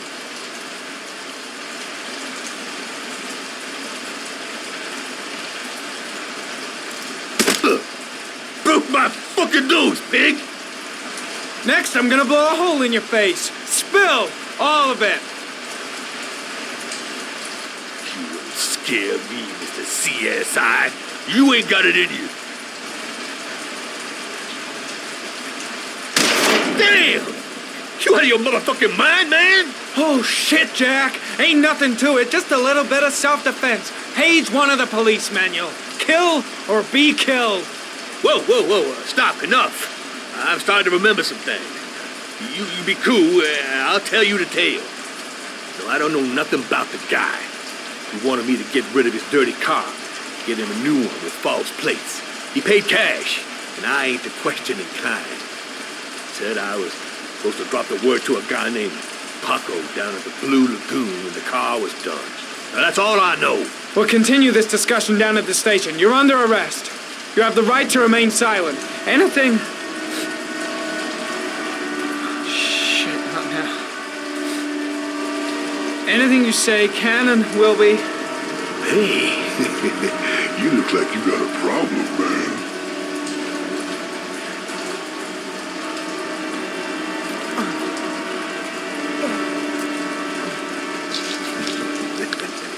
What? They letting you dope heads in the FBI now? God bless America.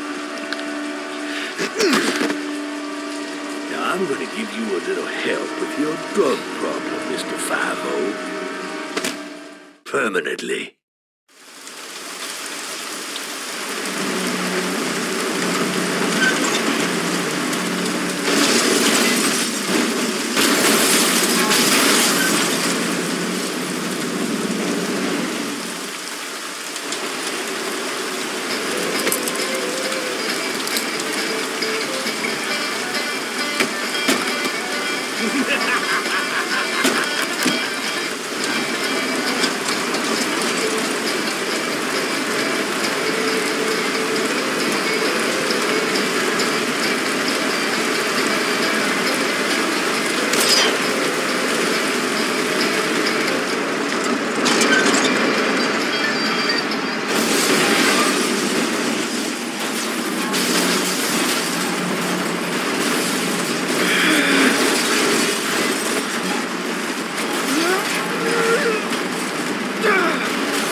Come on. What you got?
You think the origami killer killed Manfred? That makes sense. Didn't want him spilling his guts to us. And you suspect Gordy Kramer, right? Oh, him or one of his men. Gordy has the time and the means, not to mention the fucked up attitude to go along with it.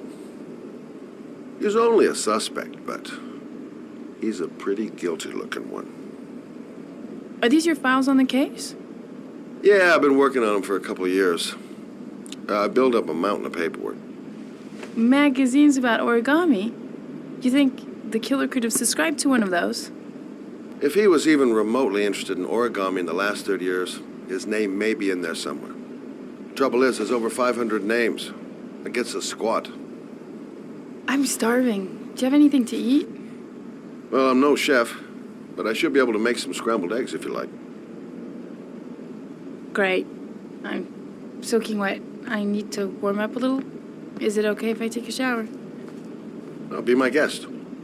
Go in my bedroom. It's the next door. Oh, I'll cook up the eggs while you're under the shower.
I took the liberty of borrowing your bathrobe. Looks better on you.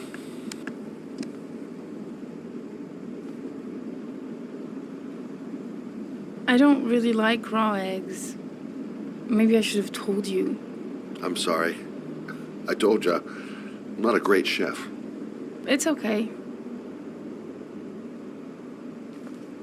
What's that? The notebook I took from Manfred's place. According to this, about 30 clients bought spare parts for Royal machines in the last 10 years. The killer may be one of them. Oh, you know, checking out the alibi of 30 clients one by one, that's a lot of legwork. Except that if we cross-check them with the list of subscribers to origami magazines, you still got that, right? Yeah. Lauren, wait.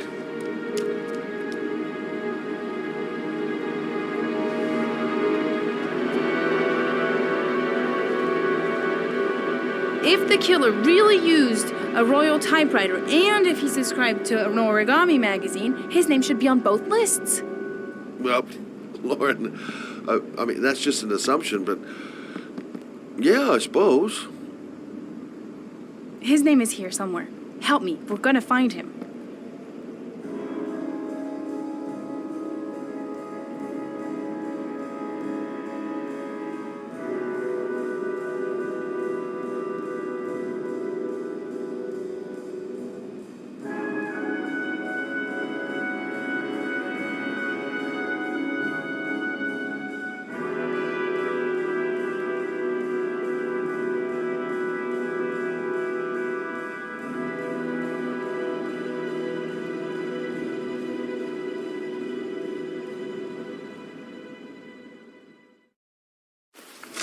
The only guy whose name is on both lists died when he was 10.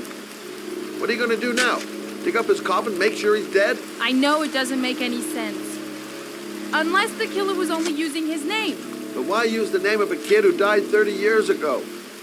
Well, that's what we came to find out. The name is John Shepard. It should be on a grave around here somewhere. You never give up, do you?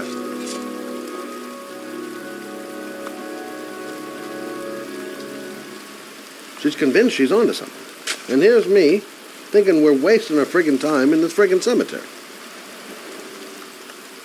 Time to look for John Shepard's grave. This girl knows her mind all right. No point in trying to reason with her. It's cold. It's raining. I'm standing outside getting soaked. Oh, how I love my job. Excuse me. I'm looking for the grave of a boy named John Shepard. Straight ahead, a little further on. Thanks.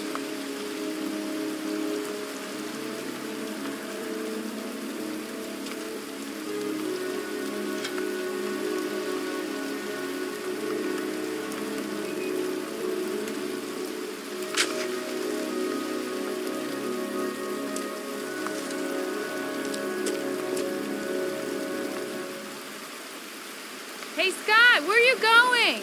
John Shepard's grave must be somewhere around here. Did anyone ever tell you shouldn't shout in the cemetery?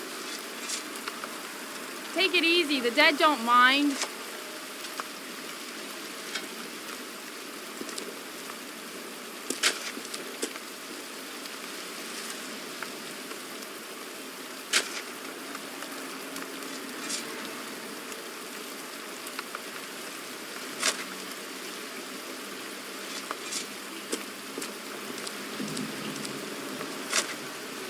Is that it? Have you given up? I was just having a look around, if you don't mind. Thought I found a new partner, not another lieutenant.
Origami figures. That's one hell of a coincidence.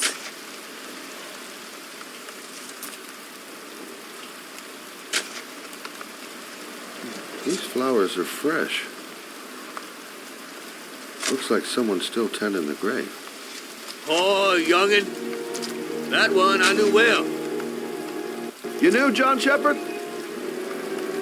I've worked this graveyard nearly all my life. I remember what happened. It was in 77, October, I think.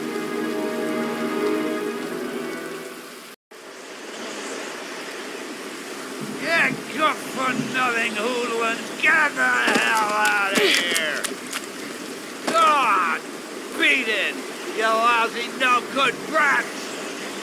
Come back when your fucking mother comes home from work. He's drunk again. What are we gonna do? It's pouring rain. We're gonna get soaked if we spend the day outside. Well, at least you won't get beat.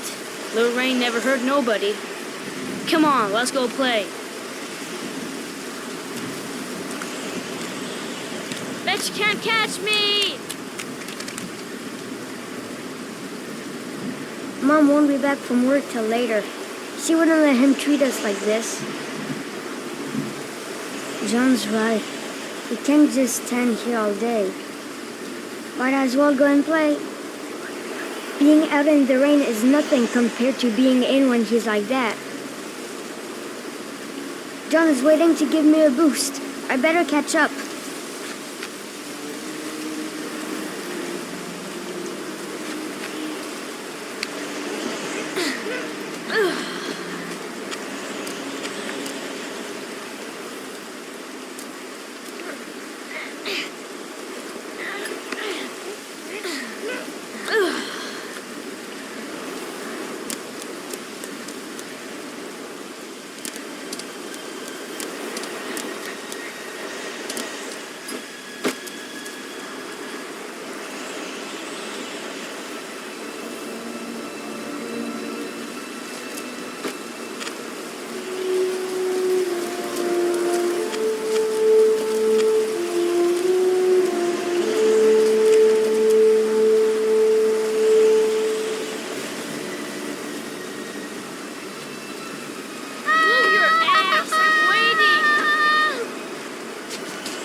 Nothing but a slowpoke.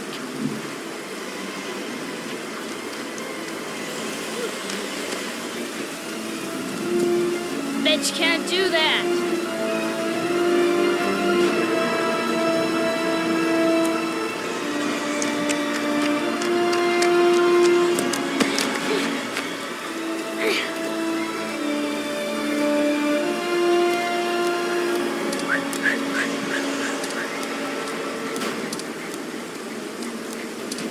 Jeez, you're nothing but a slowpoke.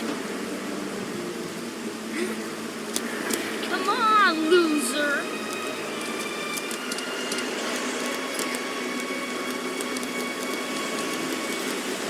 What you doing? You're coming or not?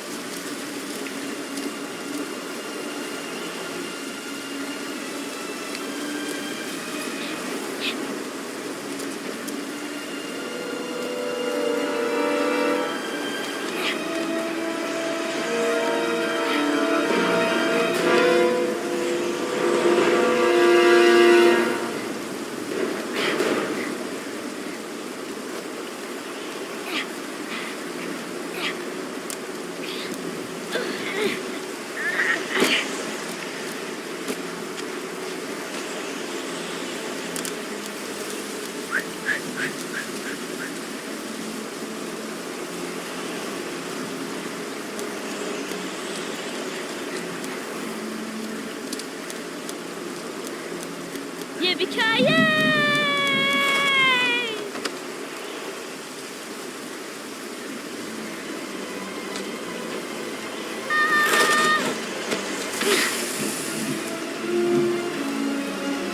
You don't need to do this if it's too hard for you. No chance, I can do it all right. Just watch.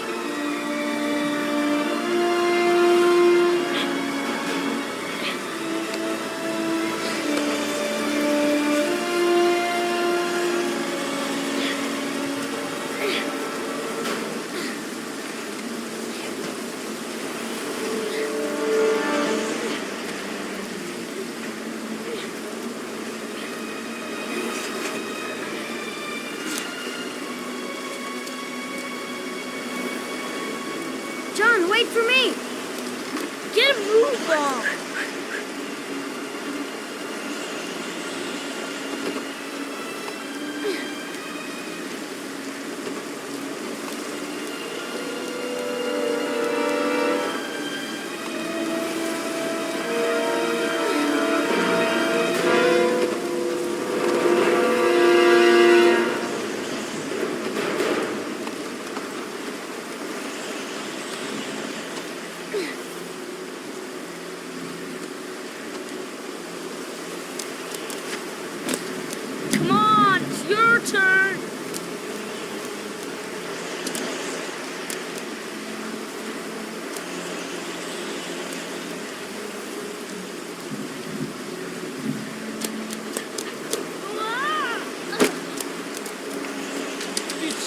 time!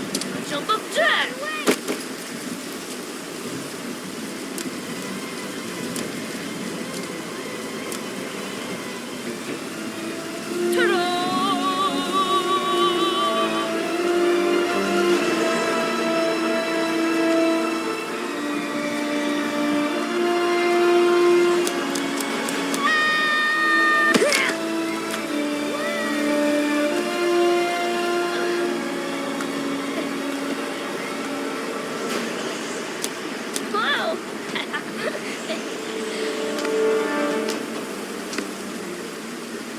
Let's play hide and seek. You go and count to 20 and try to find me, okay? 1, 2, 3, 4, 5, 6, 7, 8, 9, 10, 11, 15, 19, 20.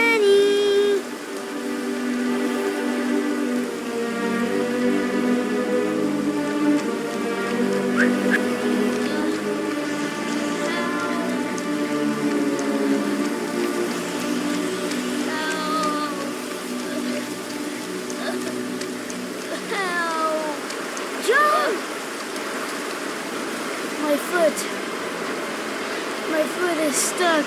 Grab on! Up the road there!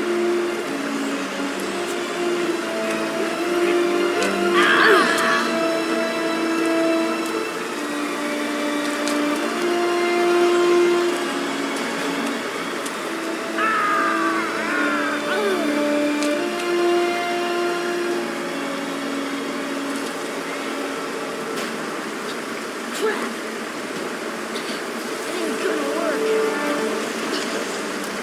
What are we gonna do? Hang on, John. I'll get help. Just hang on. Go on, hurry. I think the water's rising. I'm hurrying. I'll be right back. But the poor kid never did find any help. Yet his brother drowned in a pipe full of rainwater. The boy that lived, what happened to him? Well, all I know is he got separated from his parents. I think he got adopted. Well, looks like a storm's coming. I guess I better be getting home.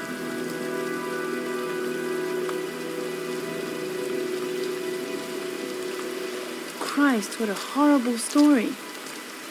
John Shepard drowned in the rain while holding his brother's hand. Do you think he could be the origami killer? Come on, let's get back in the car.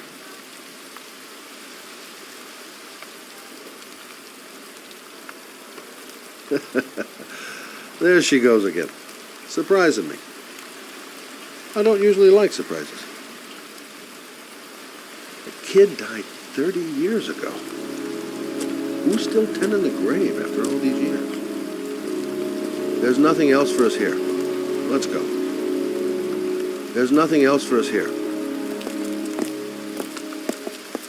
Wait. What's the matter? That man over there. Yeah? It's Charles Kramer.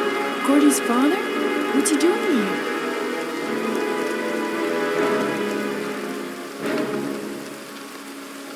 He's putting flowers on John Shepard's grave.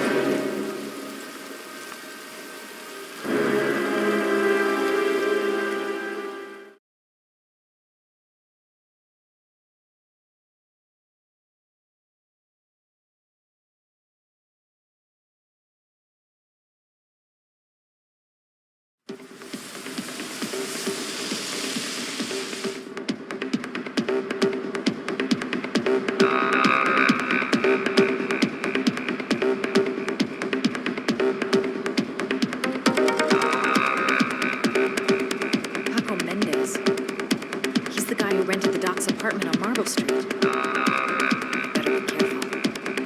He might be the killer.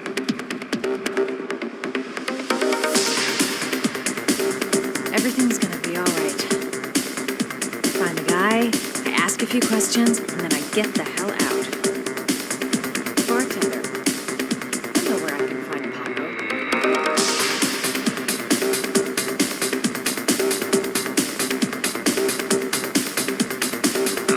Still haven't gotten over my encounter with Dr. Death.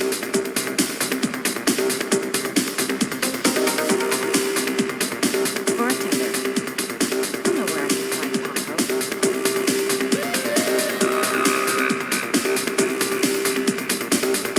If this Paco is one of the buddies of Dr. Death, I better watch my step.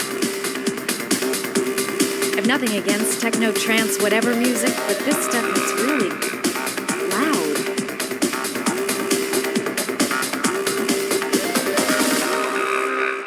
Play school for the jet set. Not really my kind of hangout.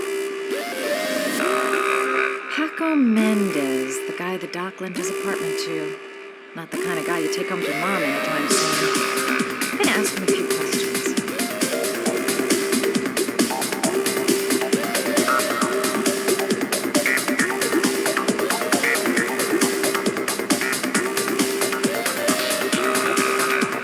Bartender. I know where I can find Paco. Bartender. I know where I can find Paco.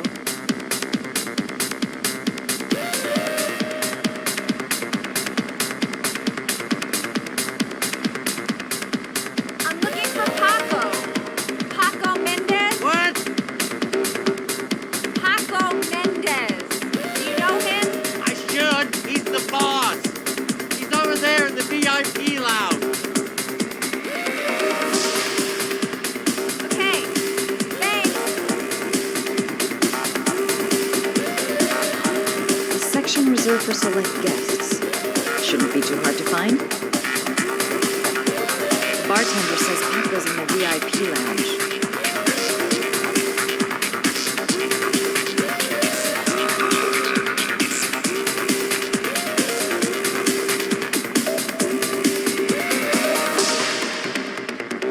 I've got to speak to Paco.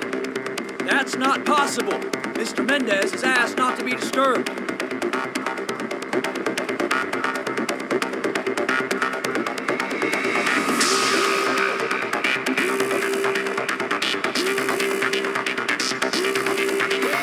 Sorry, lady. Invited guests only.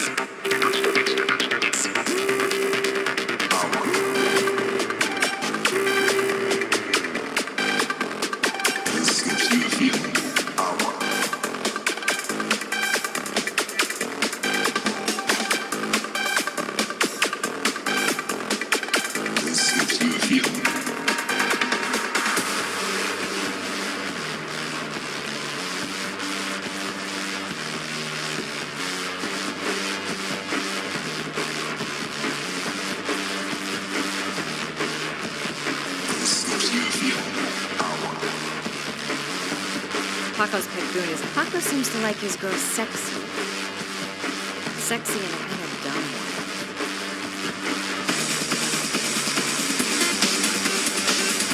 I'm gonna have to rethink my strategy if I want to talk to Paco. Gotta find something to change.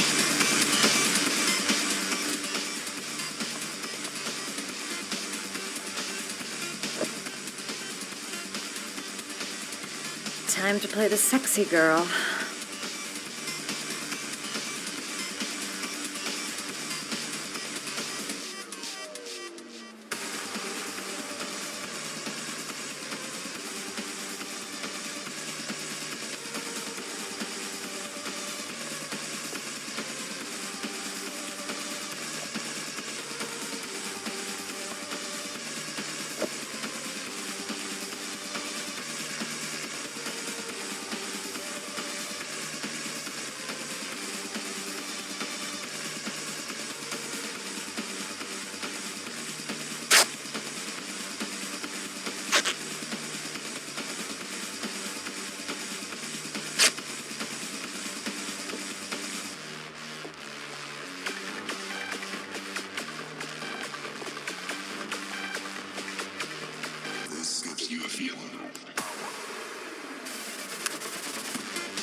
Hey, you!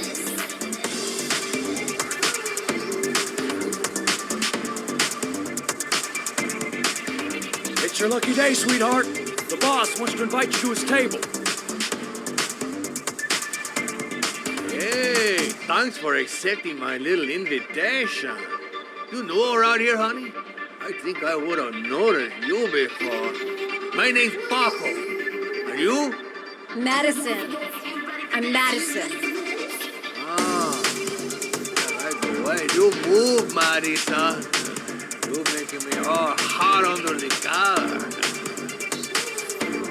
Maybe we can continue this conversation somewhere more private. Oh, cool, baby. Yeah, come with me.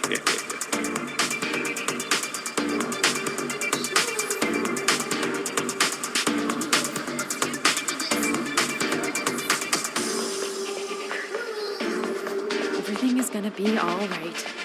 I have a plan. I know exactly what I'm doing. This is no time to get squeamish. Even if my legs do feel like they're about to give way.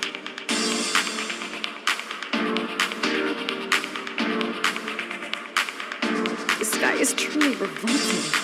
Ugh. Just follow him to his office.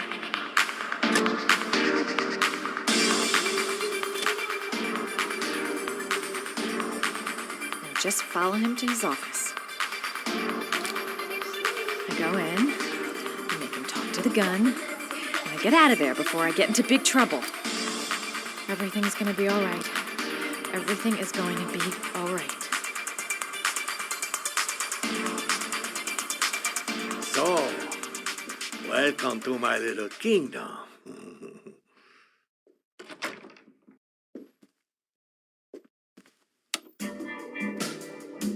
I'll take that. Just get in the way of the good things, sweet cheeks. So, show me what you can do. Take it all. Slowly. Take it all on.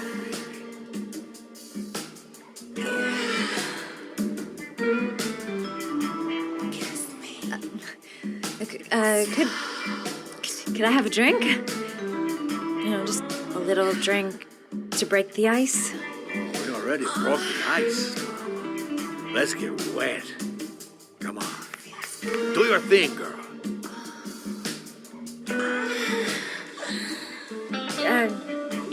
Could we just talk first? We don't need any more talking, baby. I all talked out. Now, show me what you can do.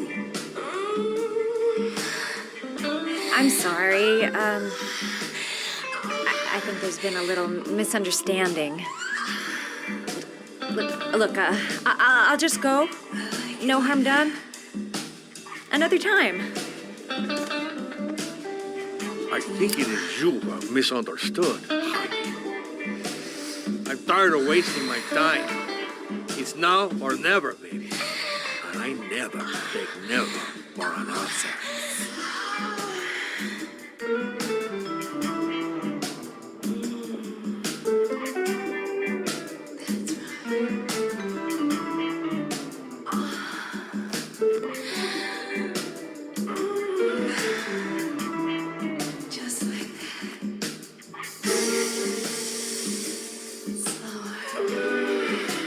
Think of something. There's got to be some way out of here. Do what it takes, Mad. Play for time.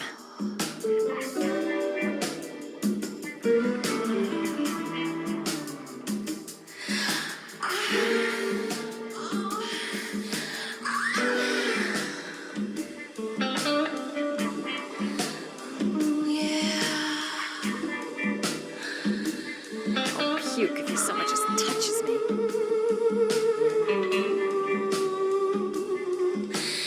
I could call for help. Oh, that's stupid. With this music, who's gonna hear me?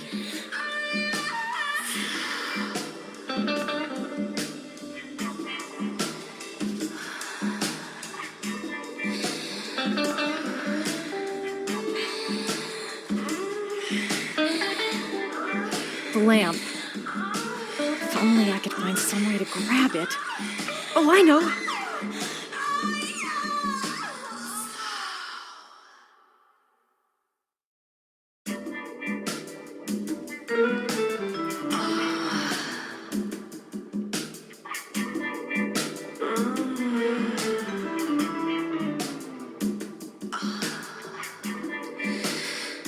Baby, sweet cakes.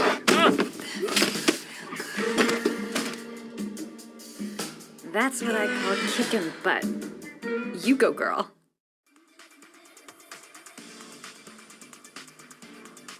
Okay, Act 2. Let's hear Loverboy sing.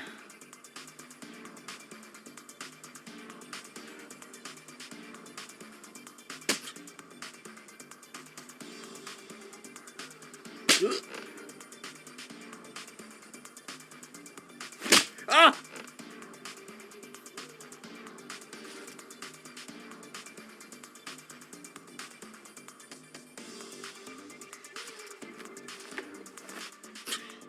If you call out, I'll kill you. Got it? Shit. What you want? You rent an apartment on Marble Street. I want to know why. An apartment? I don't know what you're talking about.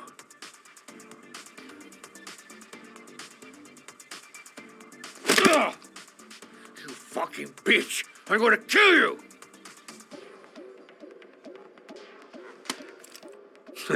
You haven't got the balls, lady. But you're gonna know balls when I catch up with you. Boss? Is everything all right?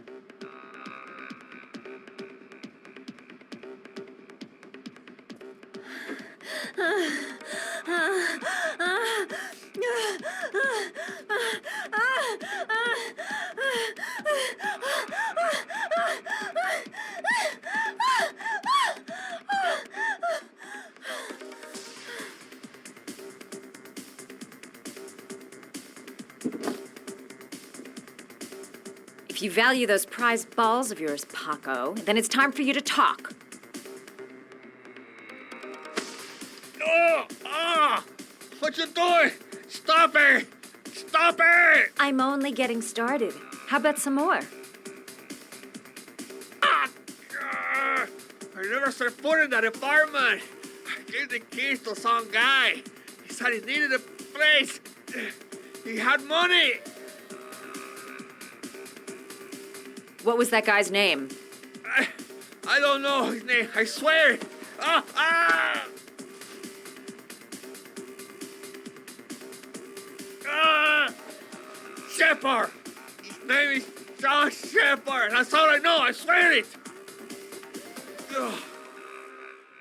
There, that wasn't so hard, was it? I really appreciated this romantic moment, but I gotta dash. See you next time, lover boy. Time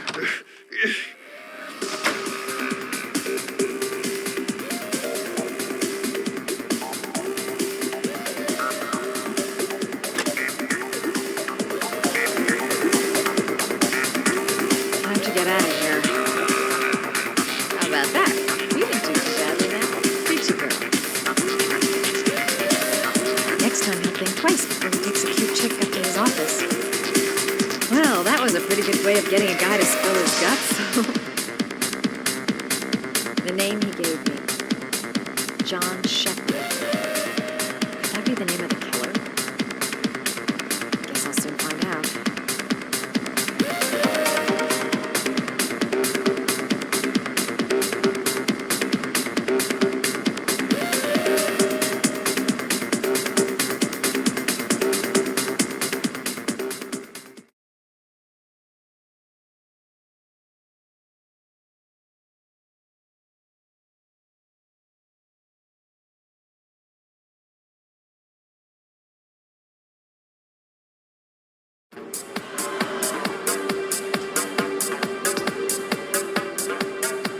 I'm here to see Paco.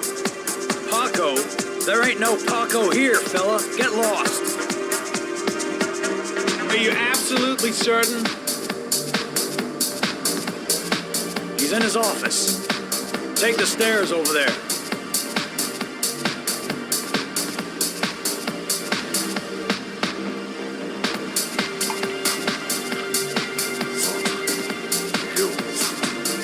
Scar, I gotta hear you come in. This crazy beast came around here asking questions about the apartment on Marble Hill. I don't know what you're doing now, and I don't want to know, but whatever that shit is, it's beginning to draw attention. Look, I know you kept me out of prison, but that fucking bitch nearly killed me. Everything you ask, I think my debt to you is paid. Don't fuck around, man. No, wait. I can still help you out. No, don't.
The guy came to see him.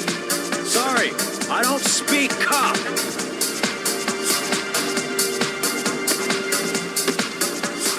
Watch my lips, asshole. I got no time to translate. Did Paco know the guy? Yes or no? John. He said his name was John. Friend of Paco's. Always let him straight up.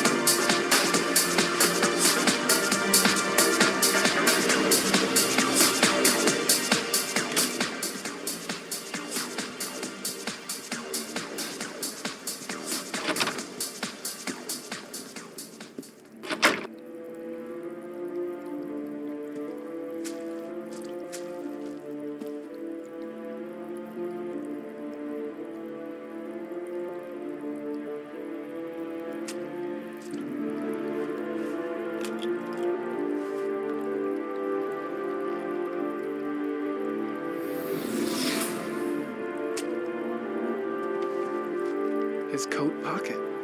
I tore it off during the fight. 2 receipts from the same gas station. Interesting.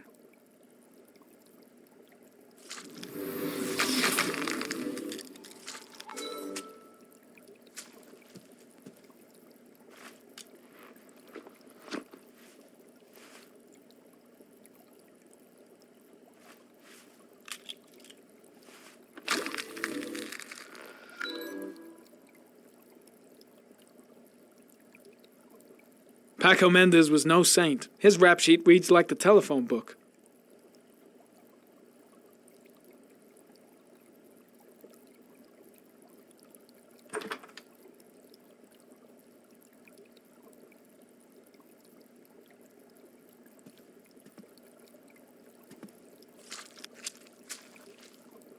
Madison Page. What was a journalist doing here?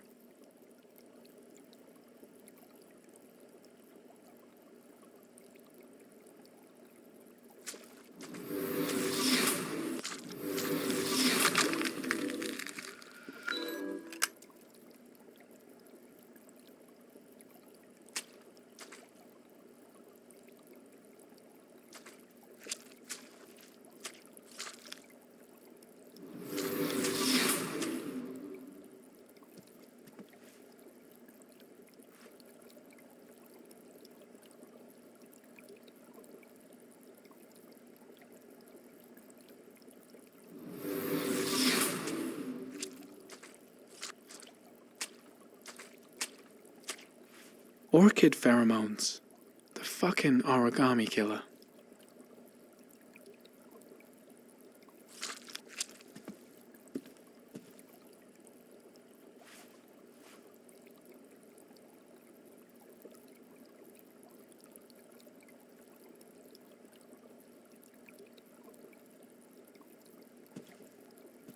The killer was looking for something.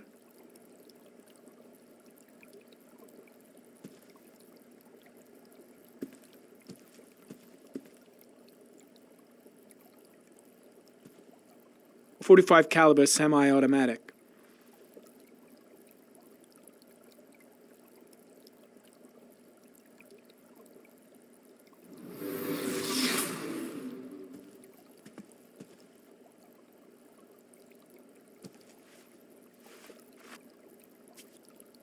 .45 caliber.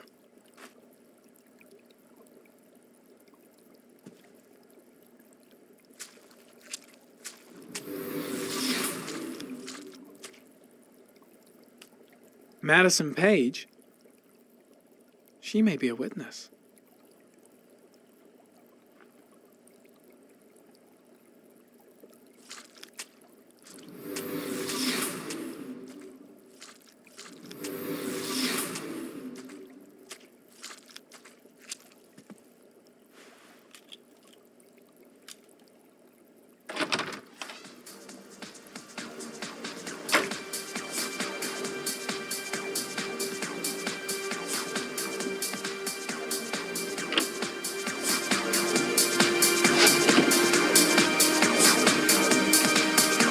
Gotta go. Need to think about it. I seem to spend most of my time getting shit.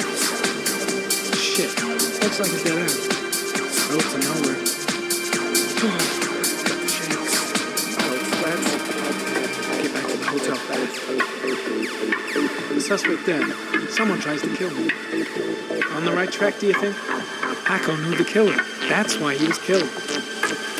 I'll end up a basket case if things keep going like this. That bastard nearly broke my neck. It's too dark. It all happened so fast. Didn't have time to see his face.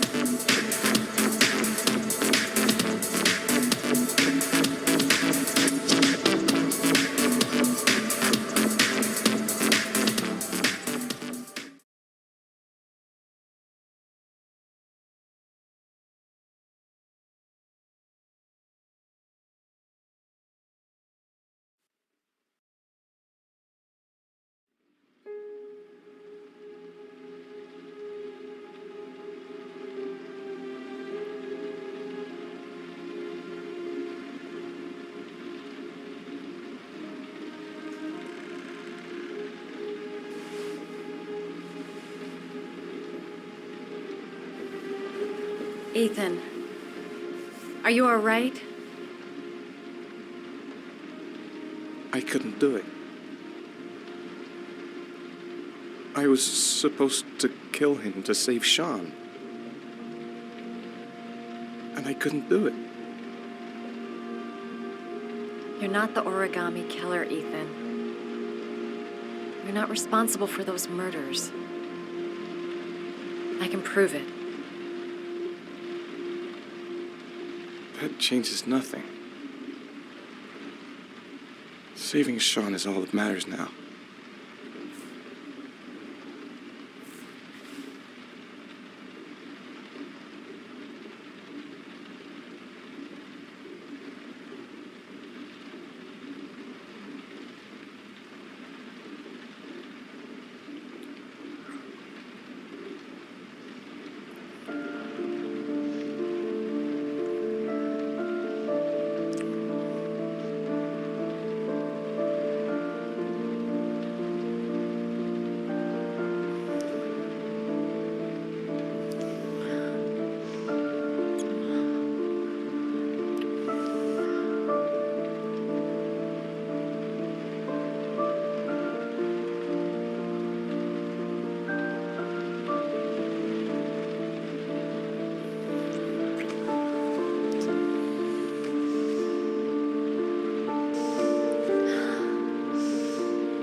have guessed? All this time and I had no idea. Ethan, what's the matter? I thought I meant something to you. Listen, You're a pretty good nurse for a fucking journalist! Ethan, I wanted to tell you, but... What kind of article were you gonna write? My life with a serial killer? No. How I caught the origami killer. Maybe you'll get a book deal. I hope it was fucking worth it! Ethan, it's not what you think. You lied to me, Madison! All this time you fucking lied to me! I thought you wanted to help me, but you're only thinking of writing a fucking book?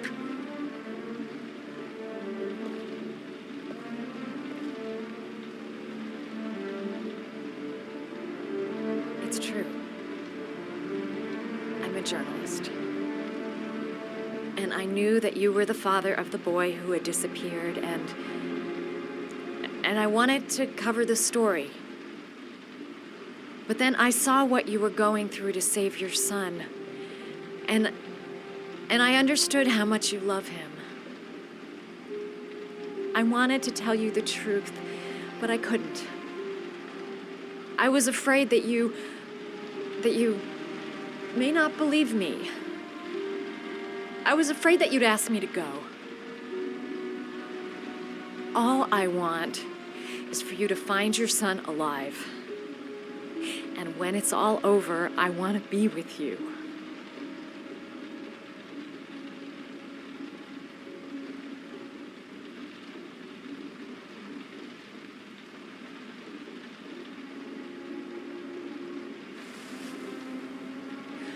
I'm sorry, Ethan. I'm so sorry.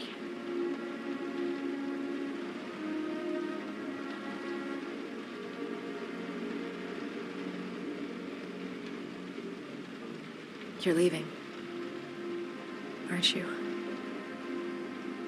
It's the last origami figure.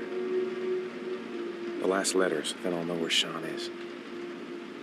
Take care, Ethan. I can't lose you now.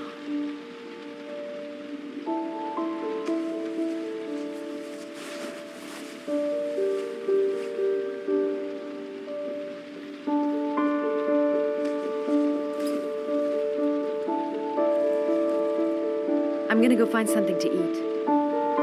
Wait for me. I'll be back in 10 minutes.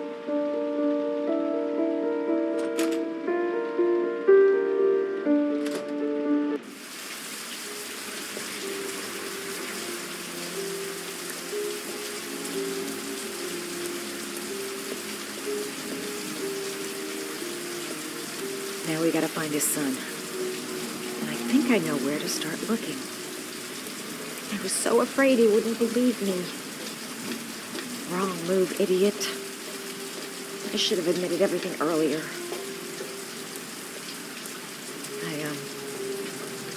I think I'm starting to fall in love. We'll find his son and prove he's innocent. I'll be able to help him now that he knows who I am.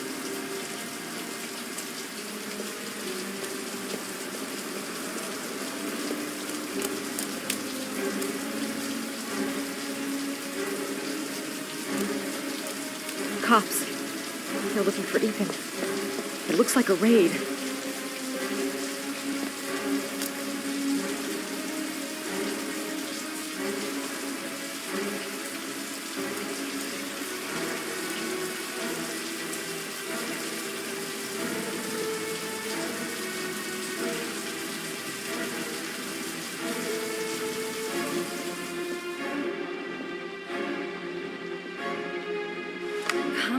What was the damn number? Come on, come on. Pick up the phone. Hello? The cops. They're in the motel. You've got to get out of here.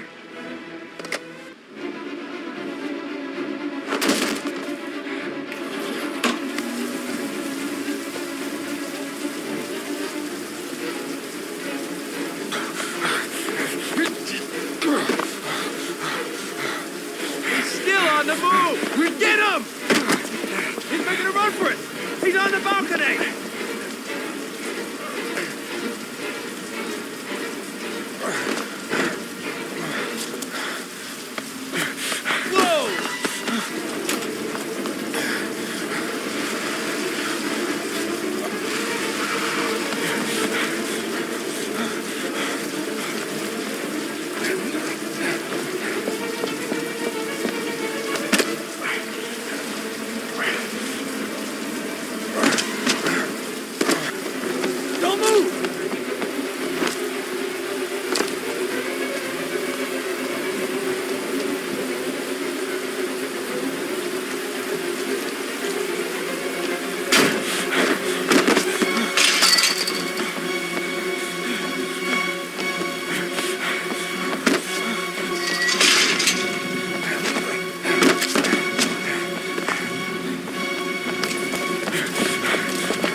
Please, stop!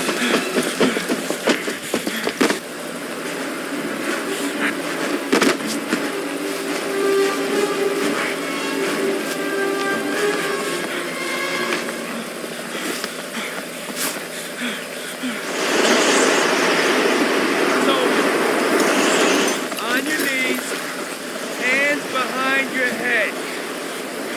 Easy, pal. Nowhere to go. You're surrounded. Holy fuck!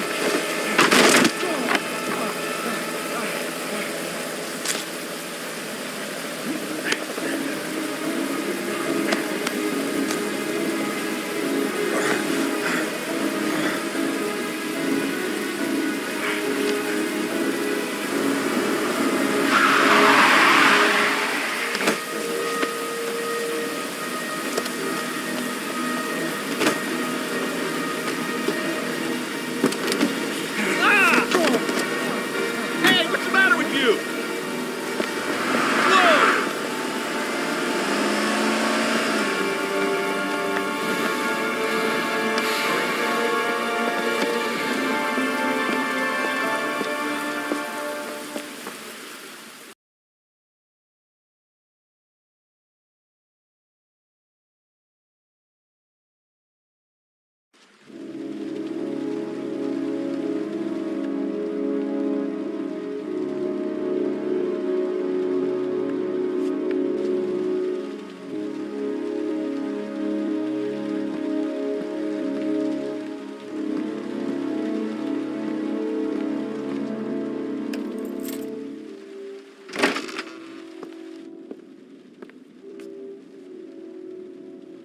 Lauren? I'm sorry, Scott. You should have listened to me, Mr. Shelby. I told you to drop the investigation. Your son is a serial killer. How many people does he have to kill before you turn him in? Gordy has his faults, but he's still my son. You have no children, Mr. Shelby. You can't possibly understand. You leave me no choice. Your investigation is over. For good.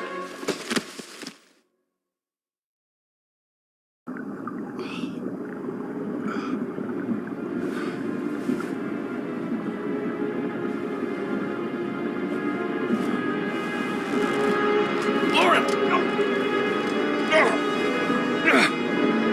Shit!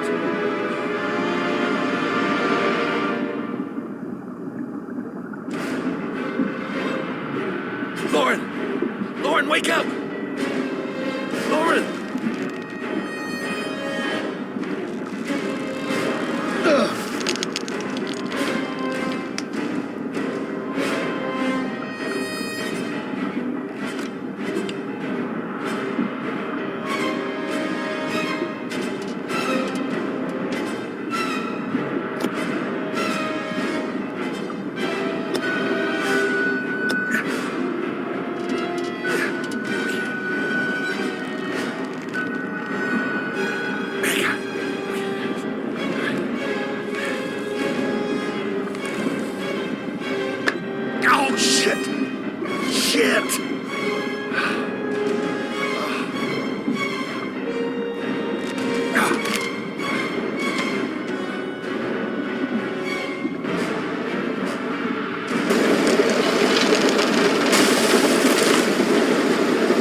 I was going to take up swimming again.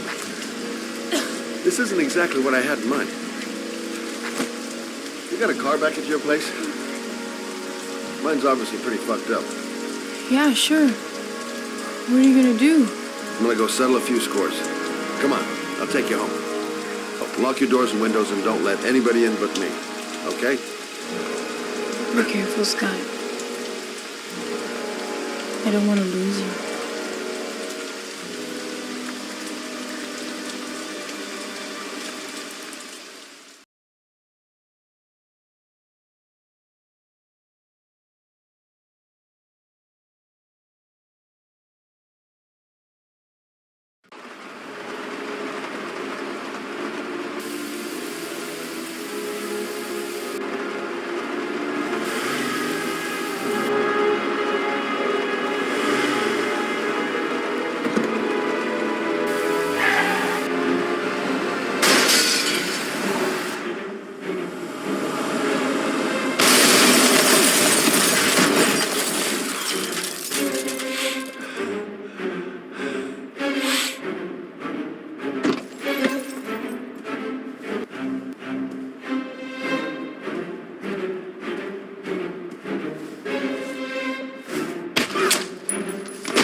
Stay back! Don't come near me, or I'll shoot! Fucking asshole. Please.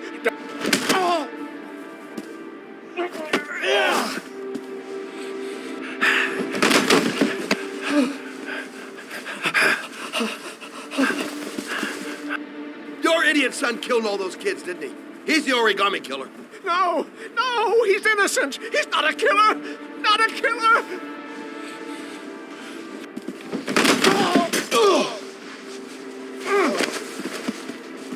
You're a fucking liar. Now tell me the truth. No! No, please! Don't hurt me! Last chance. I don't know. I swear! I don't know anything!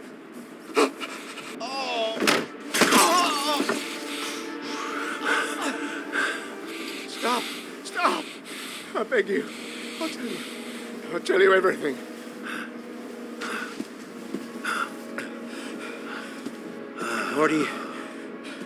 Gordy always wanted his fun, you know. He wanted to be like the origami killer. He kidnapped that kid and he held him under the water for a little too long. It was an accident, an unfortunate accident. He just wanted to play. He told me everything. He was crying. He was so sorry for what had happened. Whatever he did, Gordy is my son.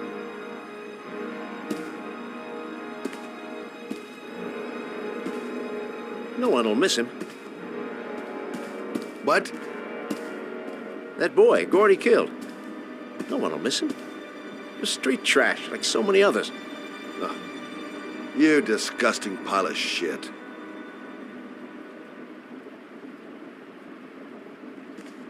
And what about John Shepard?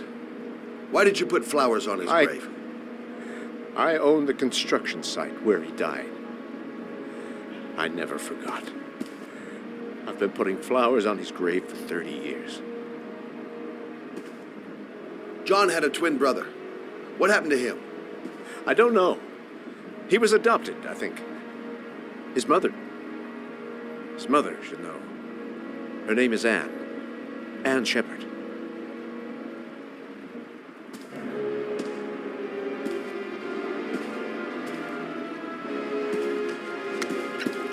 My heart!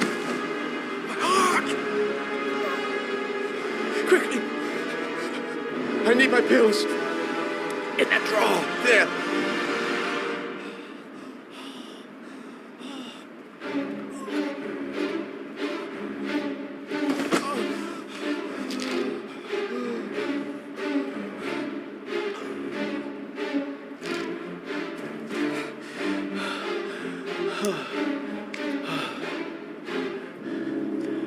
Thank you. You saved my life. I already regret it.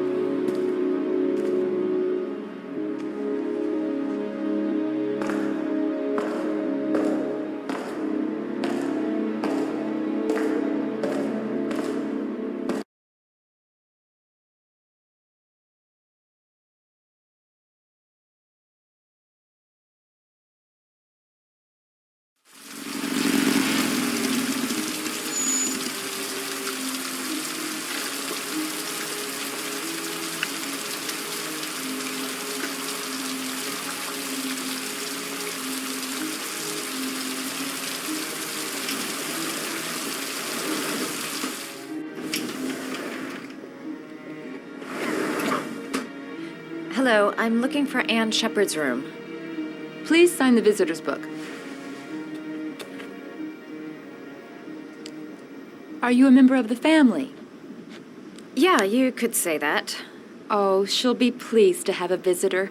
No one ever comes to see her. With the Alzheimer's, she has trouble remembering things, but it'll still please her. You know. It's room 19 at the end of the corridor. Thank you.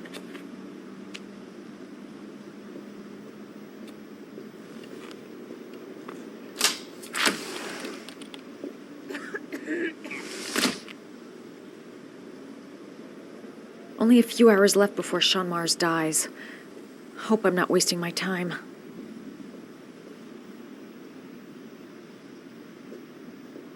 John Shepard died 30 years ago.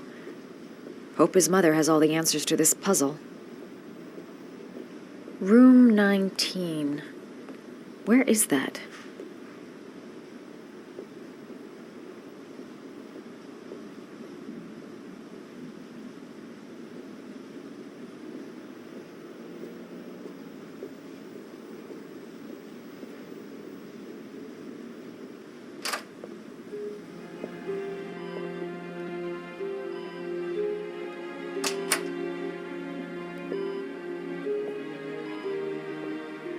Hello, Mrs. Shepard. Is it time for my pills already? No, Mrs. Shepard, They're never on time with my pills. I don't know what they do here. In the other hospital, they were always on time. But here...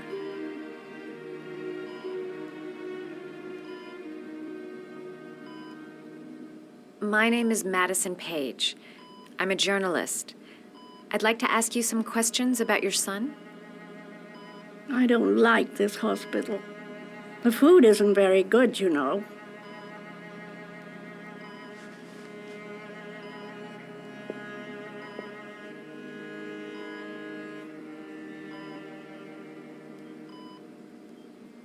Try to remember, Mrs. Shepard. John's twin brother was placed with a foster family after the accident. What was the name of the foster family? I asked them for a television, you know. They said I didn't have enough money. It's a pity. I'm fond of television. Do you remember John? My Johnny. He is a good little boy, you know. I know what happened at Carnaby Square. Do you remember? Carnaby Square. I think I used to live there a long time ago. We didn't have much money at the time, you know. We had to make do with very little. Your other son, Mrs. Shepard, John's twin brother. What was his name? What other son? I have no other son. I never had any children. You had a son named John, and John had a twin brother. Do you have my pills? It's time for my pills.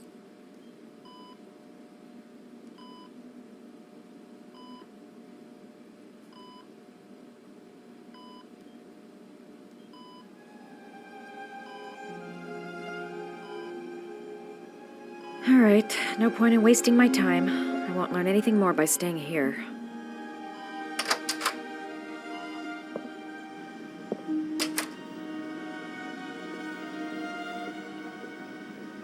This woman might be the origami killer's mother. Must be some way to get her to remember. It'd take days, if not longer, to find the name of the family that adopted her son. Sean Mars would be dead by then. All right, no point in wasting my time. I won't learn anything more by staying here. Does Mrs. Shepherd ever talk about her past? It's not all very clear to her now. Sometimes she'll remember the oddest things, though. I suppose if she sees something that reminds her of her past. I'm looking for her other son. He was adopted. I mean, he's probably changed his name. Is there any official documentation on Mrs. Shepherd? No, there's nothing really. Nothing about her family. I guess if her son was adopted, then she's the only one who could tell you about that. Does she get many visitors? She's been here for 10 years, and you're the first. Sometimes, if you show her things, it seems to trigger a memory from her past. You might get it to remember. Thanks for the advice. Her kids loved origami. Perhaps if I made a figure for her.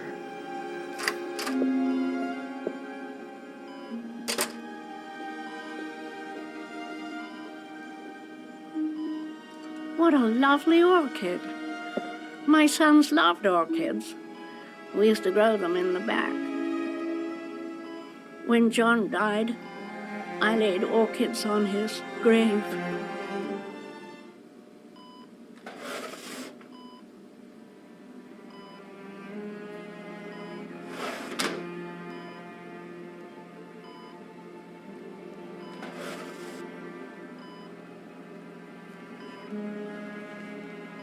Are these your children, Mrs. Shepherd? John and his brother? Is that them? They're good little boys. Their father never looked after them, always drinking. They didn't have an easy life, you know.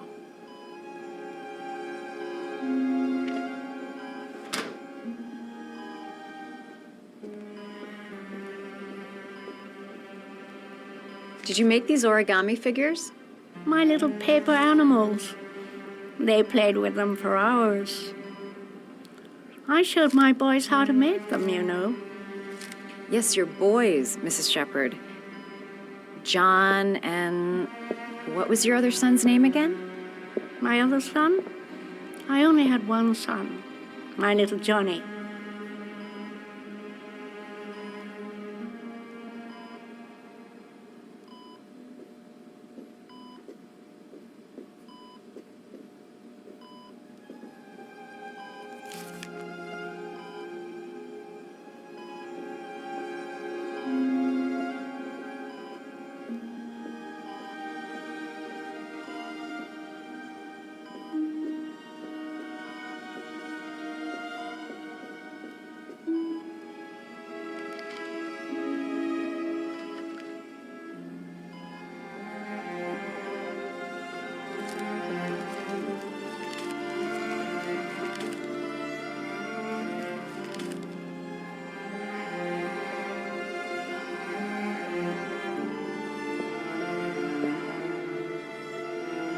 I love origami, but that's not my favorite one.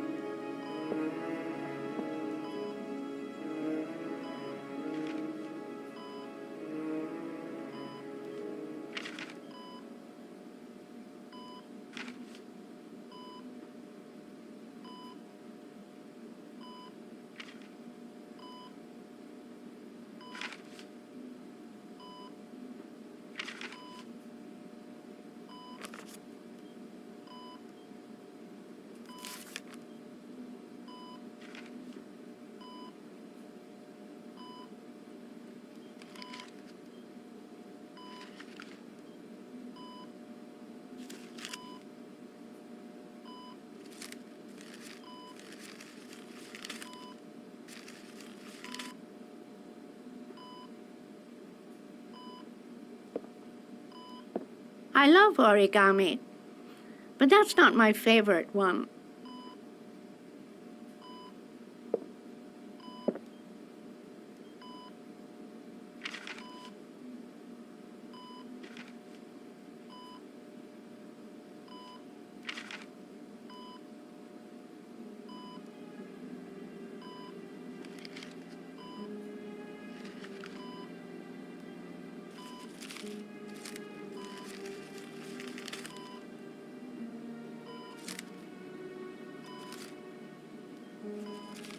Oh, you know how to do these little dogs, too.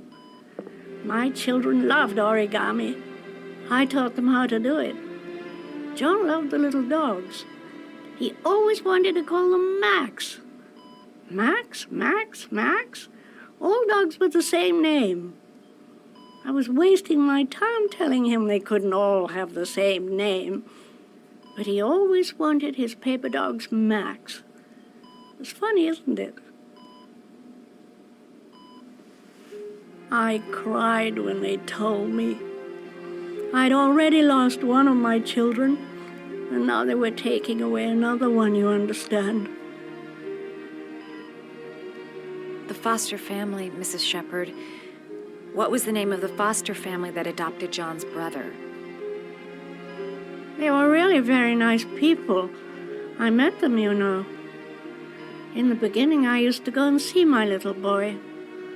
And then I got sick and I couldn't go any longer. Perhaps he thought I'd forgotten him. He must have thought I didn't love him anymore. His name, Mrs. Shepherd.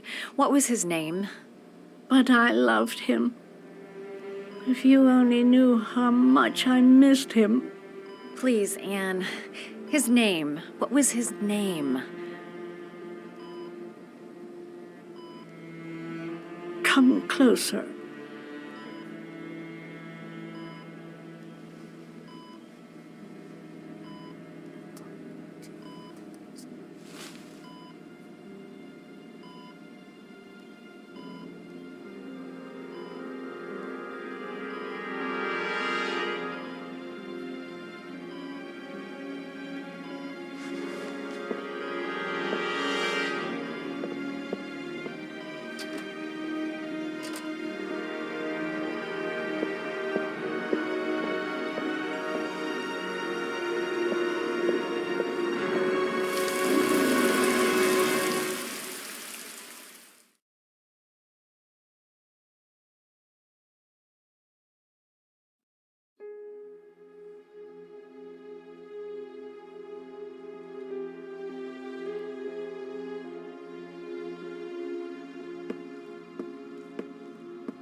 The last origami figure.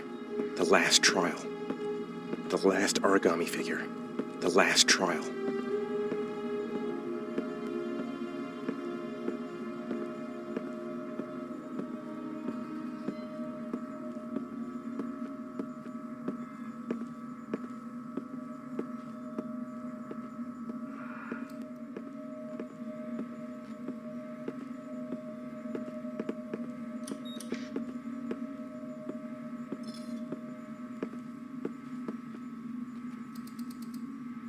The last trial. The last question. Are you prepared to give your life to save your sons?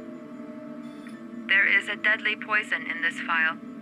It will kill you in exactly 60 minutes. If you drink it, you will get the last letters of the address. You will have enough time to save your son and say goodbye to him, but then you will die. You can drink the vial or decide to leave. The choice is yours.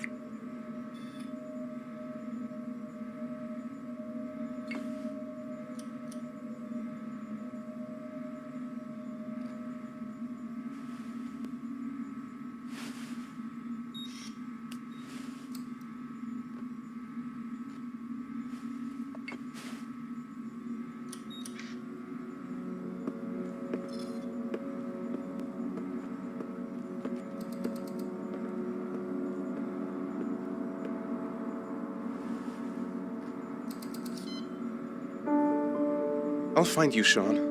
I'll figure out a way and I'll come and get you, son.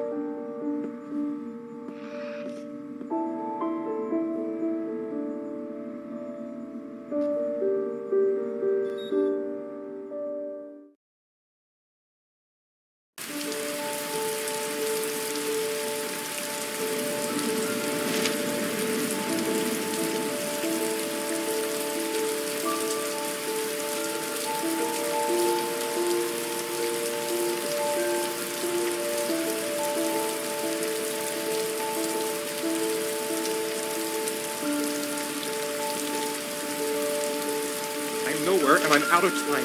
Damn fucking shitty letters from this fucking address. Come on! There's gotta be a way to do this.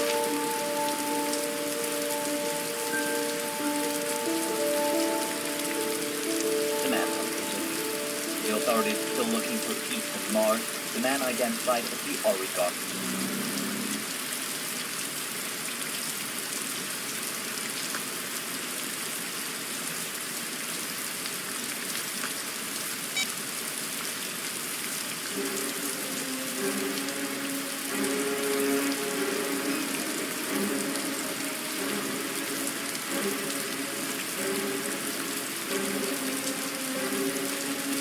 Several different addresses fit these letters. God, they're scattered all over the city. I don't have time to check them all.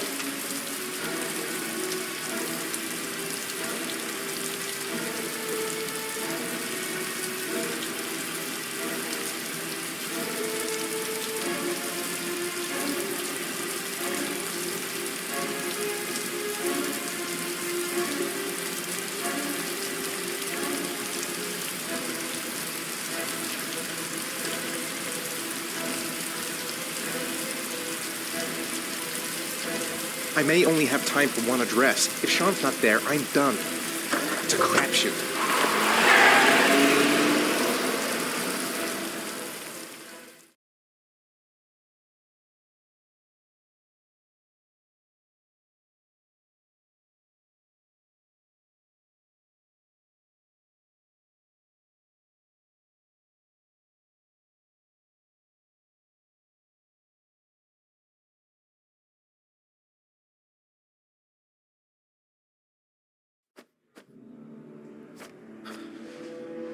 We've only got a few more hours left to save Sean Mars. There has to be a goddamn clue somewhere. It's probably staring me in the face. This kid's gonna die, and I'm going around in circles!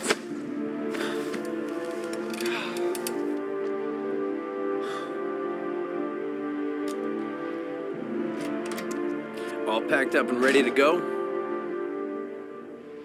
What are you talking about? The investigation's over. We know who did it. We no longer need your services anymore, Norman. So you can ride your files all the way back to Washington. I'd be lying if I said I was gonna miss you. The investigation isn't over. You have absolutely nothing on Mars. Mars is guilty. Case closed. Anyway, it's no concern of yours now. You're off the case. So pack up and fuck off. Blake, you are an unbalanced, psychopathic asshole. I'll take that as a compliment. Honestly, I don't give a shit what you think. I found the origami killer. Everyone's happy. End of story. Have a nice trip back, Norman.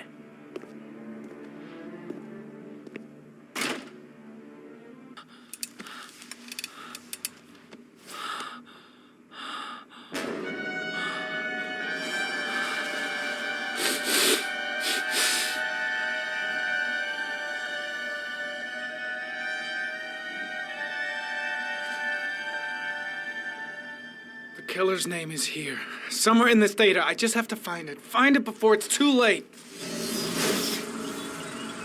Oh, one last thing, sir. You should be careful not to overindulge in you know what. It can be dangerous. Very dangerous. It'll end up killing you if you're not careful. That would be most unfortunate, sir.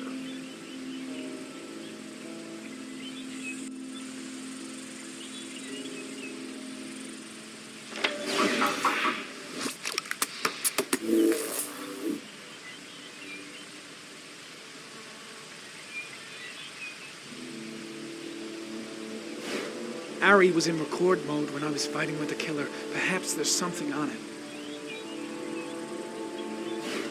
The gun the killer left at the Blue Lagoon. Perhaps there's some way of tracing its history. 2 receipts from the same gas station. Might be near the killer's home.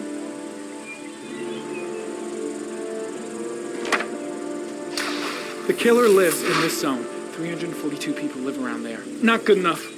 Gotta find a means of identifying the killer more precisely.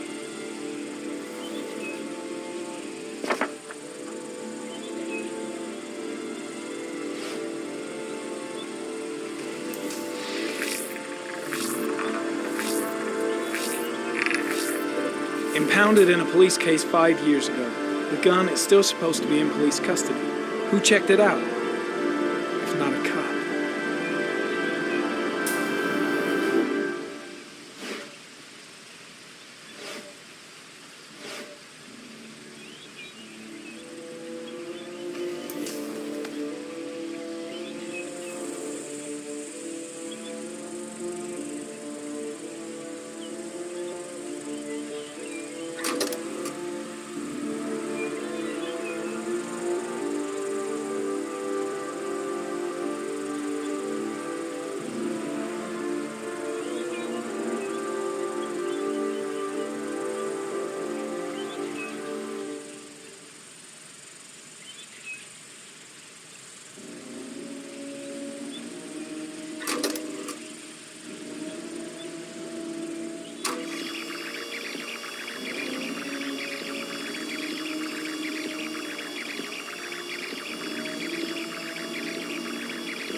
Gold watch.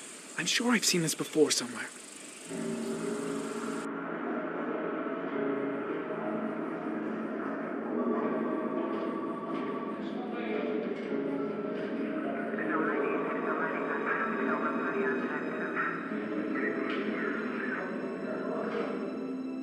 The watch they give for promotions to lieutenant. The killer is a cop.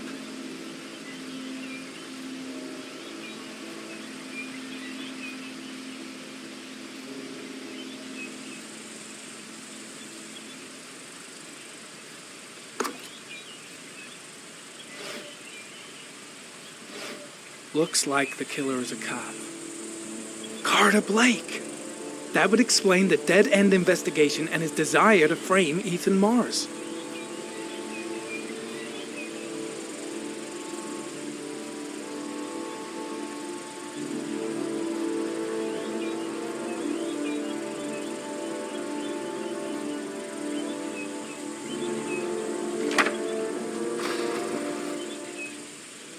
Cop. There's only one cop in that geoprofiling zone. Gotcha. He owns a warehouse on the docks. If I'm wrong, Sean Mars is dead.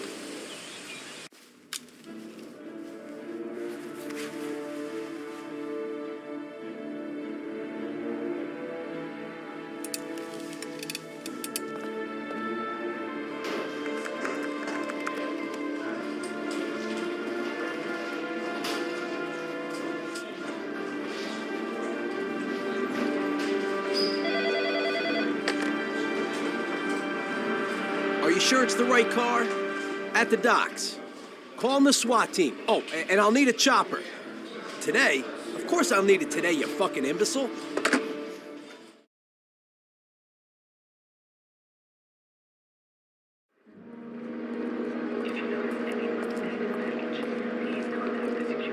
Let me stay with you, Scott. I don't want to go. Look, it'll only take a couple of days. Long enough to get this resolved. I can't just wait while you confront my son's killer. It's the only way, Lauren.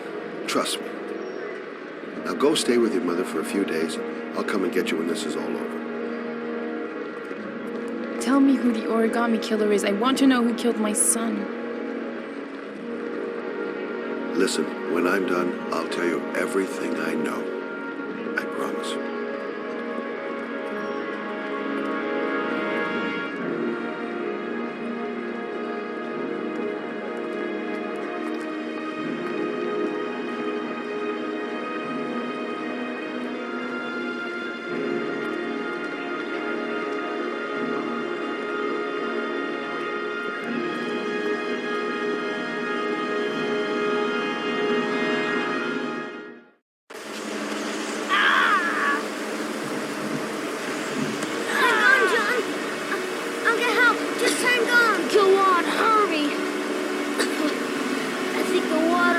rising.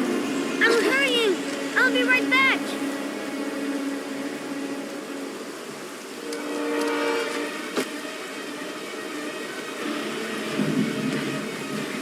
Hold on, bro.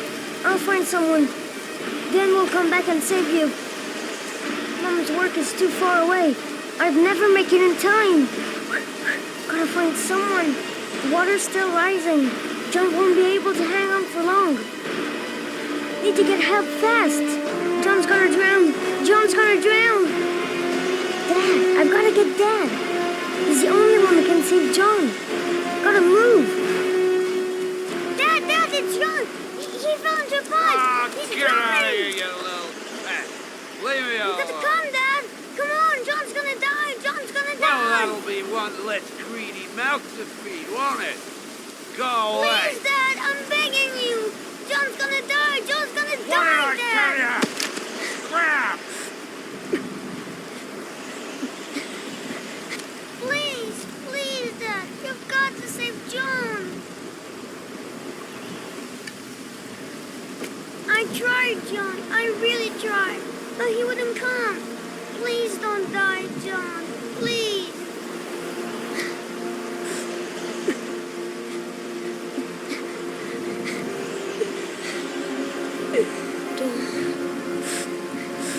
Don't forget about this guy.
Moment of truth.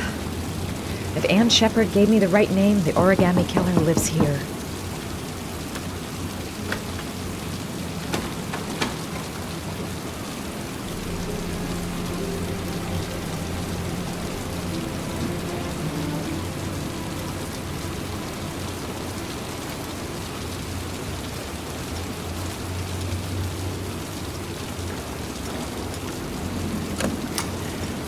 Lost your touch, girl.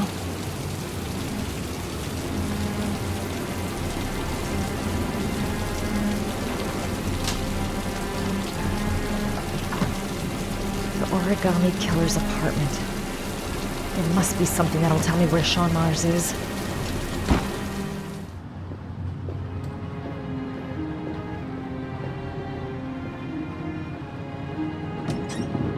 A cop's uniform. Always trust a cop. That's why children went with him. He was dressed as a cop.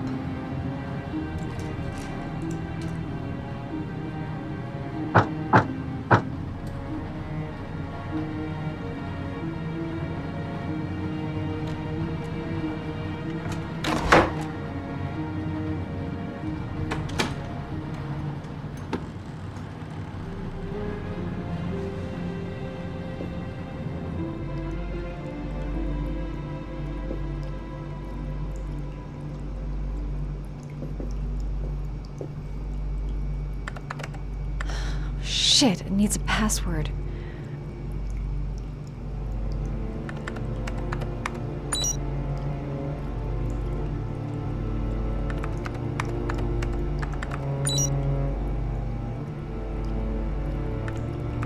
Got it. Max. The name John gave to his paper dogs when he was a child. What the hell is that? An address. It's gotta be where Sean Mars is. Hurry. There's no time to lose.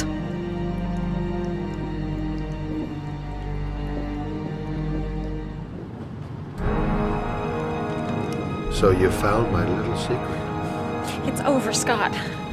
All those children killed just to find a father capable of saving his son? Shut up! You don't understand. There's one child left. There might still be time to save him. Let him go. Do what your father couldn't do.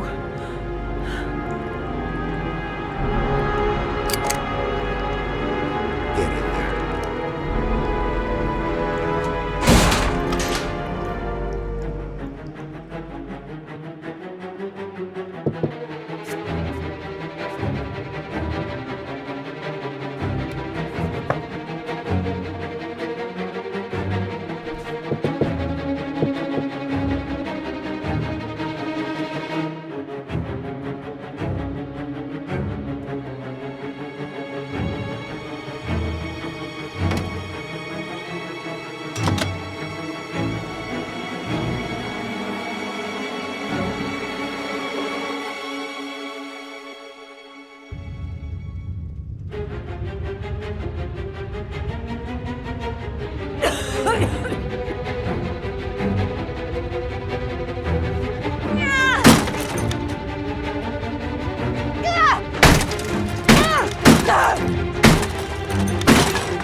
Way too high. I'll kill myself if I jump. I gotta find something else.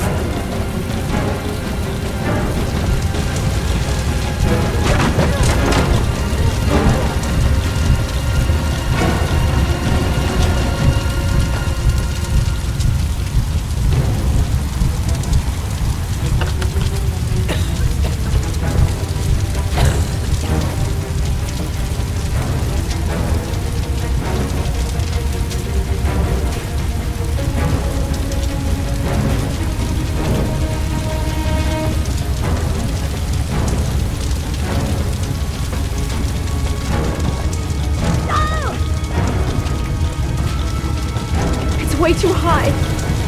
I'll kill myself if I jump. I gotta find something else.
I know where Sean is.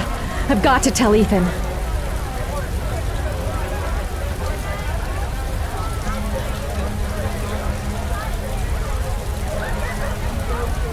I know where Sean Mars is. I've got to call that FBI guy, Jaden. He's the only one I can trust. He'll be able to save him.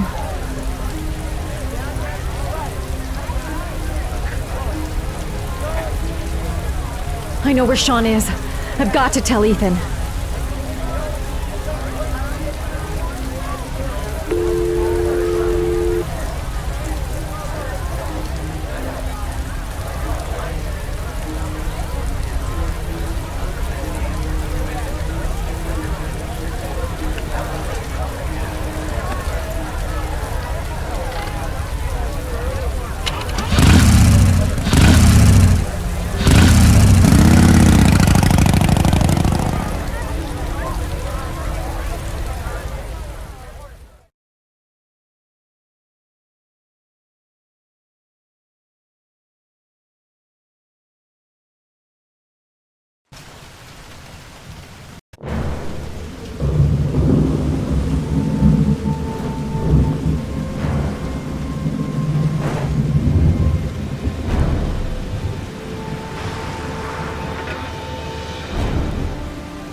Sean! Where's Sean? I hope it's not too late. Sean's done for if I've got the address wrong. I've been looking for a long, long time, Ethan. Looking for a father that would be able to do what mine could not do. Sacrifice himself in order to save his son. Oh, I searched.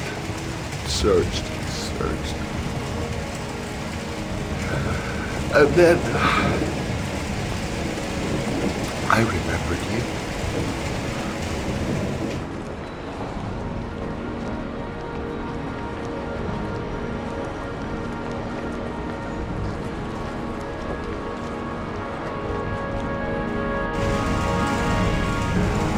All those murders, just to find a father capable of saving his son. Just to find a father? Do you have any idea how it feels to be a worthless nothing in your father's eyes? Believe me, I've suffered just as much as my victims. I finished your damn trials. Now give me back my son! He's there. All you have to do is open that grate.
take your positions. The suspect is likely to be armed and dangerous. All personnel are ordered to shoot to kill.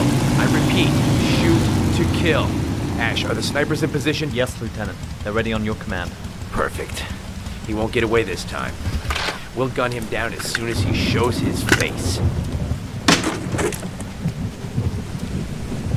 Hey! You there! What are you doing?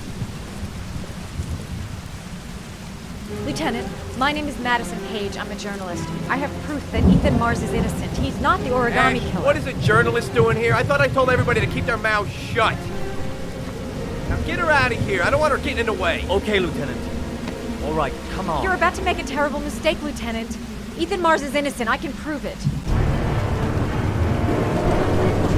Oh!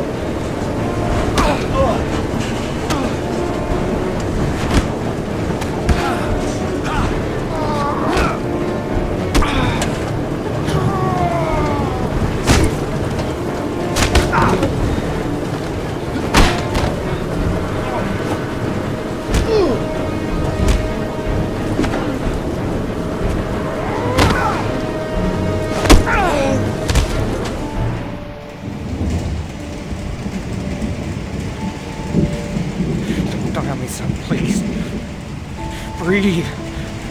Gotta breathe.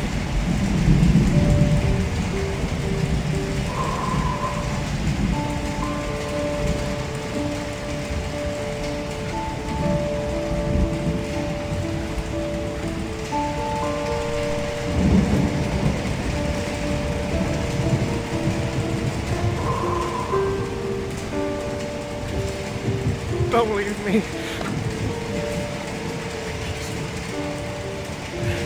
Sean, don't leave me.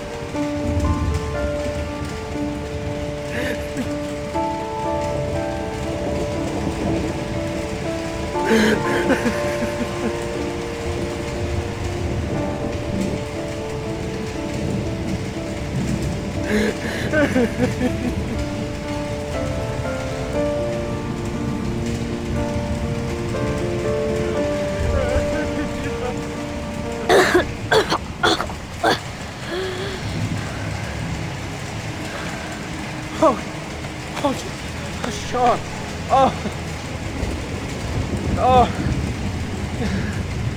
I thought you were gone. Dad, I knew you'd come and save me.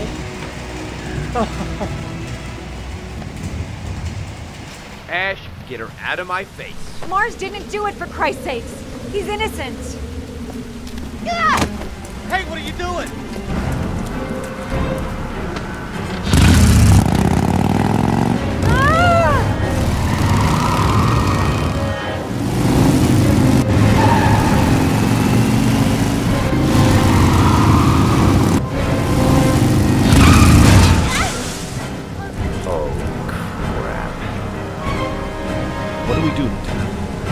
Personnel, hold your fire. I repeat, hold your fire.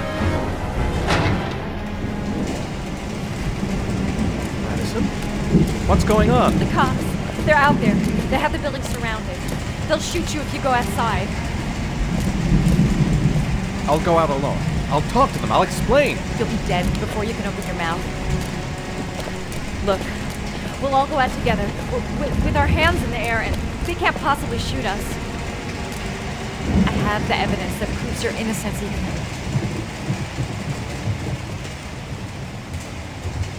Listen, I'm sorry I didn't trust you. I was only thinking about Sean, and I thought... That's okay. The only thing that matters is that you saved your son.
was general relief this morning when the police announced that they had found Sean Mars alive more than 4 days after his disappearance.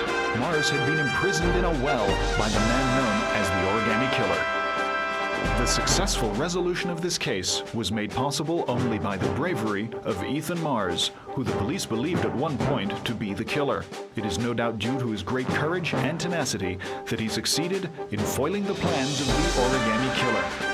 The police commissioner presented him with an official apology today.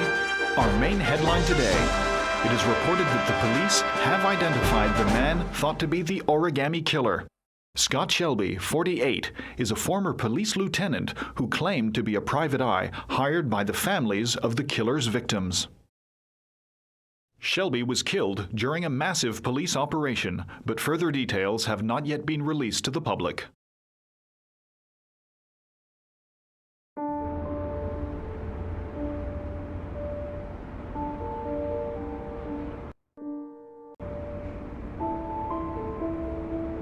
Let's just say a friend of a friend let me jump in line. If we like it, it's ours.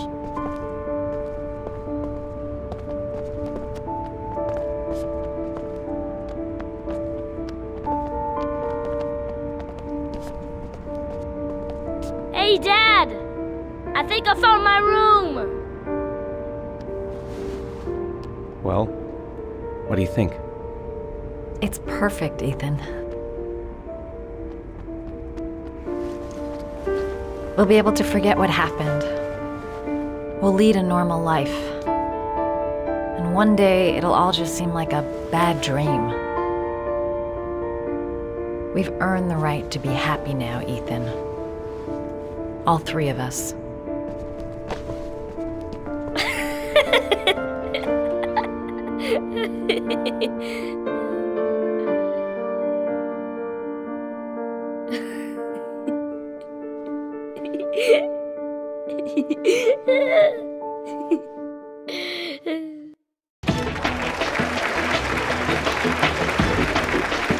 Our guest today is on the cover of Today's World magazine this week and has been hailed by the whole nation as a new hero for our times. Astonishingly, he almost single-handedly ended the sinister series of killings by the man known as the Origami Killer and saved the life of young Sean Mars. His determination, courage, and intelligence have won our admiration. Norman Jayden, good evening.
You killed my son, Scott.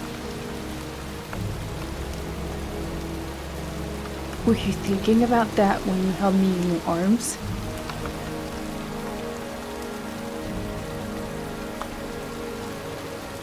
I don't know why you did all this.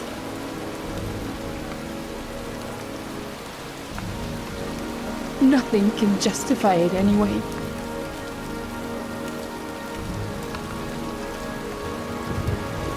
I feel nothing but contempt for you. Nothing but contempt.